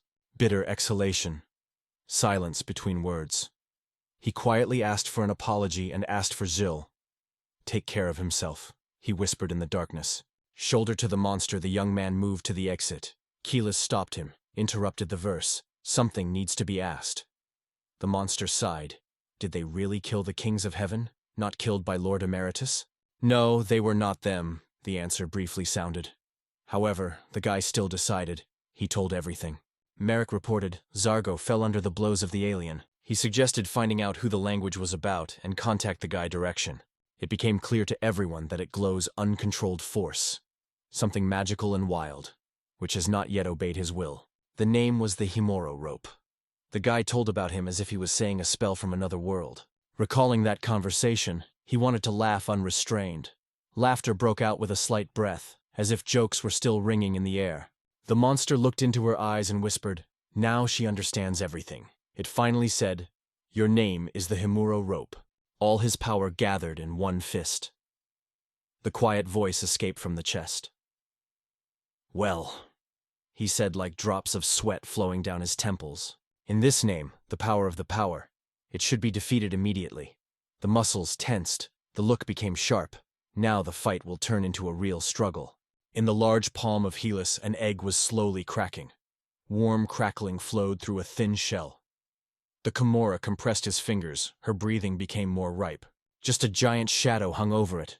The air became more heavier. Chimero felt a fluttering heart. Fear squeezed in his chest. Behind the Gilos, a huge dragon emerged, the wings of rustling, the smell of ash cut air. The spooky monster ordered the dragon from the ancient cemetery to conquer him. He was said to be proud of what is happening right now. After all, this dragon is his hidden trump truck with the 4 heavenly kings, to which he was carefully preparing. The monster announced that it called the dragon. Now there will be no forgiveness. Gil promised to erase Himuro from the face of the earth, leaving the powder. A map broke out in the palm of hand. It was a call for Heavenly Dragon. Somewhere in the air it smelled ozone, and the space was clinging. Himuro again chose his magical miracle. The anxiety entangled the residents. The hands trembled, the chest trembled in the breast. Thoughts were fussy, without resting. Just behind his back, Gamero rising a giant heavenly dragon. His wings were cutting air like a storm. Now the dragon will come across the dragon. In the air, the tension was hanging. Hylas thought that Humero had just called a dragon. The monster decided that this secret force, Humero, defeated Mr. Miro looked back to the heavenly dragon and asked quietly, "Destroying the enemy." The voice merged with the rustle of the wind that carried anxiety into the night silence. On the card of the celestial dragon are flickering numbers. 5,000 attacks, 7,000 forces and protection, 4,000 magic. His skin shines. The ability is regeneration. The massive burst of darkness destroys everything, and you can repeat only 15 days. Now he felt the last shuddered from a sudden call, as if an invisible paw touched his heart. 2 dragons were faced in the lightning battle. The wings were clawed in the air, and at this time, Guimiro rushed towards the kilos. 2 dragons with a roar faced. They were cheering fiercely. Sparks trembled in the air, and the earth shuddered from their February Riva. The Himiro blade with a whistle cut the air and rushed to Gelis, screaming in the wind. The look of the monster slid on the guy. In order to cause such a giant dragon, many needed many. The garden was convinced that this is the last trump card hidden in the Gimmer's sleeve. The sword of the air in the air. But the bony claws of Gelis were aptly repelled, as if combing the bloody air. Again, a map broke out in Himaro's hand. This time a crystal spear escaped from her, shiny and fascinated, as if frost were squeezing his edge. The spear flew directly to the Gelis. The explosive wave picked up and discarded it, breaking the air, and the fragments of the armor were crashing. The heart of the monster flared fury. Anger boils in the veins. It breaks forward. Sharp breathing breaks the air, more and more aggressive, ready to break Himuro. The scream in the chest, the wind in the ears, and he already rushes to the monster. Jumped to the side, irritated by catching himself. Where did he get from? The hell came. Such forces came from. The dragons were split in the air, the scales swelled from blows, and suddenly something went wrong in this wild dance. Behind the vein was hardly fallen by the dragon's paw from the ancient cemetery. This blow was caused by the heavenly dragon. The air briefly, as if a hot breathing wrapped the earth. Hileles slid on the dragon from the cemetery of ancient times. In silence he felt. The capacity of this creature had just scattered on the powder. The rage lit a dragon from the ancient cemetery in the chest. The silence dispelled. He rushed forward, shaking the dust, and rushed towards the heavenly dragon, preparing a devastating blow. At that moment, the dragon of the heavenly torn the pillar of a burning fire. The flame with a roar rushed into the face of the enemy, torn the air with a heat. From the depths of the dragon's throat, a loud river broke out, as if the thunder was swept by the field, standing with a hair and shaking the air to a small trembling. The ancient cemetery for the last time shuddered. The broken scales flew in the dust when the heavenly dragon destroyed an old creature, and in the air, the smell of ash and rest. The anger was almost extinguished, and Himero muttered the monster that he was just not lucky this time. If he met him earlier, when he only stepped into this world, the monster would break into pieces effortlessly. The guy confessed. Then he was completely defenseless, as if a leaf under the sweeping wind. The monster did not like it at all. It quenched and asked Timuro what a vulnerable point he implies, because he was able to overcome the great emergency. Himuro replied, yes, but the spell he took the mountain is still hanging in the hand. Right now, only for a moment, good luck stands next to him. He did not touch him as a wonder. He accepted the guy as a reference to the spell that Mr. Zito was killed. So the heavenly dragon is not a secret weapon of a boy. He quietly asked Heimer why he tells it all. It is not difficult, he responded calmly. The opinion will not change. He does not need to hesitate. In the heart, the promise of Rut, given in the last moments of his life, was still glowing. Homoro's voice sounded firmly. He promised Chili's to defeat him right now, in this place, without even shutting. The card slipped out of her hands again, and this time the air broke out. The spell is 5 Angels of War. The map is displayed. This is a light unit. Calling them, the detachment immediately attacks the target. New spells are banned by the end of the day. You can only activate after 21 days. The wind whistled between the wings, and the angels of war immediately rushed to the Elos. In the air, iron voices thundered, swords glittered. One by one, the angels rushed to the monster. The wings cut the air, leaving behind the flashes of light and the ripe smell of ozone. Angel rustled the sword in the trunk of the monster. The metal of the sprung through the meat. The air was filled with the smell of blood and burning, and the moaning was involved around. The wings of the angel cut the air, and a stroke like a lightning fell directly on the head of the vein. The girl's blade flashed and pierced the monster of the forehead. The sword trembled in his rough skin, as if alive, and in the air the salty smell of blood.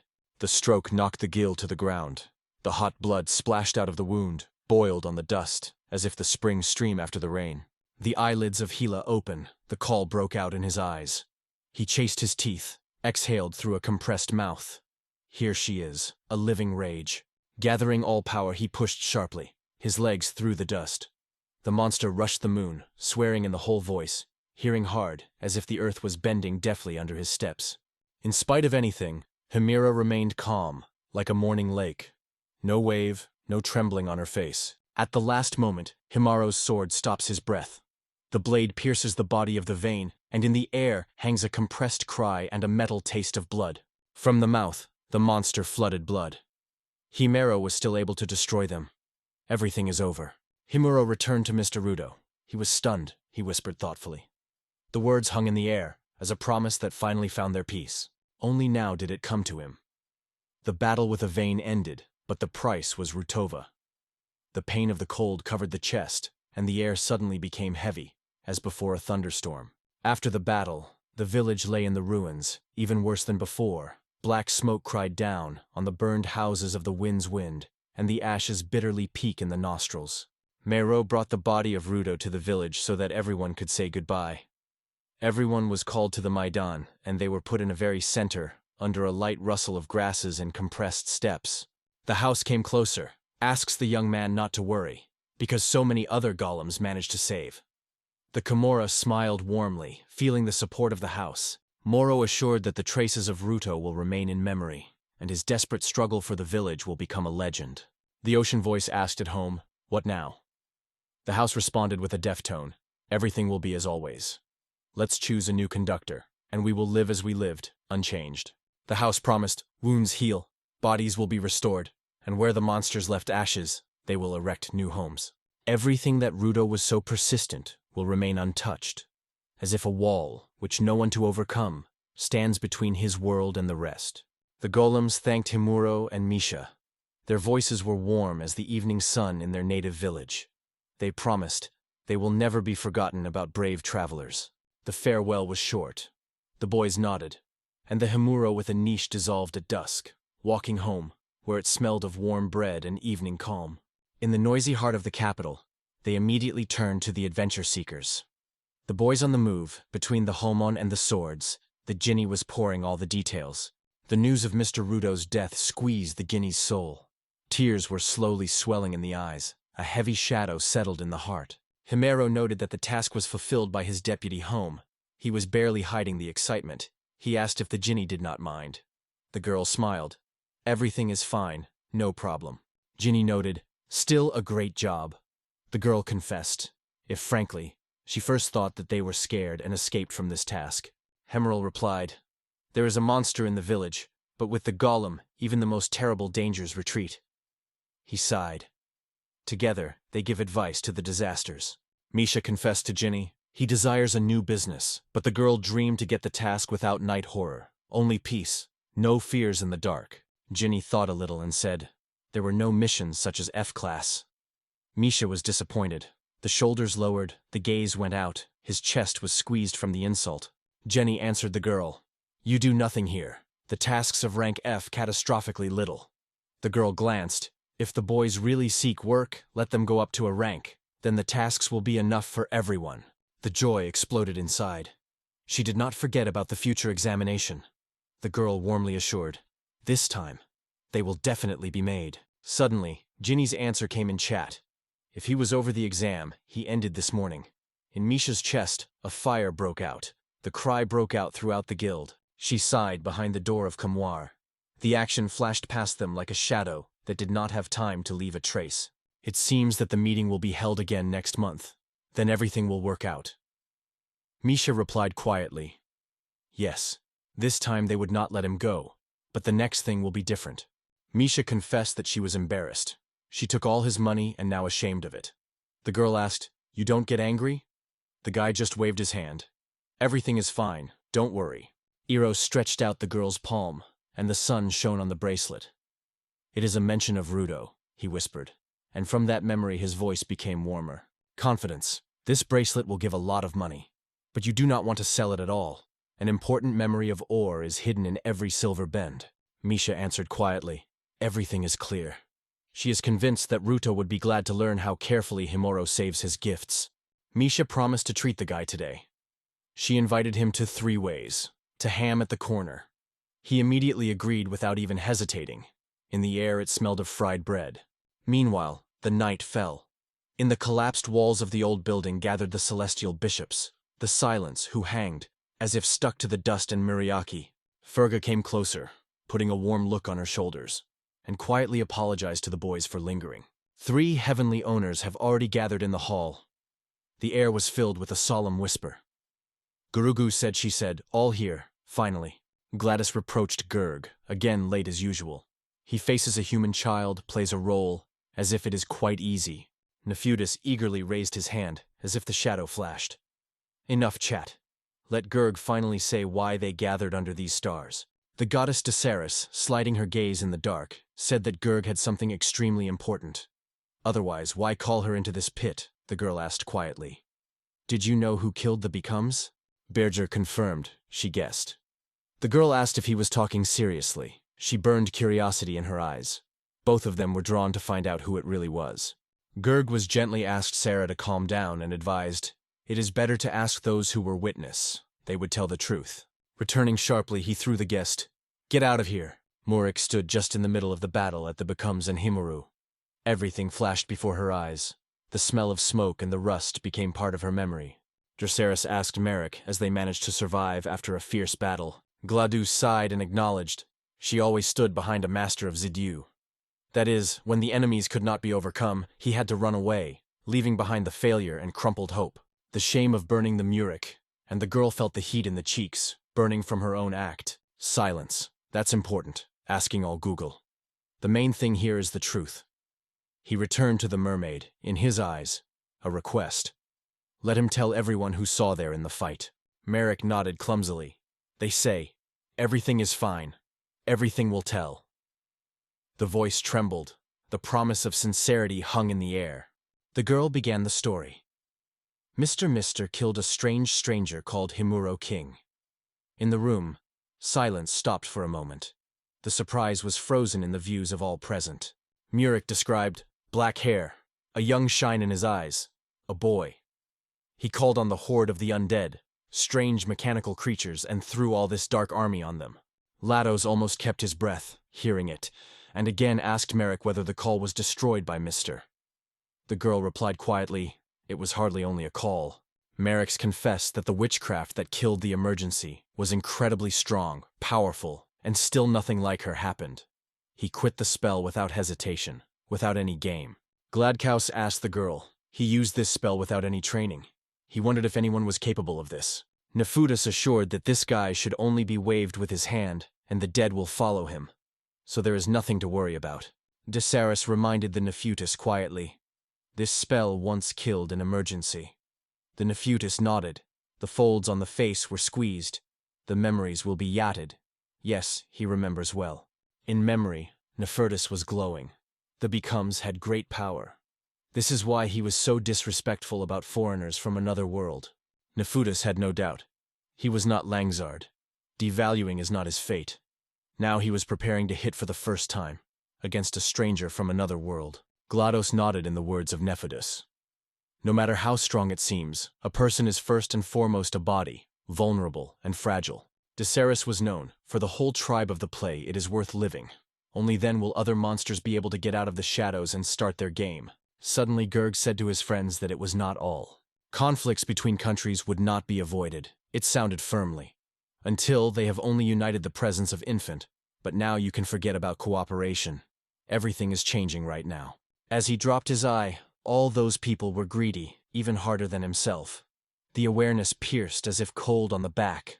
Their greed was boundless. He was waiting for something evil with excitement in his heart. A smile blossomed on Girdas' face. He said that a lot of blood was shed. Only imagining this, the boy was breastfeeding. It excited him. The ominous smile slid on the lips. The anticipation of the disaster was already hard. Meanwhile, in the guild of the Milka, a smiling, nodding, suggested going to the dungeon together. Chimarok dropped his eyebrows in surprise and quietly asked the girl to tell more. Melka answered, "The task came from Mr. Basel, a merchant from the capital. It is he who gains 100 adventure seekers to explore the dungeon just found." The girl said, "Usually those who have a rank below D, but Kumorov with mice will also make them a company." Humorov wondered in Milka, why did the little experience go so far? He thought aloud. Probably there is danger there. Milka replied, "Mr. Basel has already hired adventurers of the rank B who examined the lower level of the dungeon. According to them, no dangerous monster is caught there." Muro thought about the task, and the relief of the guy was washed after the words of Milka. There are no terrible monsters in this dungeon. It is possible to take Misha. Together they are not threatened here. Misha looks directly in the eyes of Himuro and clearly states, "Ready to take this task." Himuro nods, and together they move forward, squeezing anxiety and hope in his palms. Friends immediately went where the expensive task was. The steps were gravel, the air was filled with the smell of wet grass. He looked at Muroa with his gaze around and said the mouse quietly, "The map led it here." Suddenly, the sack poked her finger into the group of the boys and threw, "Look there," they say. Above the entrance to the dungeon, desperate, shields with potholes, weapons on belts, eyes shine. Fresh wind mixes the smell of metal and tension. All you can move into the unknown. Looking at the boys, he saw them from adventurers, brave men who dreamed of this mission. His gaze suddenly fell on a familiar face. There was a Renee among the Gamor of the world, like a quiet mention of the house, with the eyes full of warmth. The joy sparkled in the girl's eyes. Meeting with him became an unexpected whirlwind. Renee ran up, grabbing her breath, and confessed. She did not hope to find someone here like him. The girl turned to Tim Merla, they say, and they got this task too. There was a slight surprise in the voice, as if the breeze was shaking anxiety. Warm touch, and Rena laughs. Have not seen each other for a long time. Misha nods, gladly welcomes her girlfriend, catches the aroma of her perfumes and a slight prenatal wind. Renee wondered why he was still a Frank. The girl was certain. It is time to take an examination of raising and not delay. It is convinced in it. It quickly overcomes the way. But in response she heard, "Unfortunately, too late." After that, Kaimiro met Zaka with the wall. A greeting came between them, like a light breath of the wind at dawn. The joy of the meeting pulled in the air. The boys laughed, spoke at the same time, interrupting each other, and light voices swollen around like spring rain. Suddenly, the silence of the voice that threw. "All, look at Chimoro and Misha." He asked if their company and the famous garbage from the rank of F. The words concerned him. Himuro immediately realized it. There was something inside. The surprise and easy anxiety were mixed. The guy demanded the same paid as those who stand above rank. With a bitter smile he apologized, they say. Their mediocrity would be a break. Anger broke out in the eyes of Reyna, and the girl broke up sharply. "It is enough to speak." She demanded that she allowed him to talk to the boys of the united team. "If you pull to the bottom," I assured the UD, "I will destroy you." Fun, with irony, called them the gentlemen of the rank F and threw them. Let them take care of their own skin better. Renee and Himuro conducted a guy with a look full of reproach. Rena's heart squeezed the rage, the fingers nervously pulled the edge of the cloak. The girl confidently said Himuro that he was stronger than UDU. Himuro just smiled quietly, did not hurt for a moment, gently reassuring Renee. Nothing wrong, all right. Kimero's gaze on the UDU, probably not higher than the adventure of D-Rang capable of throwing anything. This type was distrustful, so Kimero decided to closely monitor him. The bass turned to the audience. "It's time to start." The slight noise of the agitated voices of the verse when he named his name and explained that he had offered this task. Bozel announced that they are now descending into the dark subsoil of the dungeon. where adventures and unknown treasures are waiting for them. Sighing from excitement, the group prepares for the search. One of the adventurers carefully asked Basil, "What if there is no treasure at all?" The Basil was barely smiling, replied, "Maybe yes. But there is also a chance for their joint victory." Basil assured that if the treasure is not found, he will pay them once, and then you can calmly focus on the search without thinking about the reward. If adventure seekers come across a real treasure, they will pay more. If there were something incredibly valuable, the eyes would be shaken, and the pockets would weigh in the eyes. Finally, it was the end of the experimental instructions, and in the air the promise to convey the word to Eludu. Many were expected from the Project B project, so Basil urged everyone to listen to each of his words. In the hall the tension was hanging. Even the air became thicker. Iluto worshipped politely, introduced himself to a magical warrior, gladly looked at his faces and said that he would coordinate them all. The air was filled with the expectation of a new adventure. Iluto said that he did not meet dangerous monsters in the dungeon, but the unknown continued the alarming silence. He asked everyone to be alert and step quietly. Who knows what was hiding in front?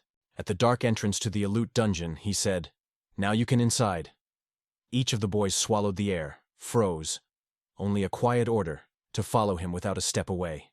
The door opened, and the boys stepped inside. The space around the turmoil. Everyone looked around, inhaling the smell of an old tree and catching a stream of light in the window. Wet walls of the tight tunnel breathe moisture, and the boys follow after Eludu, where their place is already waiting. A spacious hall opened behind the door. The floor is imbued with a bizarre, huge magical circle. Sparks were barely shaking in the air. None of the guys imagined to see one in the dungeon. Yoludu assured that the magical circle will open the way into the very heart of the dungeon. When everyone gathered around, the air smelled of ozone. The silence trembled under his feet. It is time to move forward. As soon as everyone came, Eluto with a cold determination crossed his hands. It's time to move.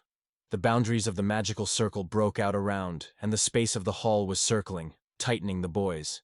Deep underground, between the bizarre walls, a team of adventurers was lost. The chairs of the circle were quietly vibrating under their feet, not let them go beyond the border of darkness. At first, travelers looked around in surprise. Maybe already found themselves in the dungeon? Around, all the same, no change, only echoes of steps and anxiety and silence. Rena's heart clenched from fear. Just a giant egg hung over his head, entangled with thick threads. She whispered, "What is it?" The surprise was surprised by the crowd. People raised their heads and could not understand that a strange egg was hanging in the air. The question was poured into Luto, and then "It is necessary to go." The adventure seeker disappeared.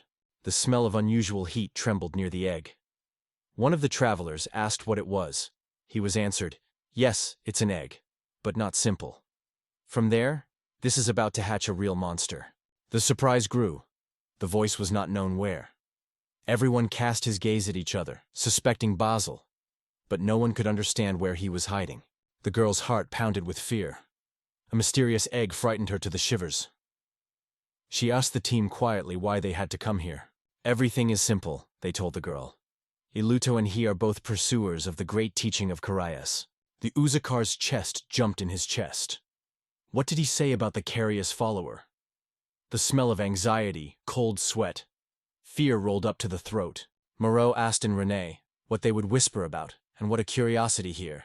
The Veil Girl explained, "It is a dangerous sect, forbidden throughout the earth. It justifies the murder for its own purpose, and many more terrible." Uda's voice came sharply. "They know nothing about the Carius occultists." The words swollen in the air when he rushed to the Eluid. "What are they here?" In Eludu's eyes they were rounded. But did these travelers not hear about it? That young man just shrugged and, swallowing the words, promised right now to put everything. The young man stated that from now on, everyone sacrifices this egg. Himeral felt the awareness from the inside. The task that hundreds of brave men accepted was a trap for beginners. The indignation grew like a storm in the chest. What does it mean? They will be sacrificed? Is this someone else's joke? No one could answer. Anxiety and a strange whisper were vowed. Yoludo assures that this egg hides real miracles. The heart of a black giant, a bone of a millennial dragon, Kraken's eyes, Cerber's tail, and many more mysterious treasures. Iludu added, "In this egg, among other things, the blood of Mr. Zarya flows." The red glare froze in the transparent shell. Hearing the name of Zudev, the hemorrhoids almost stopped the heart. Iluto only added quietly, "We still lack a few important ingredients." Iluto meant another. Fear. Despair. It was for the sake of these components that he called for adventure seekers in the darkness of the dungeon. Iluto promised the boys that death would only come with these sensations, and blood, flesh and soul, would be merged into the body of their worst monster. Ludo believed that fear and despair sprout only where hope would warm. That is why he threw them a spark of hope, just to sow pain. The angry voice cut the silence. He was courty to know what Alut's hope was scattered before everyone. Yalumo whispers, "There is a way out of this dungeon, but only one. The doors will miss no more than 10. For others they will scream and forever become an icy wall." Listening to every word Iluto, he suddenly realized, it will only be possible to survive if the same door is found earlier than other seekers. The gaze slid to the sea. The smell of smoke, the tension in the voice. If she was really a sorcerer, would she be able to escape from this shiny magical circle? The girl in despair whispered, "In vain, this magical circle leads only to the exit, and nothing more. There is a magic on the egg. Neither magic nor sword will harm." The girl understands. It is impossible to destroy him. Now it remains only to look for a way out. In the dark, frightened eyes were flickering. Branches were cracking. The air smelled by anxiety. Everyone had a decision, to escape or risk. Himuro thought, if Basil does not lie, anyone who finds a way out of the dungeon will certainly call for help. So, probably, there was no way out. Or Basil was sure that no one would slip past his vigilant look. Suddenly, one of the adventure seekers moved to leave the hall. He turned and whispered. There, in the darkness, hiding the stairs. She was approached by adventure seekers and wondered how to be in such a hard time. One of the guys shrugged. No matter how cool, people are still lower. Travelers looked at and agreed. The stairs need to be overcome. The vigilant eye grabbed a dark move above the stairs. Thoughts were circled. What is hidden there, above, behind diaper dust and silence? By step, a huge hall opened behind the arch. The space covered them with gulf echo and a slight cold in the air. Murov's confusion was complicating. There are many doors in the hall. Everyone hides the unknown. The surprise of men resulted in nervous whispering. Who knows what awaits there, behind this door? The adventure seeker noted that now he would have to look for a way in a room where there are many doors. For himself, he considered it a real trap, almost impossible. The fingers tremble on a cold latch. The doors are slowly opened, and the muted light slides into the dark room with Himuro. A long corridor with many doors stretched before his eyes. Himuro said the verse. Now everything was clear to him. Misunderstanding ignited anger in the heart of one of the adventurers. He dropped bitterly to others. Maybe it is worth trying to open the other door. Suddenly they hide another fate behind them. The doors were dissolved one by one in front of the boys, but the same lifeless landscape was hidden behind each one. The angry traveler threw, "All of you are the same. The fog is confused with another. What to do now if the path to exit can stretch for eternity? Sudden advice, let's be divided, so faster we will find a way out." The brave man threw, but barely touched the air as someone from the shadow pushed him in his shoulder. Himero's eyes expanded with fear. He did not expect to see it. The one who suggested split flew in half from the spicy glitter of the blade. Behind Leon, like a shadow, already stood Iluto, squeezing the sword in his strong palm. The heart was suddenly squeezed with fear. The death of a friend appeared before her eyes. Cold sweat, shaking hands, a void in the chest, and the world around became unnaturally quiet. The door opened. Ludo came out, looked into the crowd of adventurers. His words spilled between them like a spring wind. His ominous smile broke out of his mouth. Now we are only 9. He came through a darkness, like a cold breath on his back. Misha and Himurov tension, the breath went away. No one could imagine that the extermination of adventures would begin so suddenly. Leonov fell to his knees near the body, as if it had froze, and hot, with hope, whispered prayer, to wake up his life in his eyes. It is in vain to fight. Clearly comes the awareness. There is already silence inside, as after the last breath. The images flew from the mouth of Luda. He shouted the name of Iluto once. He threatened that he would kill when meeting, clenching his fists to pain. One of the adventurers of the verse asked Udu, "Enough, calm down." Someone carefully recalled, "You have a B-rang, you will not get involved in it." The hot breath has not gone out, but the Moro sat next to Leon's body. Squeezing his fingers, he thought, Iluto slowly cleanses the arena. One after the other, people disappear. Suddenly a female cry is overwhelmed. Loud, shrill. The guy Sharpco turned around, his heart tapped in his temples. In the hands of an adventure seeker, a girlish body, he quietly pleaded, "Wake up!" On her dress, a bloody spot from the sword blossomed. Deadly, fresh, still smoke. Others immediately rushed to them, anxiously asking what happened.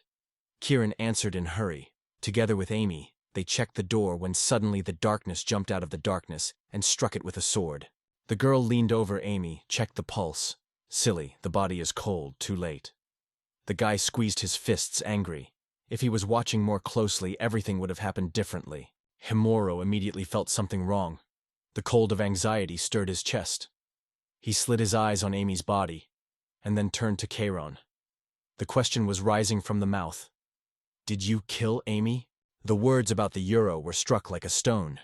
The boys exchanged the views feverishly. The annoying hum was hanging in the air. The indignation of Kieran flashed instantly. What does he say at all? They acted together, step to step. Not standing, Kieran dropped. "It is not possible to carry nonsense. It is impossible." Himuro urged everyone to look at Leon's wound. A flat line was stretching on the skin, as if the blade had slid mercilessly sharp metal. The vicious look blew Amy's body. The wound was torn as if someone had hurried. Everything is clear here. The pain was caused by another weapon, not a chance, but someone's hand. From under the strict view, Jimero sounded, "The blade of Chiron is old without his sign. The jacket blade cutting the body always leaves torn wounds."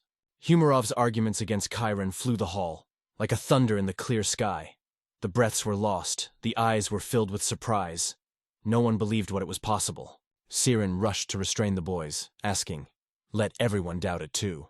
Masked from under smoke and whisper, the traveler reached out to Chiron, asked to give a sword. "They say it is necessary to check. Little." Kieran's mood suddenly changed. He said that he finally understood everything. The boys felt something evil is already breathing nearby, and the ice of fear touched their hearts. Kieran swung with all his power. The axe cut the air with a deaf whistle, but the adventurers had time to bounce sideways while remaining intact. From the indignation of the adventurers, he was blinded. Kieran's behavior annoyed like sand in his mouth. They could not restrain his angry glances. The boys quit the sarcastic apology. They say, "For the destroyed life, Basil will pour 100 silver coins." Words are lifted like metal on stones, cold and disdain. One of the door, Kieran rushed to the head, but the adventure seeker just wandered. He will not get out now.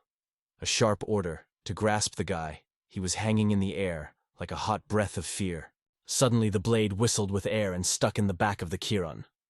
Chimero opened his eyes with surprise. His breath froze for a moment. The blade in the back, Kieran looks around. The beat rushes. Carefully puts Kieran on the ground, falls on top, pressing it, without letting the merchant move. The blade whistled in the air. Kieran promised to run. "There will be no more to run away from you." Among the tension, the guy tried to reassure UDU. They needed to first admit Kira and share the guilt. Still, the choir of the votes that tried to stop it. But Chiron, not listening to anyone, with a scope of the blade and a hostile eye. The moon of a springy stroke swept the field. No one could even imagine. He threw the blade again and again, killing Chiron frantically. In the air, shouting, travelers watched, opened their mouths. Uda's cruelty stunned everyone. Suddenly, chemistry intercepted the hand of the Udas. The movement froze in the air, and the further blow did not break. Anger absorbed UDU. "What do you need from?" said sharply. He called him a roe deer and a Frankish lord, throwing his urgent, "Why are you doing it with me?" Enough. Merrill claimed that Chiron would no longer decide to beat, because he was already dead. By the decision, he pulled his hand from her cold palm and looked at the stranger thoughtfully. "Step back. Another one." And the UZ is removed from the group, not wanting to blow the tension. The adventure could not believe. In their ranks, a traitor was covered. The guy looked carefully in his face, recognized him and revealed all the secrets, putting the facts like a card on the table. Chimero shared anxiety. The task had to collect 100 adventure seekers, but the calculation opened. There were some extra pairs of eyes in the darkness than they thought at first. That is why Hemorrhoids decided. Among them, the spies of Korea will be scattered by occultists. The guy shrugged. He still has not noticed such, but now there was no traitors left here. Suddenly he answered firmly. He would not agree. Those who stood side by surprised. What does he mean? Himeros noticed that he first scratched in the list of only 104 names. So many adventurers he saw in the silence and the crowd of the crowd. Zanuck asked what the words about merchants among them. Himura nodded. Yes, there can still be 3 traders. The tension was pervaded by each breath. Only 10 people will be able to go on. Also, a crowd of heads invented by Basel, threw shadows of fear for every step.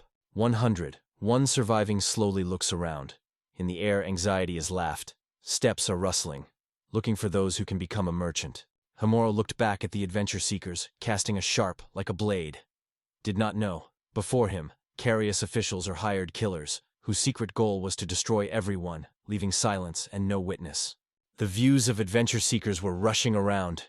Everyone tries to see the enemy among the rustling steps and anxious silence. The boys cried to the merchants, demanding, "Where are you? What is your name?" In response, only laughter and outward came. A fool. So they do not say anything here. The merchants are chatting. So they will not work together, someone threw, frowning. Everyone was waiting for Iluto to finally appear among them. Ud addressed the adventurers, indifferent whether there were traitors between them. If you see in every enemy, you can remain intact. The voice of Ada was reflected in moist silence. Only 10 will survive. The rest are doomed. It is useless to save the hopeless. Behind, squeezing his fists, someone threw a sharply. I will not participate in this cruel game. The voice calls Tados. You can go. Time to go forward. Dry dust under your feet is already waiting for steps. Tito St. Ud touched the palm of the wooden door, feeling the cold of the stone and the smell of dampness, and carefully moved the dark corridor, looking for a way out of the dungeon. Ud's words did not dispel in the air.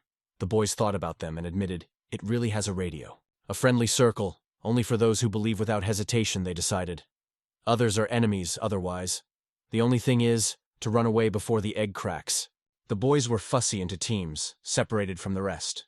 Each group sought to find the way to save faster than others. Excitement and impatience swelled in voices. At the same time, he addressed everyone. He asked to wait. One of the boys grunted. The merchants only seek to break them into small bands. Renee arranged quit. They seemed to be more afraid of the sudden attack of the merchants themselves, not Iluto. The gaze slid bitterly on his faces. There are many alone, he calculated, 32. The barely audible sigh of the air. Suddenly, a raised hand appeared in the air. The guy called for everyone to die and listen carefully. He introduced himself to an arch, Dryanov's adventurer. He smiled carefully and suggested the idea. He suggested sharing his thoughts that seemed to give him rest. Ark proposed to divide everyone into 4 groups. The 2 will go deep into the dark dungeons, while others will take turns cost and rest, changing as if breathing. The girl thought, 8 scattered people are easy to prey, but the whole group is a completely different thing for the merchants to attack. The young man quietly noted, even if there are merchants among us, the guard will not allow the blood to be shed. The words of that guy were not resting, as if they had a hot footprint somewhere under the skin. Ark said that those who find a way out will return to the city and demand to send assistance to the rest of the travelers. Someone asked how they had such a plan. The rest answered that she did not see anything difficult in this. They say they would cope. Ark agreed. Everything is fine. Now you can divide into several groups. Suddenly, Jamura waved his hand and said softly that he would go the other way. He was surprised in the voice of the ARC as to why he was chosen. His eyes were wide open, as if an invisible question seemed to be in the air. Himuro turned to Misha, asking not to move away from Renee and the rest. His voice sounded gently, as if throwing the bridge of caring through the noise around. Ark ordered the Era to wait and exhale slowly. He muttered that if one goes, Ilyuto would immediately catch up. Second Ark asked if he wanted to become a slight target. Camaro shrugged his shoulders. Now he wants. In the air, the promise trembled. He will win the Iluto before he had time to shed new blood, and forced others to believe it, convincing with the heat in his voice. After these words, the guy disappeared behind one of the door, quietly pressing them into the frame. In the air, a barely shadow of his determination trembled in the air. The heart of the arch stugged after hemorrhoids were recognized. With a voice that barely held back the excitement, he whispered, I am only Efrang. The Ilute is too strong for me. Renee came closer and assured everything would be fine. She did not doubt it. Confidence shone in her gaze. The worry was ringing in her voice. She said softly, This is Haimura Katana. Her voice, full of faith, burst in the air. She knew he would overcome any test. The long corridor stretched forward. The door was silently waiting for the guests. Himura gets a map from his pocket. He squeezes his fingers, takes a deep breath, and releases one of them into the air. Mia, a faithful warrior, shining with her eyes and silver blades, came out of the darkness. Her steps echoed the promise of protection. The girl appeared in silence, as if it smelled of ozone. She looked straight into the eyes of Mr. Himuro and asked, "Again my help was needed?" Moro told me everything that happened with 100 adventure seekers. The girl listened carefully, stepped forward and whispered. Now everything is clear to her. Every detail was in a complete picture. The first is to defeat the Iluto, she understood. Himura nodded. If they get lost, the bodies of new adventurers will replenish the battlefield. There was little time. The door handle was quietly creaking. The boys looked carefully inside, swallowing the heavy air of the unknown. The next morning the air trembled from tension. Several bodies lay on the floor, but the wounds on them were not from the claws fierce. Mia shaky when she asked, "Did he kill them?" The guy looked at the wounds silently, swallowing the dry air, and eventually refused the verse. No, this is not his work. The back was suddenly felt, in the room not alone. The furniture stopped a giant spider. His paws were barely audible, and his eyes shone in the darkness, watching each movement. Hardly, Himuro turned to the monster. The spider sturdily rushed forward, the paws rolled down the ground, in the air sharply shake. Mia flows into the battle. Weapons shine, the whistle of acceleration sounds, and here the paw spider flies sideways. In the thoughts of Hamur, it flashed every now and then. Why did Iluto lies, they say? These dungeons have no terrible creatures. Moro from Mia was noticed. The room is tearing spiders. Each of them was nervously bruised, and cold eyes are directed at the boys. Low start, and Mia breaks forward, flies to the monster. Himero's voice is heard behind his back. "Don't worry me, just winning them all."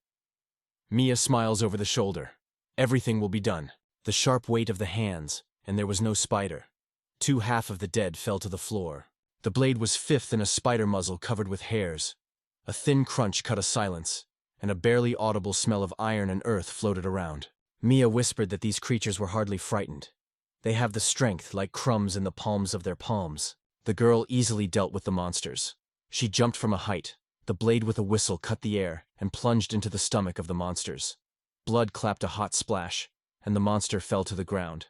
On the back of the spider, the girl noticed, from afar, rushing his paws on the grass, already rushing relatives of the monsters. From that moment, the girl cut the monster in one movement. Steel flashes were heard, the monsters fell, and the air filled the sharp smell of metal. I will barely rush into the attack. Hamuro dropped one of the cards. Fingers shuddered.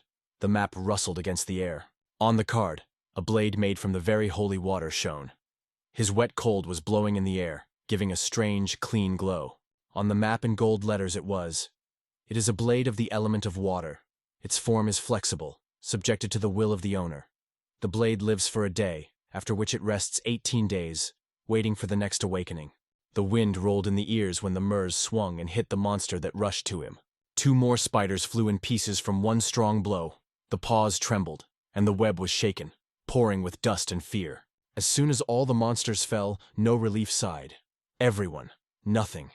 And the group of these monsters turns air into sticky tension, put into the heart of anxiety. Amaro stepped into the bodies of monsters, sat down, pulled heavy air into his chest, and looked carefully into the ugly wounds, as if he were looking for a response among their dead silence. Spiders like twins, the same size, colors, no difference. Apparently these are still kids, the guy just thought, inhaling the smell of raw earth. If this is true, Himuro said, a bad sign for business. A spider paws are probably chatting somewhere nearby. Himuro slowly released the map as if she had burned her fingers, and Mia asked the young man if he wanted to call another warrior to help. Himuro agreed. Yes, it is necessary to reduce the number of monsters in the dungeon and to protect Renee with all others. In a room filled with silence, Renee has frozen and did not look away from a giant spider, quietly past the wall, barely audible with paws. It was this spider that gave life to those whom Gororo and Mia have just destroyed. The fleece of the verse noted that he would never think to meet a monster here. In this darkness, there should be nothing wrong. Before Mia and Himuro, Lotto grew suddenly. He assured, yes, this is really a way out. The path to freedom is nearby, but unfortunately, the guy confessed, he cannot release them. Iluto snatched the weapon. It was cold. Here and now you will die. There was no other way. The smell of metal and voltage hung in the air, as if the sharp breath of the storm. The heart of Kimura was squeezed from rage as he saw Iluto. In the air it smelled with a duel. He was certain. A fight is waiting for him. The swords will flash. Magic will be lost. 3 adventure seekers froze in the room with a creaking web. The alarm covered Zaka. He hurriedly asked how many remained. Renee whispered, "There are only 3 in Misha." "No one could think that such monsters were hiding underground," the young man whispered, in the voice of trembling breath. "Meha is whispering to Rina to run immediately. Little time." Her voice trembles as if the wind is tearing dry leaves under her feet. Rename answered, "It will not be possible. The whole passage is already swarming small spiders. You will have to destroy them all." One thought flashed in Zakra's head. Now he will have to break through. There will be no other way out. Rina cast her gaze on Misha, and quietly asked to stay in place, to be careful. The girl only nodded in response. She didn't even dare to argue. Adventurers broke out of place, shouted, "It's time to start a fight." Everyone rushed to his side, lifting the clatter of weapons to confuse the spider. Renee was circling around the spider, attracting her gaze. 2 daggers with the bell cut the air and flew right. The spider was reflected, no scratches. In the trembling air, the remnants of the fight were still swelling, and he was already rushing into a new battle. Another one who cleared the spider appeared in the Zaka family, and the brilliant hand hit the monster. The action was watched by Renee. Her eyes glowed with admiration, because together they fought so harmoniously that it seemed like a real miracle. They hit the spider at the same time, Zak with more. Only echo in the air, no change, no cry nor cracked shell. Zakar flashed from the insult, and that man just shrugged. There was no scratch on the spider. The spider waved his paw sharply. The air was stuck. The paw crumbled against the ground quite nearby. The boys were thrown in different directions. The stones fell throughout the room with a loud scream. Rina clenched his fists with fear of the boys when the spider sheep she was scrying released a sticky spiderweb just towards the girl. Mishin's heart clenched, and he rushed forward without hesitation to tear the girl out of trouble. Misha pulled Rina sharply by his hand, threw her away, and at the same moment the blow came to his shoulder. The smell of fear, the rustle of steps, the knock of the heart, everything was merged into a single impulse. In Renee, he took a breath of his breath when Misha rushed directly into the rail of danger, for the sake of rescuing a girl. The awareness struck. The spiderweb clutched the wrist, sticky and invisible. The heart was killed faster. Cold fear crawled. The trap is closed and the exit is no longer visible. Suddenly, something seemed to break the spiderweb, and the mouse felt the ease of freedom. The body broke down sharply. The earth cold took it into its arms. Alice suddenly found herself next to the mouse, exactly those who pulled it out of trouble. Alice returned to Misha, nodded welcome. The girl said with a smile, again met, as if there was no separation. The unexpected appearance of the girl stunned the mouse. He asked in surprise whether she came from the western part of the ruins, staring at the dust and leaves in her hair. Alice looked at the giant monster. She was waiting for it. On the way to this room, she has already interrupted hundreds of small, similar spiders. In the eyes of Alice, the madness shined. It seemed to her that this room urgently demanded cleaning. The spider fell from the place and rushed to the girl, and in time jumped sideways. His feet flew on a damp leaf, his heart pounded, the feeling of escape tickled the skin. The girl's flash ran around the monster, swung and hit the weapon, until the air shuddered from the sharp rustle. The blade flashed, the monster's paw fell, and in response, the angry roar was echoed in every corner. The joy sparkles in her eyes. She will start with one paw, the girl promised. Alice rushes to the spider, and the monster hums giant paws until the earth shudders. He nodded to Renee, asking why Alice was around when they were divided. Renee asked if the guy mentioned her words. It was this group that was going on someone's call. Renee shouted so that Z was not pillaged but went to help the girl. Zub only nodded. He thought just as she did. Alice rushed forward, slid past the paw of the spider, felt the breath of his attack on the skin, and sharply bounced, drove a knife at the enemy. The surprise engulfed Alice. The monster stood unharmed, breathed hard, and the air was frozen around the bitter smell of ash. Alice bounced sideways, looking in surprise. The blow seemed to dissolve in the air. The guy remained adamant. Awareness came as a cold breath. Brute will not help. A different move is needed. It was then that Alice flew weapons with a whistle. She flew straight into the monster. Renee Moranzak stepped forward, rolled in front of Alice, closing her. Their steps were rustling, and the alarm suddenly felt in the air. Renee waved her hand. Several knives glided in the palm. She threw them one by one, and the blades whistled in the air, flying directly to the spider's head. The girl survived just in the eye of the monster. The arrow flew sharply, almost with a whistle. Rena's accuracy caused Michael a real surprise. The relief slid on the face of Alice when a few more people joined her. Their own strength had already dissolved in confusion, and she did not imagine what to do next. Alice jumped out of place and struck the monster. A sharp whistle slipped in the air. Branches were pinched under his feet. His heart was pounding with fear and determination. The sword of Alice was cutting air. The monster's head fell in half, flying away. Together with the guy, they crashed the monsters, feeling the shaking of the battle in their hands.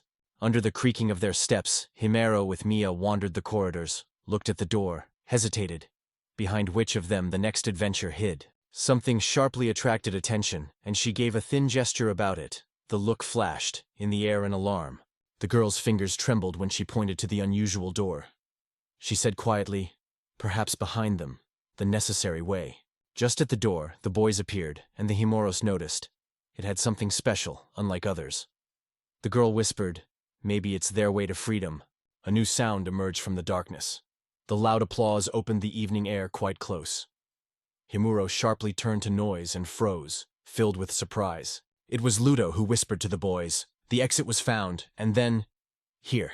He cannot let them inside. The trunk flashed in the darkness. The guy threw him in front of him and whispered that now everyone would stay here. Forever. Yuluto confessed to Himuro. He managed to get around all spiders and find a way out. Himuro did not hide the surprise. He still has not believed in such a trick. Iludo shrugged. Homoro had a rank F. Survive after all this. A real luck. He did not expect that he would get so far. Few with such chances overcome their goal. One thought is spinning in Himura's head. Aluto is incredibly strong. B rating, unknown abilities. Jokes are bad. It is necessary to keep your ear sharp, and every movement should be weighed. Mero returned to Mia and made it clear that she could safely stand on Luta. The girl nodded in response. They say he will get what she needed.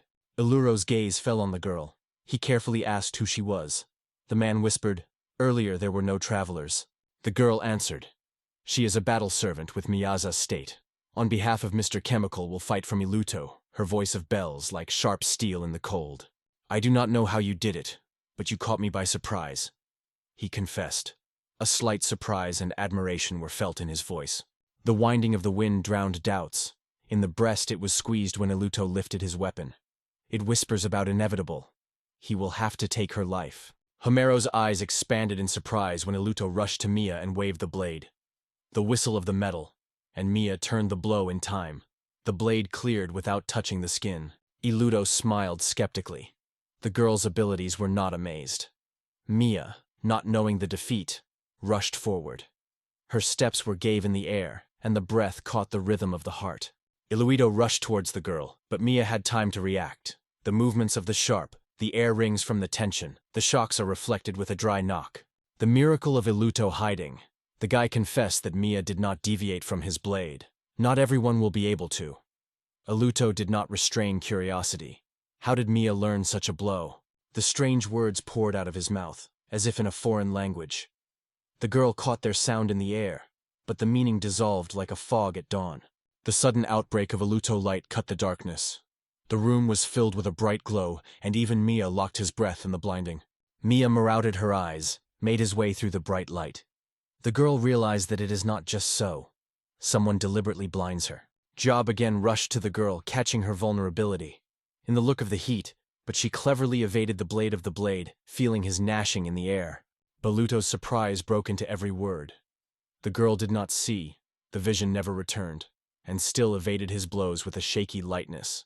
From the mouth of Iliito poured strange words, rhythmic and a little scraped, unfamiliar to the girl. It seemed that the air trembled with them. The thin whisper melted in the air. He was interested in Mia think about the next spell. The arrow was erupted by the arrow. The whistle of the thorns pursued the girl. A moment, and she was in the city of death. With the roar, the arrows flew over their heads, whistled right at the ear, and my Mia slid between them like a shadow, and every step tried not to get under a sharp tip.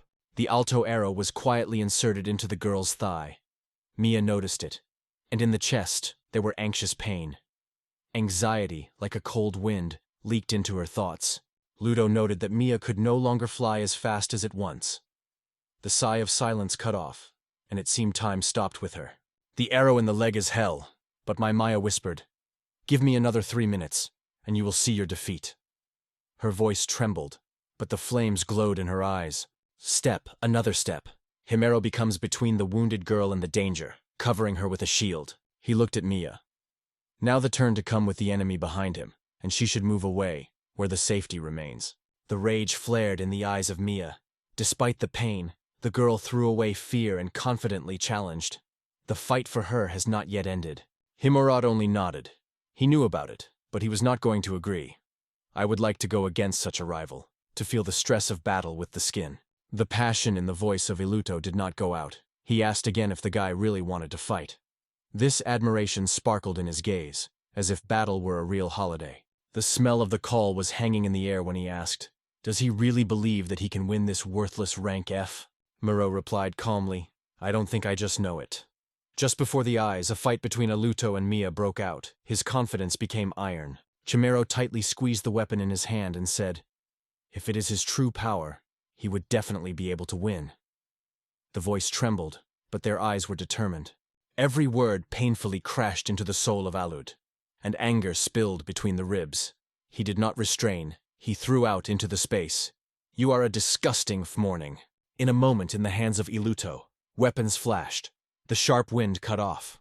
Chimoro jumped and stopped the blow, struck metal on the metal. One by one the boys rushed into the attack, shadowed shadows, weapons whistled in the air, and they turned out, cleverly, barely touching the ground.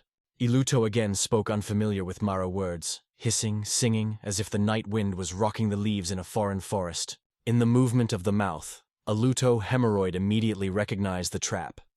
The enemy wants to leave it in the dark. Hold air, time stops. The end is already breathing in his back. The next moment, Geluto dropped the room into bundles of bright light. The rays were quietly spilled with walls, sliding the floor, as if touched every shadow. Geluto's voice cut through the air. Everything was over for Himuro. The heart jumps, the steps are fast, an attempt on a blow, and Iluto sharply puts the sword in front of himself. The steel rings, and no scratch touches the body. The surprise of Iluto was noticeable. How is the opponent still holding up? In the notes of voice, there was a surprise, and the question, why does Himura still see? It seemed impossible. Himuro confessed that he watched their clash along with Mia and the movement of his lips. Geluto guessed the boy's intention. Only that is why he had time to mrup one eye and not blind. The Himero's sword, as if shadow, bent, trying to touch the boy's face, placing metal in the air. The Himuro was inseparably monitored for the flight of his sword. In the air the tension was swollen. The guy was certain. Aluth would not avoid the trap. The hemorrhoid sword with a whistle cut the air, but never touched the enemy. The blade slid only a shadow past the target. The surprise thickened him, and the spirit intercepted. It seemed that the blade bounced as if touched the stone. Like a flash, Iluto rushed forward and almost touched the sword, and Himuro slipped sideways, feeling the gust of the wind and the deft sound of the metal that cut the air. The dust rose under his feet when Himuro touched the earth and studied his enemy's eyes carefully. Iluto called the sword strange. Because of him, the boy had to impose a protective spell. It turns out that the blade and observation, the source of confidence of Himuro, noticed Iluto. Maluto again created a spell. Fingers painted sparkling signs in the air, and his voice was deaf. Now he would fight in full strength, without regret and hesitation. Hamuro's heart was crammed. It seemed like a protective spell of Ilut would explode a storm of attack. In response, Himuro decided, it is time to release the map to be swollen. Psycho Clamp. The map wrote, "This spell has no element. It cuts the protection of the strongest, even those who are not afraid of magic. But it can only be repeated in 16 days. Himuro's finger brought to Alututo. The air flew a powerful stream of force.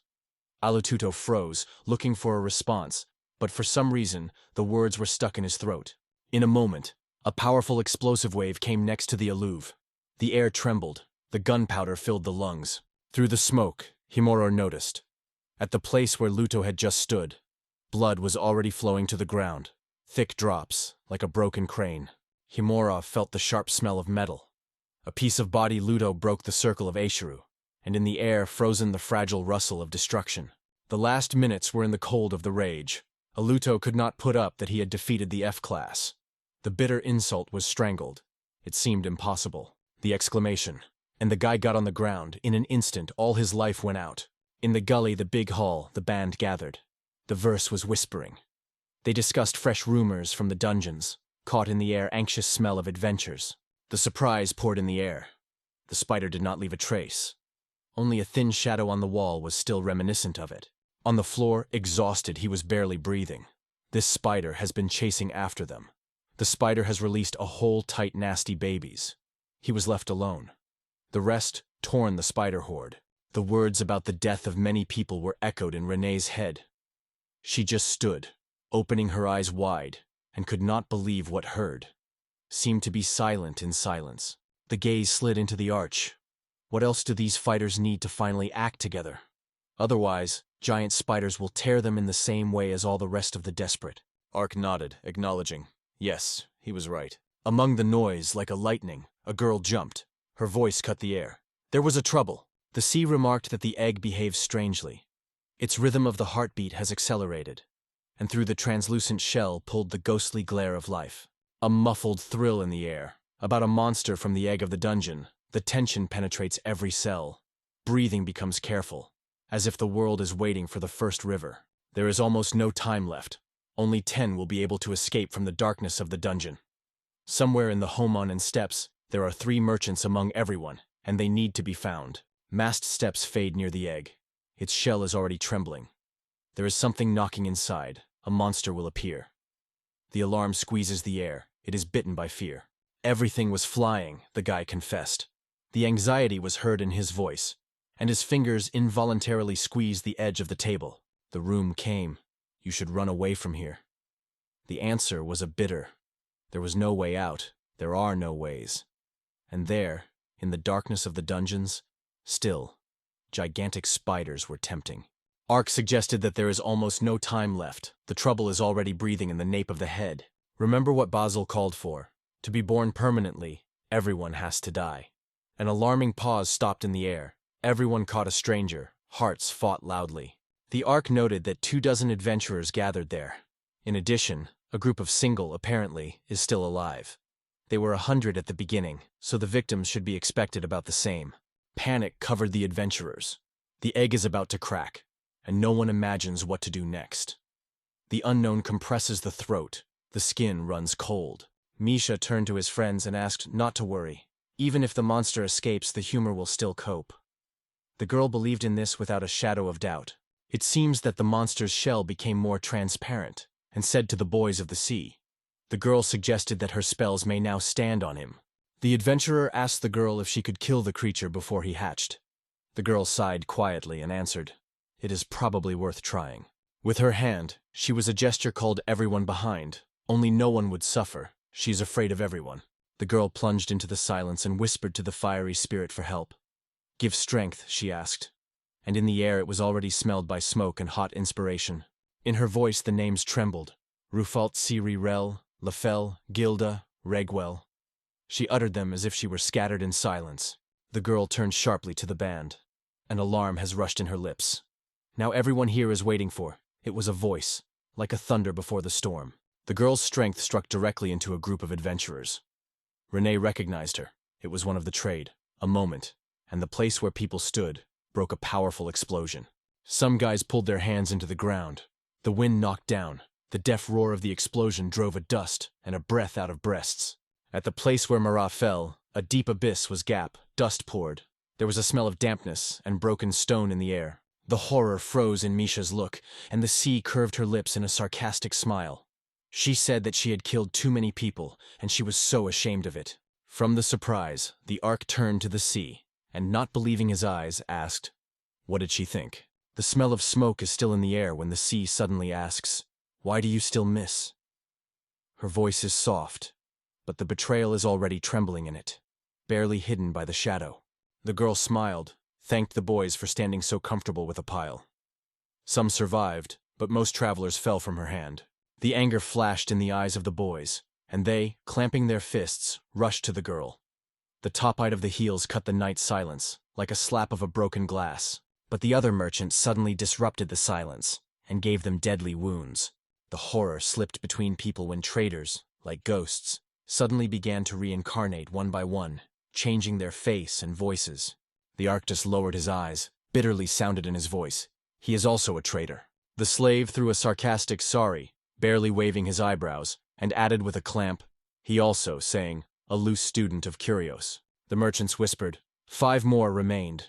One of them is ordinary, F. Nang. So 4 more real adventure seekers were between them and peace.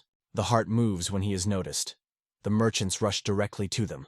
Their steps are rolling through the pavement. The dust rises. The ominous paw waved the boys sharply, but they both instantly crumbled in different directions.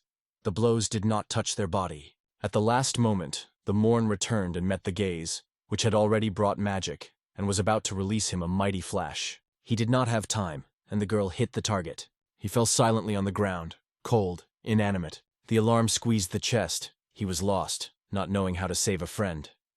Among the silence, only his heavy breathing and heartbeat can be heard like a drum before the storm. The sea of verse asked the boys, confessed that she hid. They really have the strength of rank C. It was at that moment behind the frozen from the shock Zaka, the silent shadow of the dam. The weapon in the hand of Zaka flashed in the air, cutting the tense silence. The swords sang in the air, but Inzakua weapons were scattered in her hands. A metal crack, a short, deft jerk, and the debris slid to his feet. At the moment, when the rowing had already sighted the sword, the arc silently stood in front of the stream. The cold blade flashed between the attacker and the victim. One shadow moved sideways. The arc nodded. Is everything okay? He smiled through fatigue. Yes, everything was well, and felt warm thanks for that attention. In the air, the voice of Uda suddenly said, he fascinated that he witnessed a wonderful turn of events. The question comes to Moira and the rowing. They sometimes are not a merchant? He did not restrain, explained to the boys. All this is because of them. They were involved in these events, but they indifferent. Everyone continues to do as you please. It is an abomination bitterly through. He ordered Tatos to destroy them. He nodded. The consent trembled in his voice. The arches were frozen near the forest. Sad. Enemies are too strong. But in unity, a hidden force that can change everything. Uda blade flashed, crashed into the neck of the arch. The breath itself broke off in the air. He whispered in a quiet voice to trust him. A strange meeting. Not only travelers, but also merchants. The smell of spices and loud laughter were filled with air, as if in a fabulous bazaar. The blade slipped out of the neck, the blood splashed, and the body fell into the chicken. Life faded instantly. The gaze turned to Uda. Did you all this time be a merchant all this time? He asked. A slight surprise trembled in the air.